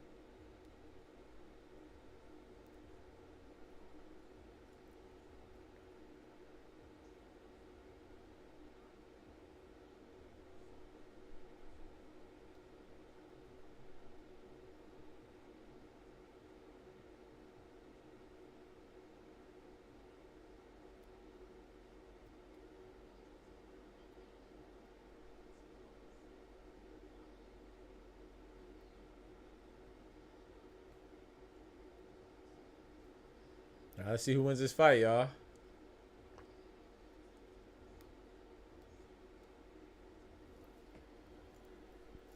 Don't forget to like the video.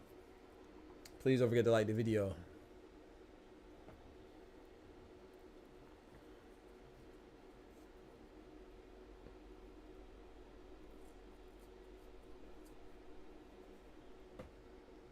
Hey, ooh, and that's the truth, ain't it? Go like the other videos too, man. I dropped some videos recently, man. WNBA videos, you know what I'm saying? Oscar De La Hoya video today. Go check it out, man. All the videos, check out all the videos. Watch all the videos. Helps the channel grow. Yeah, man. Tim Zoo video I dropped today too, you know, or yesterday maybe. I don't know. I dropped so many videos, I be forgetting what day I dropped it on. Hey, you talking about?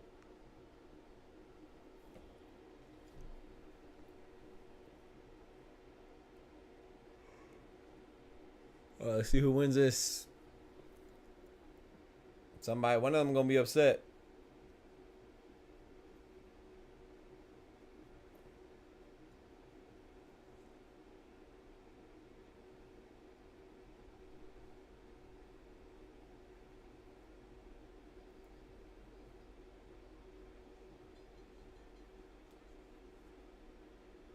Hope for the fight, but I got to FaceTime. For my box, I had to fact check for myself. That's crazy. Yeah, that's crazy, Ty. Send out those strikes and cease and desist, man. Oh, because his fighter don't want to fight.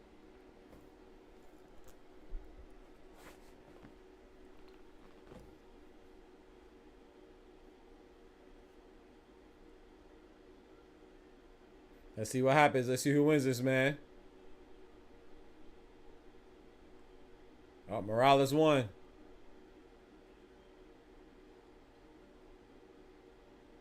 By unanimous decision.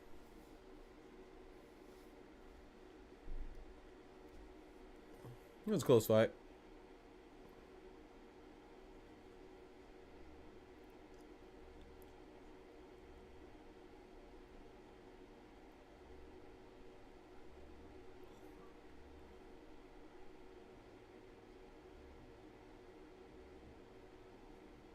You can see he kind of heard about it too, man. You can see Garnett kind of heard about it, but he's got to fight with more urgency, man. I feel like he was making a miss sometimes, but he just wasn't. Sometimes he was making a miss, but he just wasn't making them pay for it. And I think he got off a couple times, you know. But I think one of the judges had a 190. Like I said, I can't hear it, but I think that's what someone said in the chat. Someone had a 190. I can't disclose my boy's name, but just now you good. I wouldn't ask you. I wouldn't even ask you, bro. I ain't gonna lie. I wouldn't. I don't be asking people for to disclose any information, so I wouldn't even ask you, bro.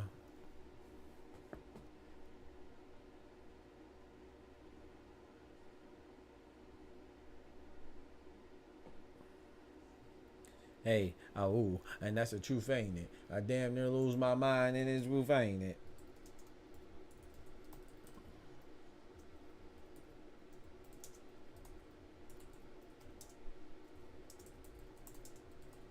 I'm looking it up right now, though. Since the fight is over, I'm about to look it up right now.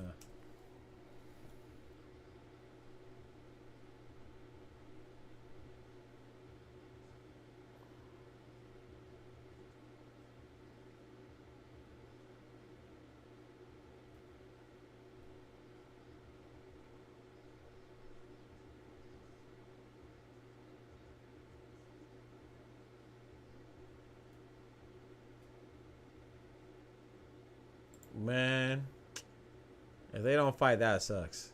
But it's all good though. I ain't tripping. We got other good boxing. I bet, Ty. That's a bet. Appreciate it, man.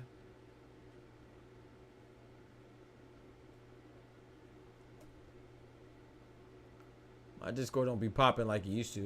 It used to be jumping because, you know, we used to talk about games and I used to be gaming and stuff. But since I don't really game anymore, you know, a lot of people just aren't as active, but it's all good though. It is what it is, you know what I'm talking about? He said lies, that's all we had left. Nah, bro. Big member in the building, my boy Merle. I gave you that.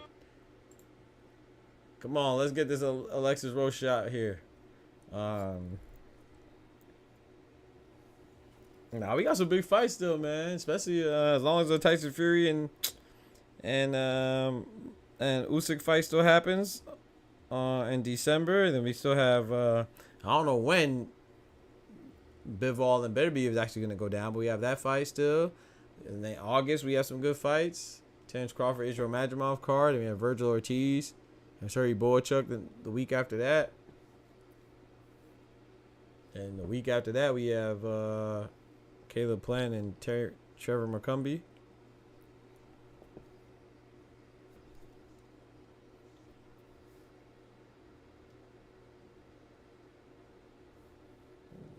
Yeah, I'm not gonna lie. If it doesn't happen this year, then they probably don't even need to fight. Yeah, Jake Paul's fighting tomorrow. Jake Paul and no, that's tomorrow. Jake Paul and Mike Perry. Yeah, from Bare Knuckle Fighting Championship, who used to do MMA. That's tomorrow. This morning, early in the morning, at about 4:30 in the morning Eastern time, so about 1:30 your time, we have Junto Nakatani. He's fighting in Japan, so I'm looking forward to that. I'll be up watching that. Yes, sir. Yes. Oh wait, you talking about Jake Paul? I don't know. You know, I never watched a Jake Paul fight before, so I'm not sure if I'm ready to change that. I'm not interested in that dude fighting at all. Shout out to him though. You know, all respect to him. You know, get your money up. Hey, I celebrate everybody getting money and stuff like that, but that don't mean I gotta enjoy it. I don't like it. But if people in the chat they want to watch it, then I'll watch it. I don't mind it. You know, ain't like I said, I have nothing against it. I'm just not interested. But I am interested in the undercards. The Shadazia Green versus Natasha Spence, I believe her name is, and then Amanda Serrano's actually is fighting. I can't remember her opponent, so I'm interested in some of the undercards, but just not the main event. I'm seeing 3. He's not as bad as you expect. Yeah, you shouldn't look as bad as I expect if you're fighting people that are as bad, that are worse than I expect. You fighting he ain't boxing no boxers.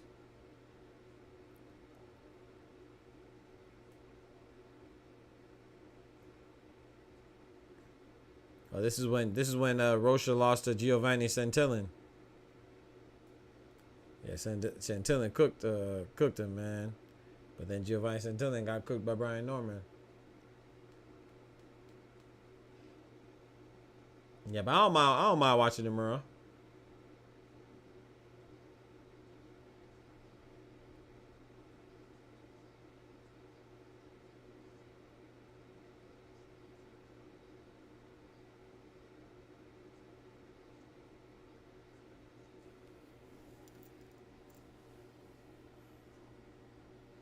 Hey, ooh, that's the truth, ain't it? I damn near lose my mind in this booth, ain't it? Chris Rufanga, huh? Roof Chris, I bump. That's your boothanga, huh? All right, let's get it, man. Come on. Why are we still seeing highlights of Alexis Rocha? Let's see. Let's get this fight out here. I'll be right back. Let me go use the bathroom real quick. I'm gonna run this ad while I use the bathroom, y'all. Yo, it's Dr. Boxer Talk. Y'all know what it is, man. We in the building, man. The doctor's in the house. I just want to thank y'all for real, man, for the bottom of my heart, you know, for even considering becoming a member, you know, and just want to let you know how much it means to me. You know, that support means a whole lot, man. You know, I always thank God and I always keep it real, you know what I'm saying? And I'm glad that y'all appreciate the authenticity and me being genuine with all my boxing takes, you know what I'm saying? I have my PhD in engineering. You know, yes, I'm really a doctor, which is just an example and a testimony to how we keep everything real, to keep everything funky, man, and y'all appreciate that. So that really goes a long way to me, you know, and that support goes a long way to keep the lights on, man, and all that stuff. So without that support, I wouldn't be able to do these videos. You know, I left a lot of money on the table, you know, to pursue my dream of content creation, especially in the boxing realm, in the boxing space, as opposed to going and getting a job in industry or academia and making money using my degrees. You know, I decided to chase my dreams, you know what I'm saying? And I just took a leap of faith and, you know, and put God first. And, you know, I give y'all genuine takes, and y'all really appreciate that. So that means a whole lot to me. I'm not going to keep you up any longer. I'm not going to hold you up any longer, but I just want to say thank you for considering being a member, because without y'all, then this channel wouldn't be nothing, you know what I'm saying, without that support. And this is what y'all do too right here, man. You see these big monsters right here? You see these monsters right here? That's Bandit right there. And that's Kimba, man. They eat a whole lot, you know what I'm talking about? So that helps put food on their plate and mine too, you know. So thank y'all, man. Big salute. Love y'all. Remember, with God we can do anything. Without God we are nothing. I appreciate the members, man. Thank you. From the hood to college, both worlds they had to meet. 6 degrees between us, so cold we're about to freeze. But we're Florida boys, hot takes, we bring the heat. We're moving the culture, the engineers to the streets.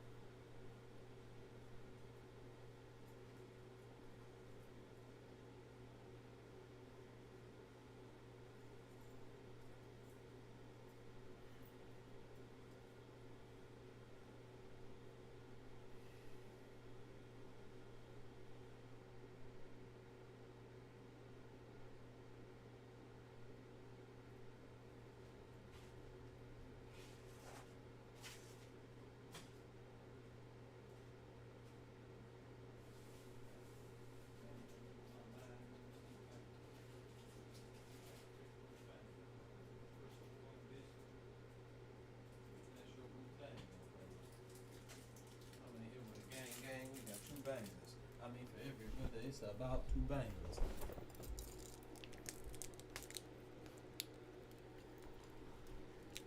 Since you're talking to the, we're gonna do chambers. Alexis Rocha.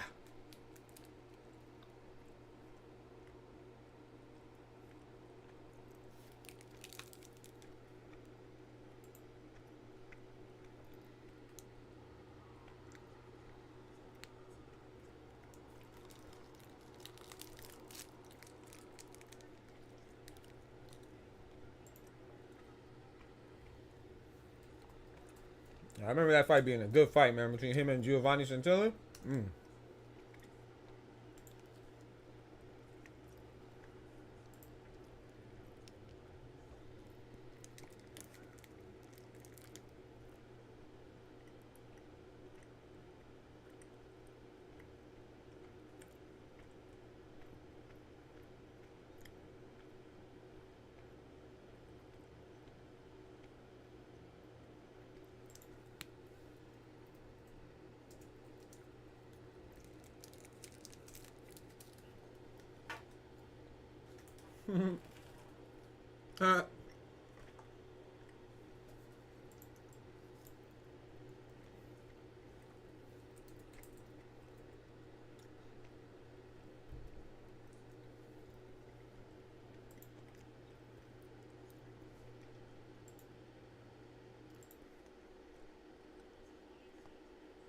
Oh my gosh.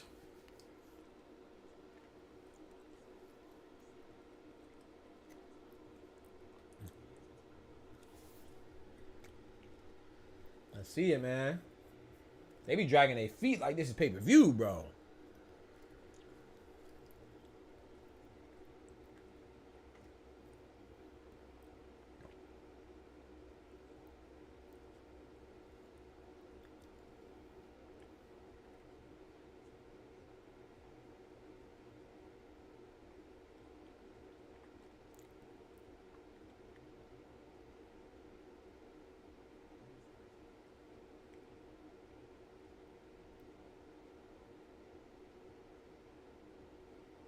Apricots. What the heck?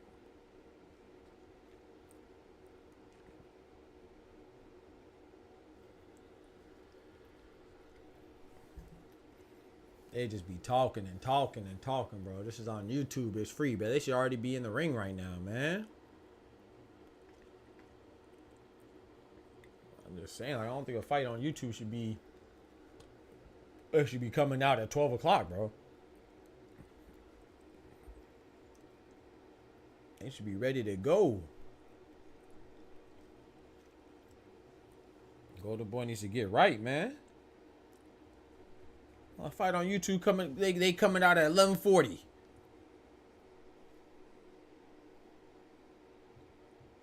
This is YouTube. Dang. All right, we got 27-year-old Alexis Rocha going against Santiago Dominguez, 32 years old.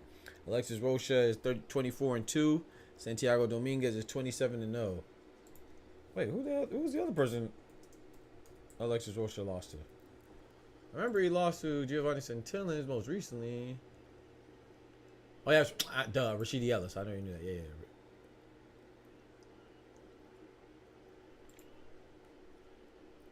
I guess so. I guess they got to fulfill their ads, of course. I guess you're right.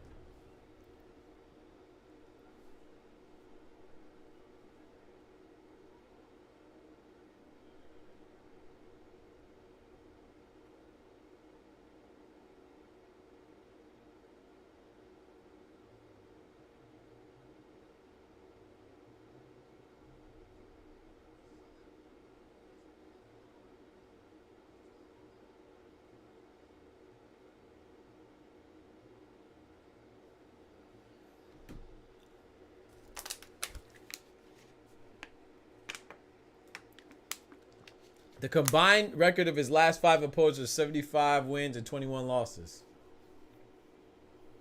So they're basically trying to say Santiago Dominguez hasn't really been fighting anybody.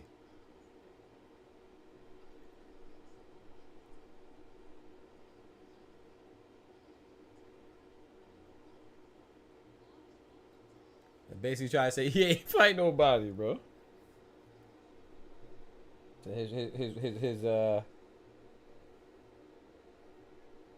His record's a little inflated. We're gonna see what time it is. Now what time it is.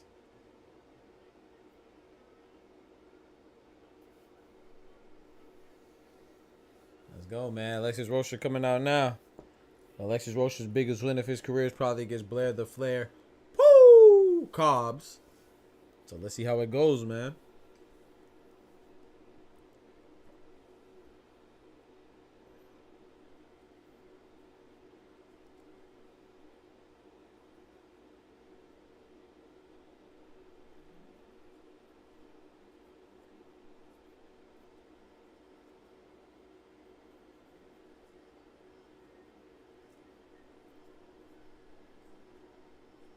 It's Alexis Rocha's seventh fight in California, Indio, California.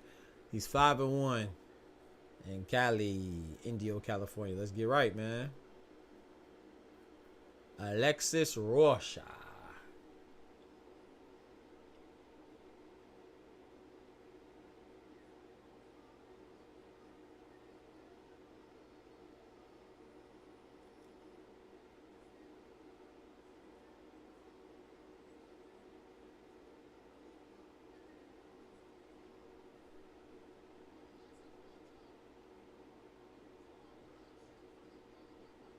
Come on, let's go. Let's get it, man. Get your butt in the ring now.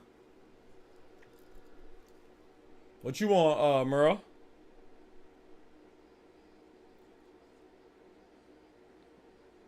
I know they got the UFC tomorrow. You're probably looking forward to that.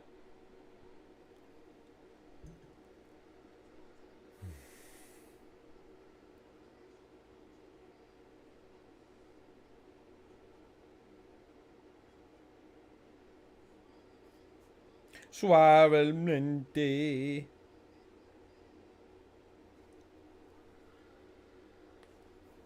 Not too much chilling. Why this man Ty put? Why you got a demon in the chat, bro? What you on, bro? You see tomorrow something to do, yeah. This man Ty on demon time in the chat. No diddy.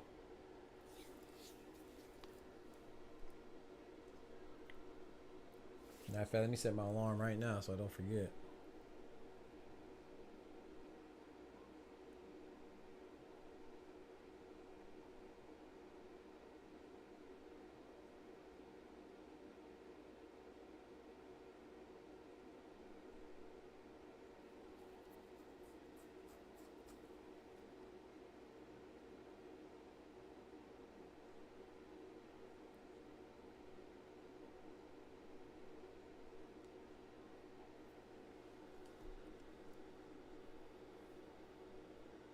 It's a fight night, nothing special. I feel that.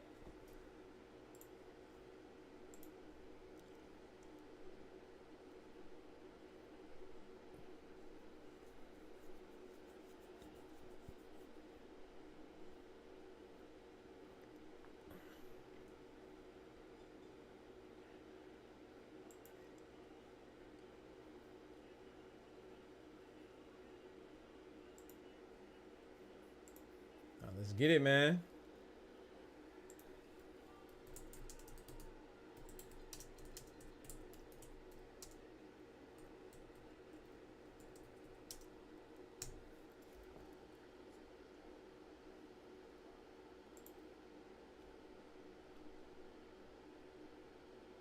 My boy be on the NCAA, bruh.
All right, so it says 5 o'clock. So I'm seeing 4. I'm seeing 4:30. I'm seeing 5. So let's just set it for.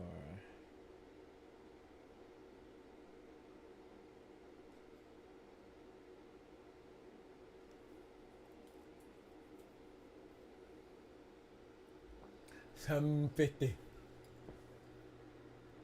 First start Dynasty with Rhode Island. I like career mode, bro. Man, I used to play Madden in my career, man. Remember they used to let you be on one character. I mean one player, one position. I haven't played Madden in so long, bro. I was a beast, bro. I used to win money off Madden, bro. Round 1, let's get it. in college, bro. Dominguez in the blue shorts, Rocha in the white, silver shorts. Excuse me. Dominguez, undefeated fighter. Never tasted defeat before. Will he taste defeat now? Coming with a strong right hand that did not connect.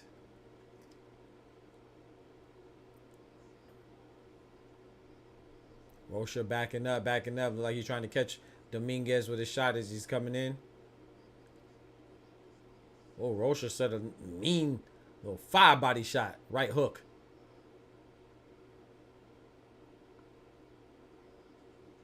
Oh, Rocha going to that body. You know, he likes to go to that body too. Dominguez is trying to...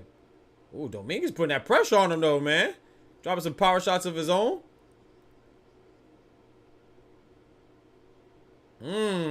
Big straight left hand from Rocha as Dominguez was coming in.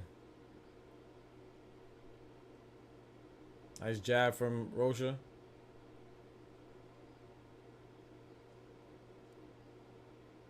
I was getting cooked there, right? Me? Oh, Madden 08? Boy, you sleep. You sleep. I was winning tournaments in the dorm, bro. I winning money, boy. Beating people to their socks. Why the hell did Dominguez fall right there?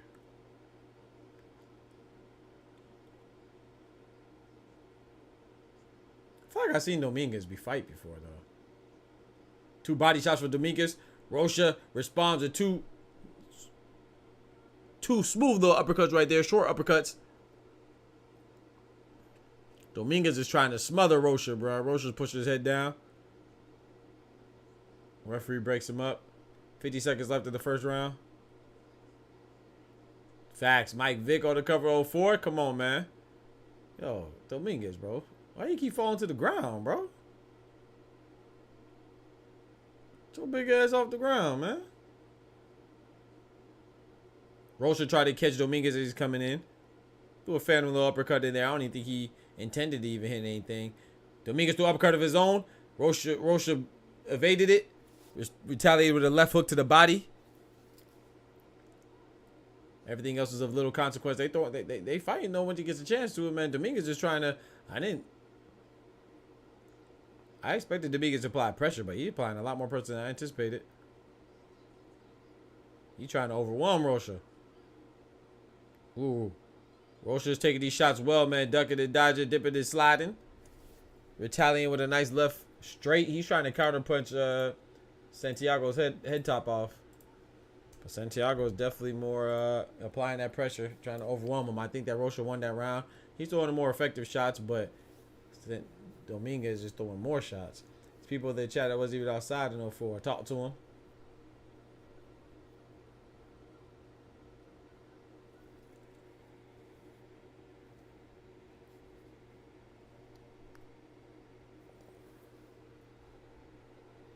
I think the last Madden that I played for real was one with what was the one white running back from the Browns? Something Hillis? Peyton Hillis, was that it? That was the last one I played.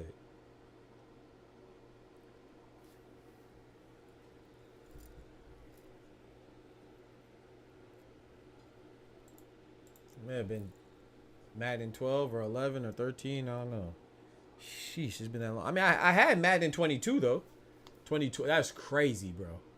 I have Madden 2022 or 2021. One of them. My homeboy, who's an engineer at EA Sports, and he sent it to me to be a tester. You know, so I got it before it even came out.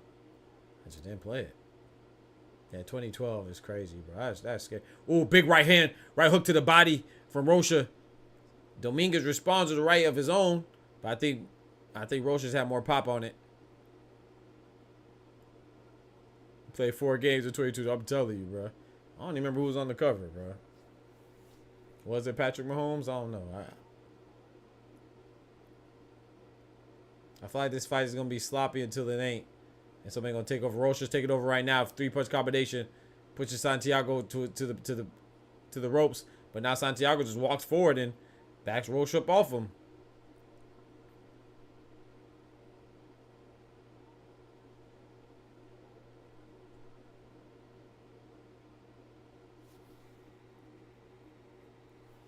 Dominguez said, hey, man. It's about to clinch. Dominguez threw a nice right hook to the body onto Rocha. Rocha retaliated in kind with a punch of himself. Rocha hit it with two shots to the stomach. One left hook to the body, then one left hook, like a little uppercut to the stomach. Santiago claps his gloves forward to acknowledge it, so you know he felt that one. Ooh, Santiago opened it up with three hooks. None of them really landing, though. He's just throwing, like, I ain't gonna say he's not really throwing wild, but a lot of them are landing on gloves. And Rocha's just, I don't think Rocha's getting hit too hard. And he's retaliating. He's landing the more cleaner. His shots are more clean and more effective.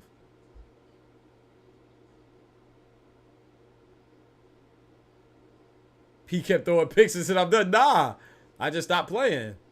Because you got to remember, back at that time, well, I mean, well, not that you got to remember, but at that time, that's when, 2012?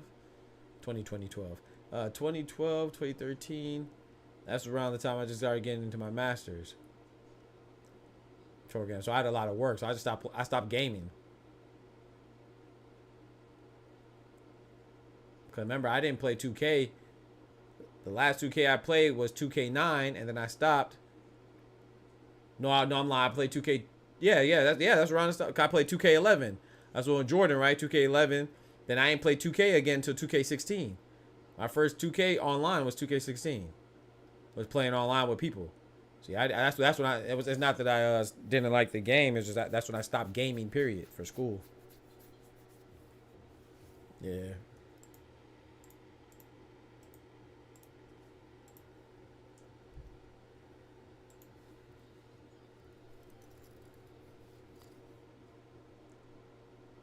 And then I got 2K16. Yeah, exactly. That's what happened. Yeah, and then I got 2K16, and that's when I was, that's when I just was finishing my masters. Yeah, 2K9. I remember that's when Kevin Garnett was on the cover. And I just finished my masters, and I got 2K60. I was happy to get back into games again because I took a break. And then, right when 2K17 was coming out, I remember my girl at the time, I got accepted into the PhD program. Well, not fully. I decided to go for my PhD, and then when I became a PhD candidate, you got to take the qualifying exam. And so that's when I stopped playing games again. I remember my girl at the time, she bought me 2K17 the first day it came out. But that and Dragon Ball Fighters or Dragon Ball Fighter Z or whatever those games called. But I told her to bring it back because I was like, I'm going for my doctor, so I can't play games right now.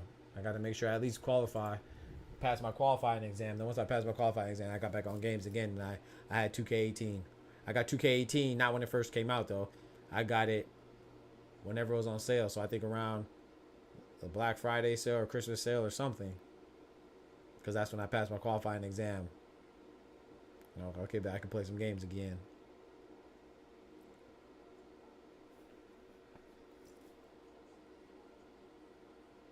God is good. I was so happy about that.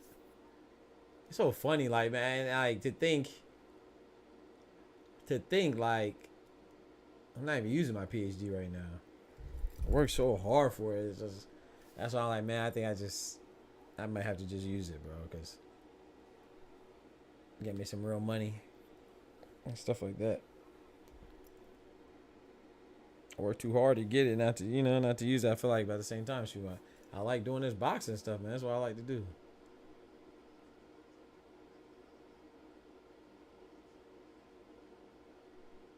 Dominguez is throwing shots, man. Look at he just threw. Ooh, okay, that third body shot hit. But he threw two shots to the body, a shot to the head that neither one of them landed flush. It kind of landed behind Rocha, but then that third body shot landed right in the stomach, right in the gut of ALEXIS ROCHA.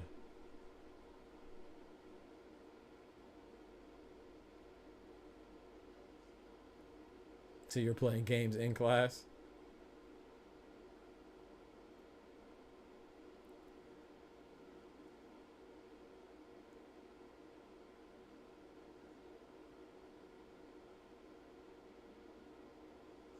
Using Dennis Rodman.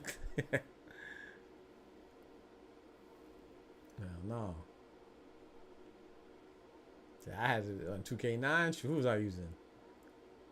I made my own career. I had a career and I did a draft. I had my own team. I had Rondo, Monte. I remember I was using the Warriors before Steph and all that. Yeah, but I was using the Warriors, but it was a guys just because I like that they were called the Warriors. And then I drafted my team. I had, did I have KG on my team? I don't remember. I think I had KG on my team. Monte Ellis.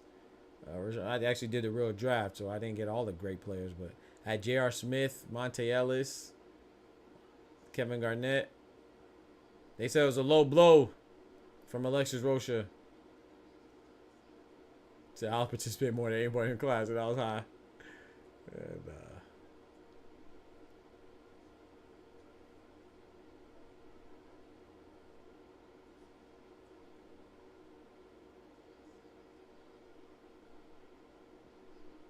Santiago put up a fight though, man.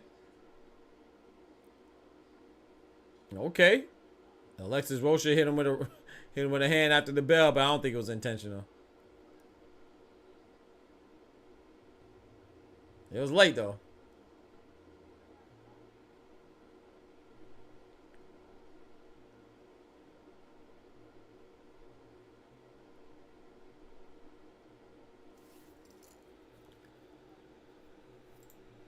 Hey, ooh, and that's the truth, ain't it? I damn near lost my mind in this truth, ain't it? He said, oh, I was on honor roll too. Shit, I wasn't even taking classes when I stopped playing games. I was done with classes. I was on a PhD. I was just doing research.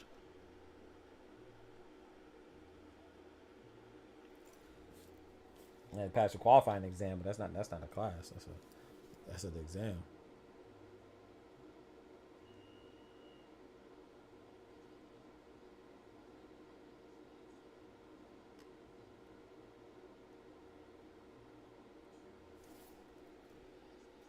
Hey, ooh, and that's the truth, ain't it? Round 4. Round 4.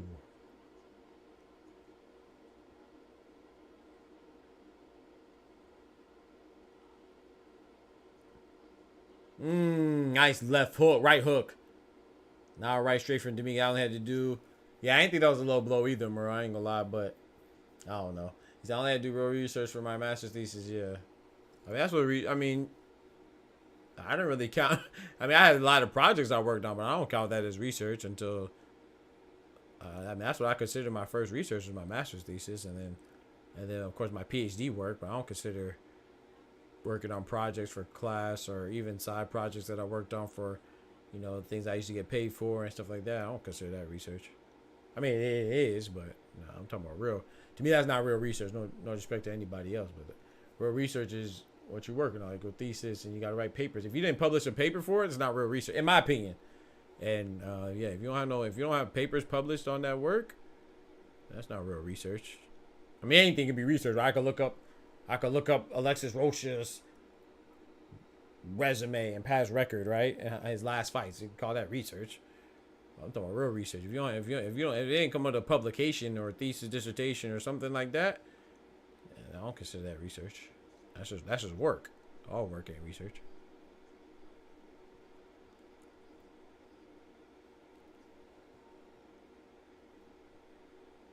Ironically, I did it on video games and cognitive abilities, so playing video games and technical research gotta be smart. Hey, talk to him.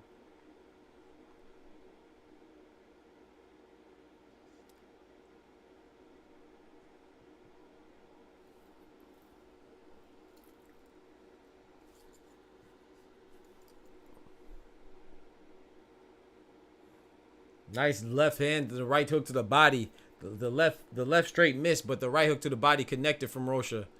Dominguez is tough though, man. He undefeated for a reason, man. He's trying to get to that body, man. Right now, 4 or 5 shots unanswered. Rocha trying to explode off the ropes. He got back to the ropes now. Before when he was backwards to the ropes, he was exploding and getting off the ropes. Now he's kind of hanging on the ropes, man. Maybe a little, I ain't gonna say, you know, too much fatigue, but a little fatigue. Dominguez saying, come on, man, bring it, let's go. Dominguez want to slug it out.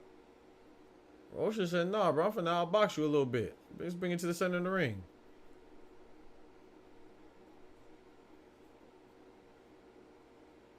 I ain't gonna lie, this is kind of crazy little YouTube fight on at 12 a.m. Past midnight, that's crazy.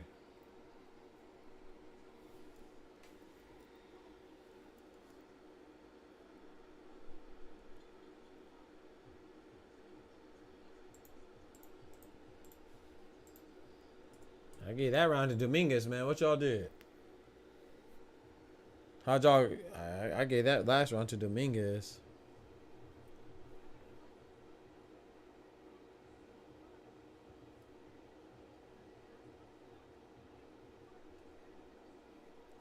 Man, freak that.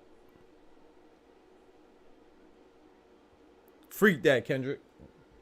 They are in California, but we don't care about that. The world goes by Eastern Standard Time. Ain't nobody on the West Coast watching this fight. No, I'm just playing. Nah, you're right. They gotta watch it. You're right. It's only 9 o'clock for them. You're right.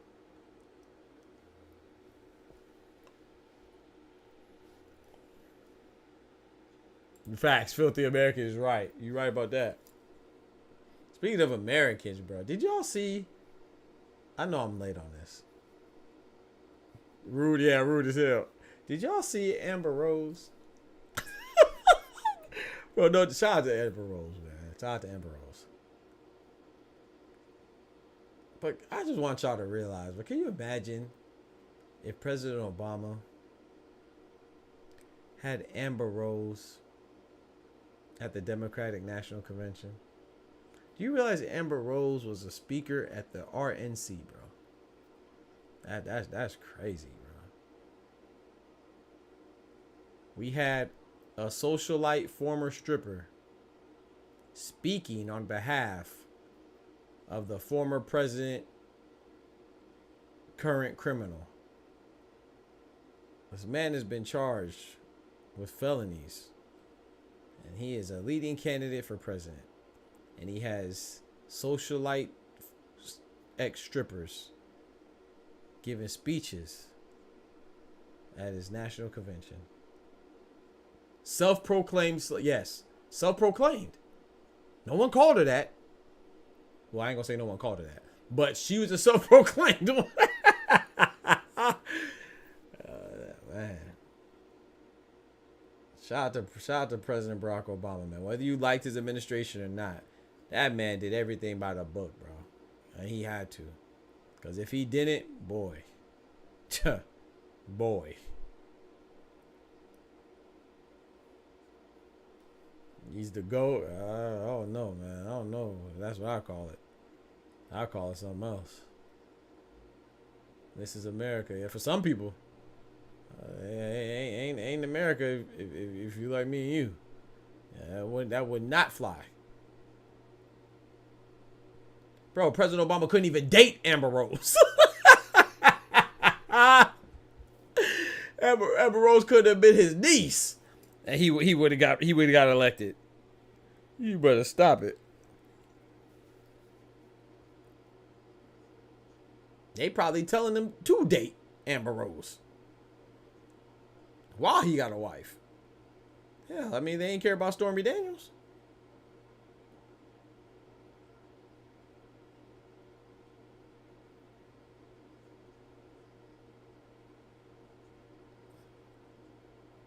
He said Barack Obama, not gonna lie, Obama a slime ball too. I disagree with that.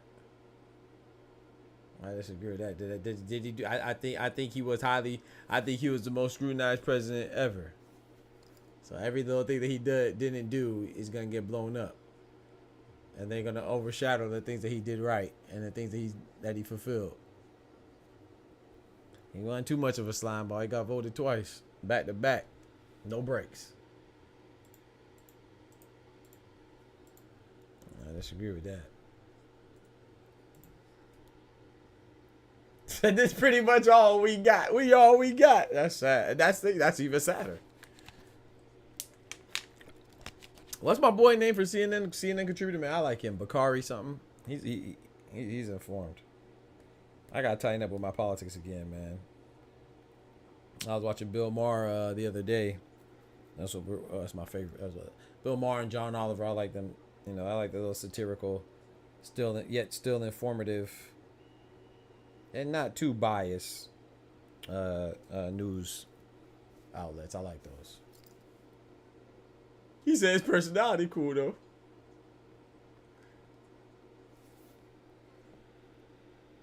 No, I'm not talking about personality. I'm talking about policy. I ain't talking about personality. Wait, who are you talking about? You talking about Barack or you talking about Trump? He said personality cool. We don't care about their damn personality. We care about their policies. I was watching something and I saw this girl say something about you would agree with some stuff. I can't remember what it was on. Like, you would agree with some stuff if you looked at it. He said, do I agree with everything? No, but I agree with a lot. I'm like, I mean, I agree with some stuff. I'm like, that's not the point.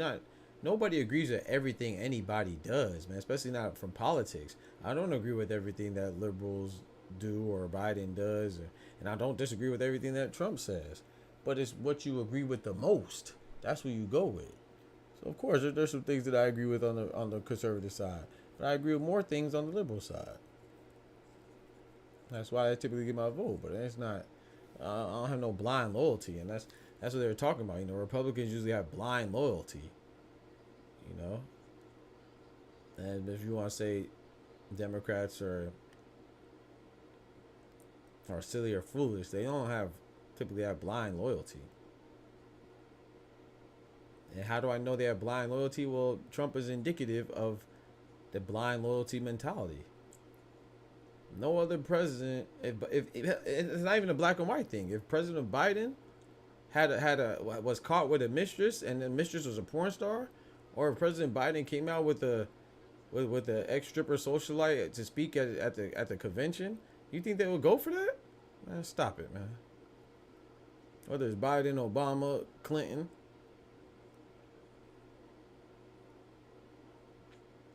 This man has, what was it, 34 charges against him. You think the blue candidate would go for that? Come on, bro.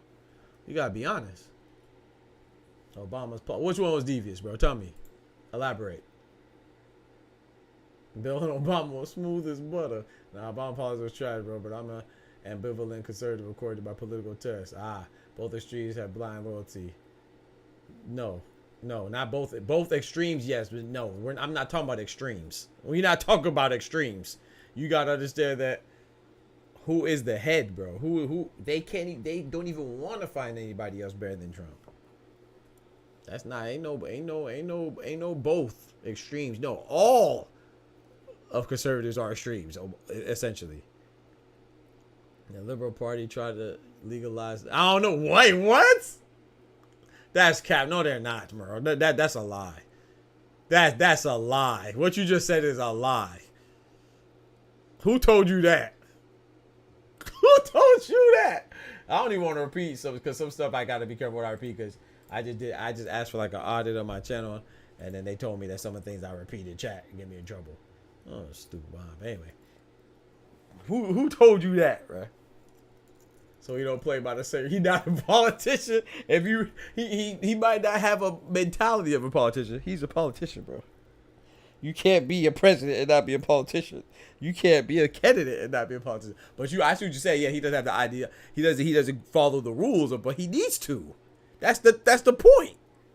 So once again, if anybody else wasn't a politician playing politics, people would be mad. Yeah, why Trump still got both his ears? Well, he got shot with the gun. That's crazy, Todd.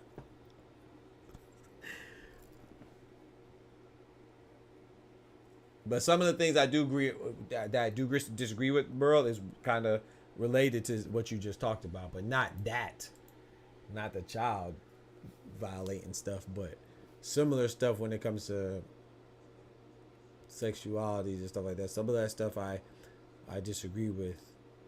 On the blue side, I'm not. It's one thing to be progressive, but it's another thing to be, what's the word?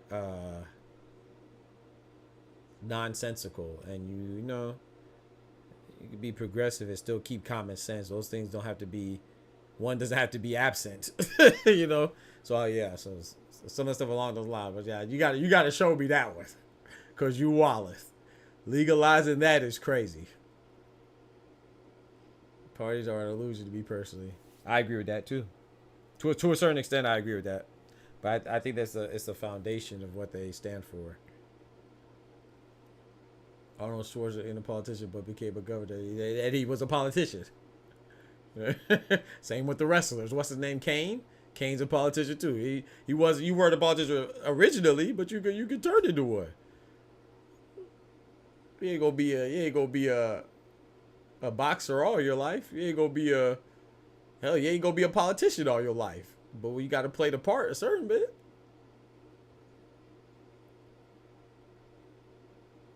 You ain't gonna be whatever you are all your life. You ain't gonna be a student all your life. You ain't gonna be a swimmer all your life. But you got while you doing it, you gotta play the part. I'm all for social services like universal health care, free education. I feel that. I'm with that too. I'm with that too. But some things, like you said, there's some things that I disagree with. Foreign policy to me is, I don't know. So I think that rules should be abided by. You should abide by rules and they should be enforced. But I think foreign policy, I think that's an illusion. People act like like we actually keep it out. Like you would think it's like Infinity War. I remember when they went to Wakanda and they put the barrier there, and then you had like all Thanos minions trying to get in the barrier. That's how I feel like it's like fear mongering, and people think that's what's gonna happen. Like when they talk about foreign policy, I think that's what people think of. And kind of like what Morel says, an illusion. I think that's like an illusion. Like, not saying there's not other aspects to foreign policy besides immigration, but I'm saying that's what I think the majority of people think of when they think of foreign policy. Is just people just invading. Like, bro, they are low key trying to switch up legislation in favor of the Drake's case. Hey, yo. Yeah, like I said, please drop the link, man. Please drop the link where I need proof, man. Please drop the link, man. Yeah, Dominguez doing his thing, man. But I believe in free market capitalism, less government restrictions, right to arms. I feel you, Kevin. I disagree. I don't. That's why I think I got to get up out the South. I love the South. But I can't. I'm not like I said. I have my concealed weapons license that we talked about. I only have that. That's strictly retaliatory. I don't want to. Not saying that, you know, we live in reality, you know. So I'm not saying you shouldn't have the right, but I don't know. I think that excessive force should be limited to those that want to protect or serve. However, people that want to protect or serve don't always have the best interests of people like they should anyway. So I don't know. But yeah, I only have my concealed weapons license because I feel like other people have it that might want to harm me. That shouldn't have it. But I don't like the right to bear arms, to be honest.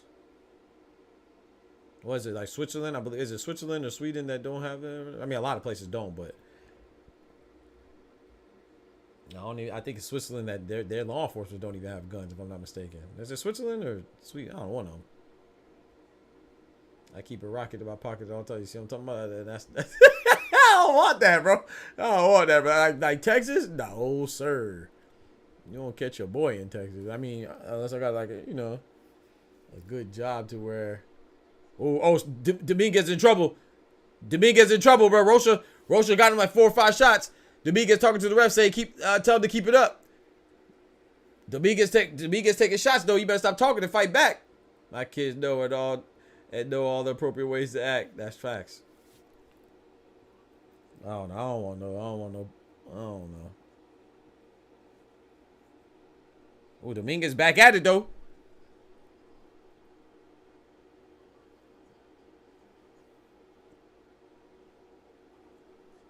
I got my license sometimes at Tyson working. That's true, but like I said, I don't know. Nothing is ideal. We don't live in a utopia society, but if, I would prefer just law enforcement have artillery, and I don't even think they need it all the time. A lot of them aren't qualified. You don't even need a license. He said you in Florida. You don't need that. Well, you gotta have your concealed though in order not to keep certain places, right? So like you can have it in your crib. You can't without a concealed weapons license. You can't just walk around. It's not like open carry like Texas. But yeah, to keep it in your car, you're okay if you keep it in your car without a concealed. You don't need a concealed license for in your car, in your house, and places that are considered like private domains, I guess. I can't just walk in a grocery store with it. without your concealed weapons license, and still is, and even then you still have to be concealed, right?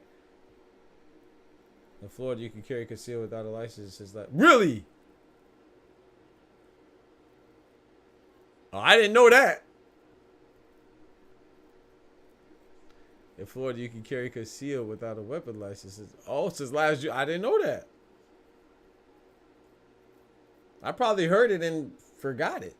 I probably did hear that and just forgot. It's all the more reason why I gotta get up out here. Not open carry. Yeah, not open carry. Nah, Florida's not open carry. Florida stop open carry? Yeah, nah. Florida's not open carry. I don't think Florida was ever open carry. So if you was carrying openly, boy, you was illegal in the boy. You better thank God. God was protecting you. Yeah, Texas and some other places, not just Texas.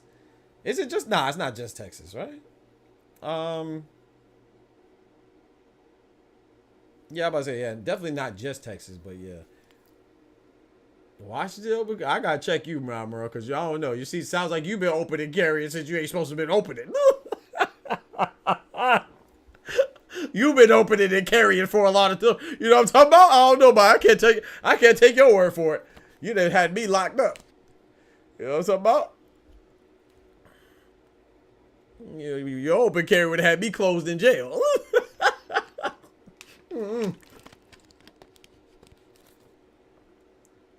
And that guy's dangling in the trunk. Yeah, I can't trust bro. Yeah, I gotta look up the laws. Oh, you ain't never open. Okay.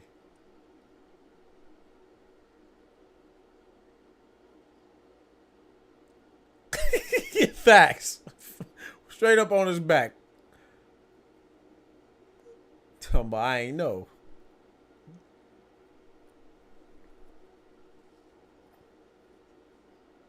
Nice left hook to the body. I didn't think this fight was gonna go the distance, but I was definitely wrong. I think Rocha came on towards the end, so I think Rocha's gonna get the nod. But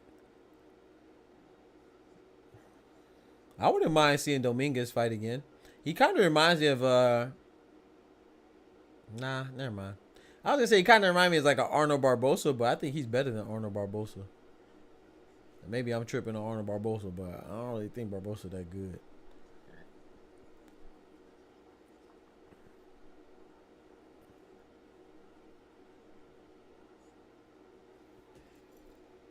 Yeah, both ways is crazy. What? Yeah, no Diddy. Yeah. You wild. I'm mad. I just skipped right over it. Thank you, Kendrick. Thank you, bro. Yeah, because you wildin'. Definitely got to have that guy's neck in it right. Oh, sleep.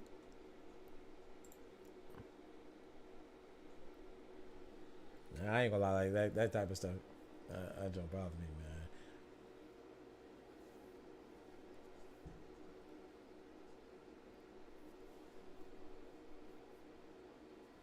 What y'all think about that Project 2025 stuff? Y'all actually looked into it? I looked into it a little bit, not too much, but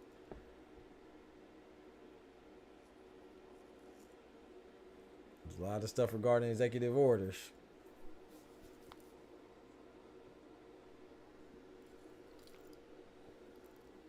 A lot of stuff with abortions.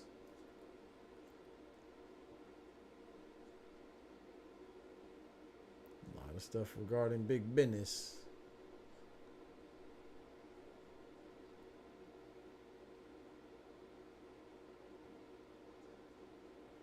"39 seconds left in the 9th round. Came up on an officer's pistol with the safety on the grip." My last girl, man. She got my freaking...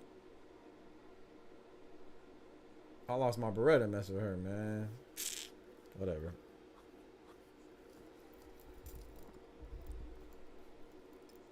Still got a little... I don't even know what it is. I think it's a...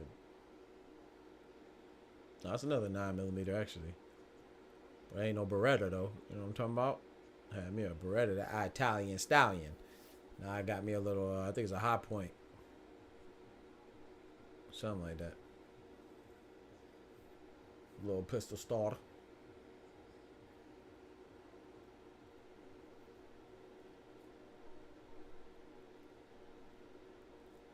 But I don't know that. Hopefully that was a kid. Was that a kid, chat?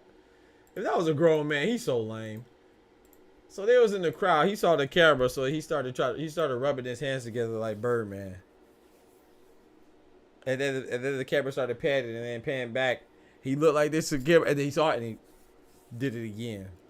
Oh, people are so corny. He must have he practiced it in the mirror. If it was a kid, oh, it's okay. That was an adult, bro. Tighten up. I take you for the type to keep the peacekeeper. We talk to him. You know what I'm saying? Keep that John Cena on my hip.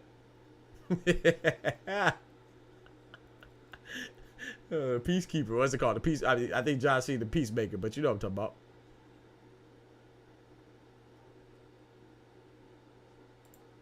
Bro, you know what's crazy about that, bro? I don't got no safety on my strap. Don't need. Yeah, see y'all wild. See, Kevin, I would never go to your crib. Me and you would never chill ever. I remember I had a homie, right? I had a homie. It was a white and Asian dude.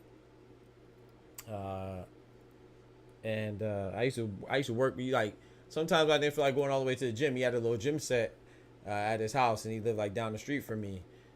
This is like I didn't have my bachelor's yet, but I was going towards my bachelor's, and I went to his crib. You know, like I said, I used to go to his house sometimes. He used to want me to work out with him because he used to like to try to get in shape, and you know, I was always going to the gym and stuff like that. He liked when I worked out with him, and you know, it gets motivated him to work out. So I'm like, yeah, man, I'll come through. You know, if I don't feel like go to the gym, yeah, we go work out. And one time, I already knew he had a heat. You know, I already knew he had a little gun on him, but I think it was a 45. I don't remember, but I already knew he had it. But then one time it was on the dresser.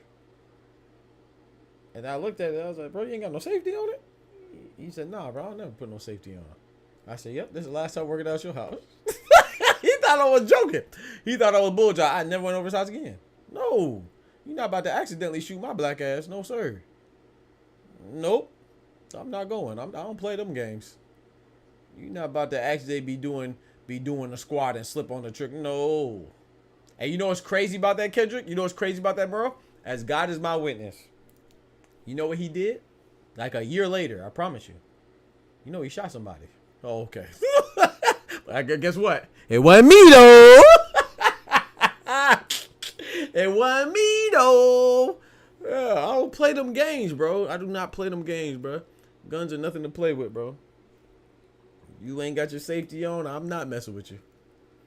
You won't catch me at your house. We could meet up at the pub or something like that. We could meet somewhere, but I'm not going to your crib no more. No. I'm sure it wasn't an accident. It don't even matter to me. But that's the point. That makes it even worse.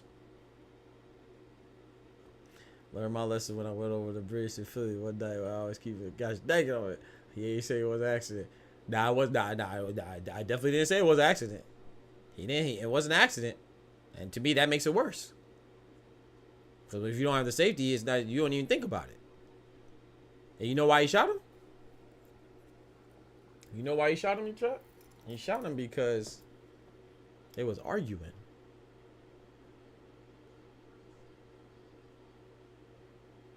And knowing him, he started the argument, bro. He one of them angry drunks. You know, it was at the club, but it was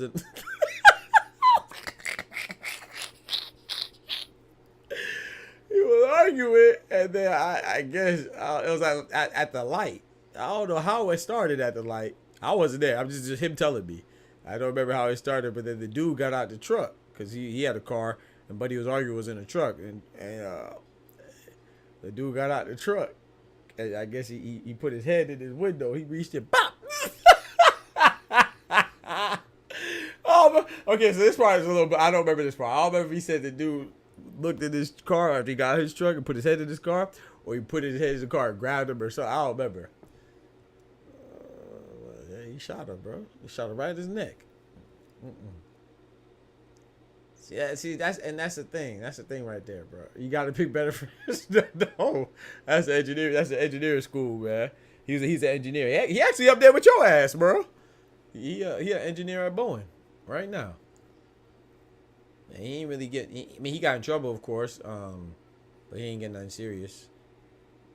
I think they took away his gun license and something else. It was nothing too serious because, you know, of course, it was altercation and stuff like that. But that's the thing with me, though. You know, I'm not a believer of. See, my problem with that is, I know y'all might. I knew you were gonna say, bro, talk about sounds justified. No, it's not justified, bro. I don't think because you're not the aggressor means it's justified. Like I said, he's somebody that I know. He's an aggressive drunk. I had no doubt that it was his fault. But because you want to act buck and get bucked because you know what you have on you, that's not right, bro. You got to keep the same energy that you have with or without your gun, in my personal opinion. And I think that a gun gives a lot of people a lot of reasons to not de-escalate a situation. And that's not right. I never act tough because of what I have on me. Ever. I'm me with or without whatever I have. Everybody's not the same. Hell, people aren't even the same when they have a keyboard in front of them. There's people on here who aren't even themselves and they just got a keyboard. Imagine they have a gun. Nah, hell no. Yeah, so I can't. I'm not going for that. That's why when I told him, I said, bro, I'll beat your little ass. I told him that. I said, bro, you wrong, bro. I said, don't even explain no more to me. I know you was at fault, bro, because I know you. And that's why when I was like, bro, you know, the safety just added to it, you know. But it's just like, this Joe was all the dresser and no safety. Nah, bro, because I'll whoop your ass. I'll be damned if I let somebody whose ass I kick shoot me. No. I'm gonna just walk away. Yeah, but a lot of people ain't like that. I'm a de-escalation specialist, right? I think it's better for people to catch with the guys. Dang it, I'm not more calm with it than not, because I'm more calm with it. I don't know, man. I don't know, bro. I just don't. I don't think that anybody having a weapon on them should make them more confident, more prone to get into it.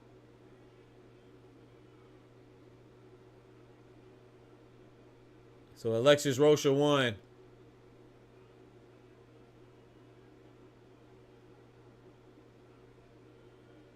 Santiago Dominguez took his first L. Humble dude though. He doesn't seem like he's too mad. I thought it was a pretty good fight. Could win either way. I take that back. I think the right person won. But again, I didn't count the rounds either. So, because I'm quick to put heads and feet on people when I got it, I'm cool for the beat. Yeah, that's what's up. I know for a fact I'm the same way because I've been in situations where I could have escalated because of what I had, and I knew that they didn't have anything, you know. I always have my knife on me though. My son helping me type. Okay. Shit, de-escalates real fast when someone got the drop on you facts. Is the person not the safety? Man, I don't know about that, Kendrick. I ain't gonna lie. That little bit of extra thought process, I don't know. Like I said, I'm not taking no chance. Because that safety, I mean, it's easy to disengage, yeah, of course, but just, nah, if you ain't got no safety on your gun, bro, to me, that sounds like you looking for something.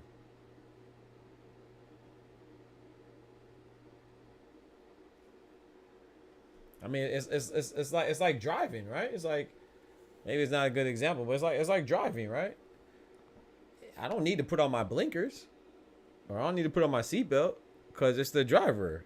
The driver's the one that's going to cause the accident. So if I'm driving safely, if everybody driving safely, then we wouldn't need a seatbelt. But I still wear my seatbelt just in case people aren't driving safely. You know, it's just an extra precaution, and it's not necessarily going to save you or stop anything. So it's a person driving, but you still want to put on your seatbelt. So why not just put on your seatbelt when you carrying your weapon? Why not put your safety on? You know what I'm saying? That's your seatbelt. It may just make you think a little bit more. Be a little bit more intentional with that trigger. But maybe not. I don't know. Maybe I'm tripping. I know you got that machete. You already know. I got the machete in the under the seat. I got my little pocket knife. You know what I'm saying? Hell, I got a little Batman joint right here. Batman little pocket knife right here. That joint fresh, right? Double-edged blade. I got this from I don't remember where I got this from. Flea market. And then I could close one end and then use it like a raptor. Yeah. Very Floridian, yes sir. That's the most foolish shit I ever heard you say, talking about I don't need to use my blinkers or seatbelt. That was too.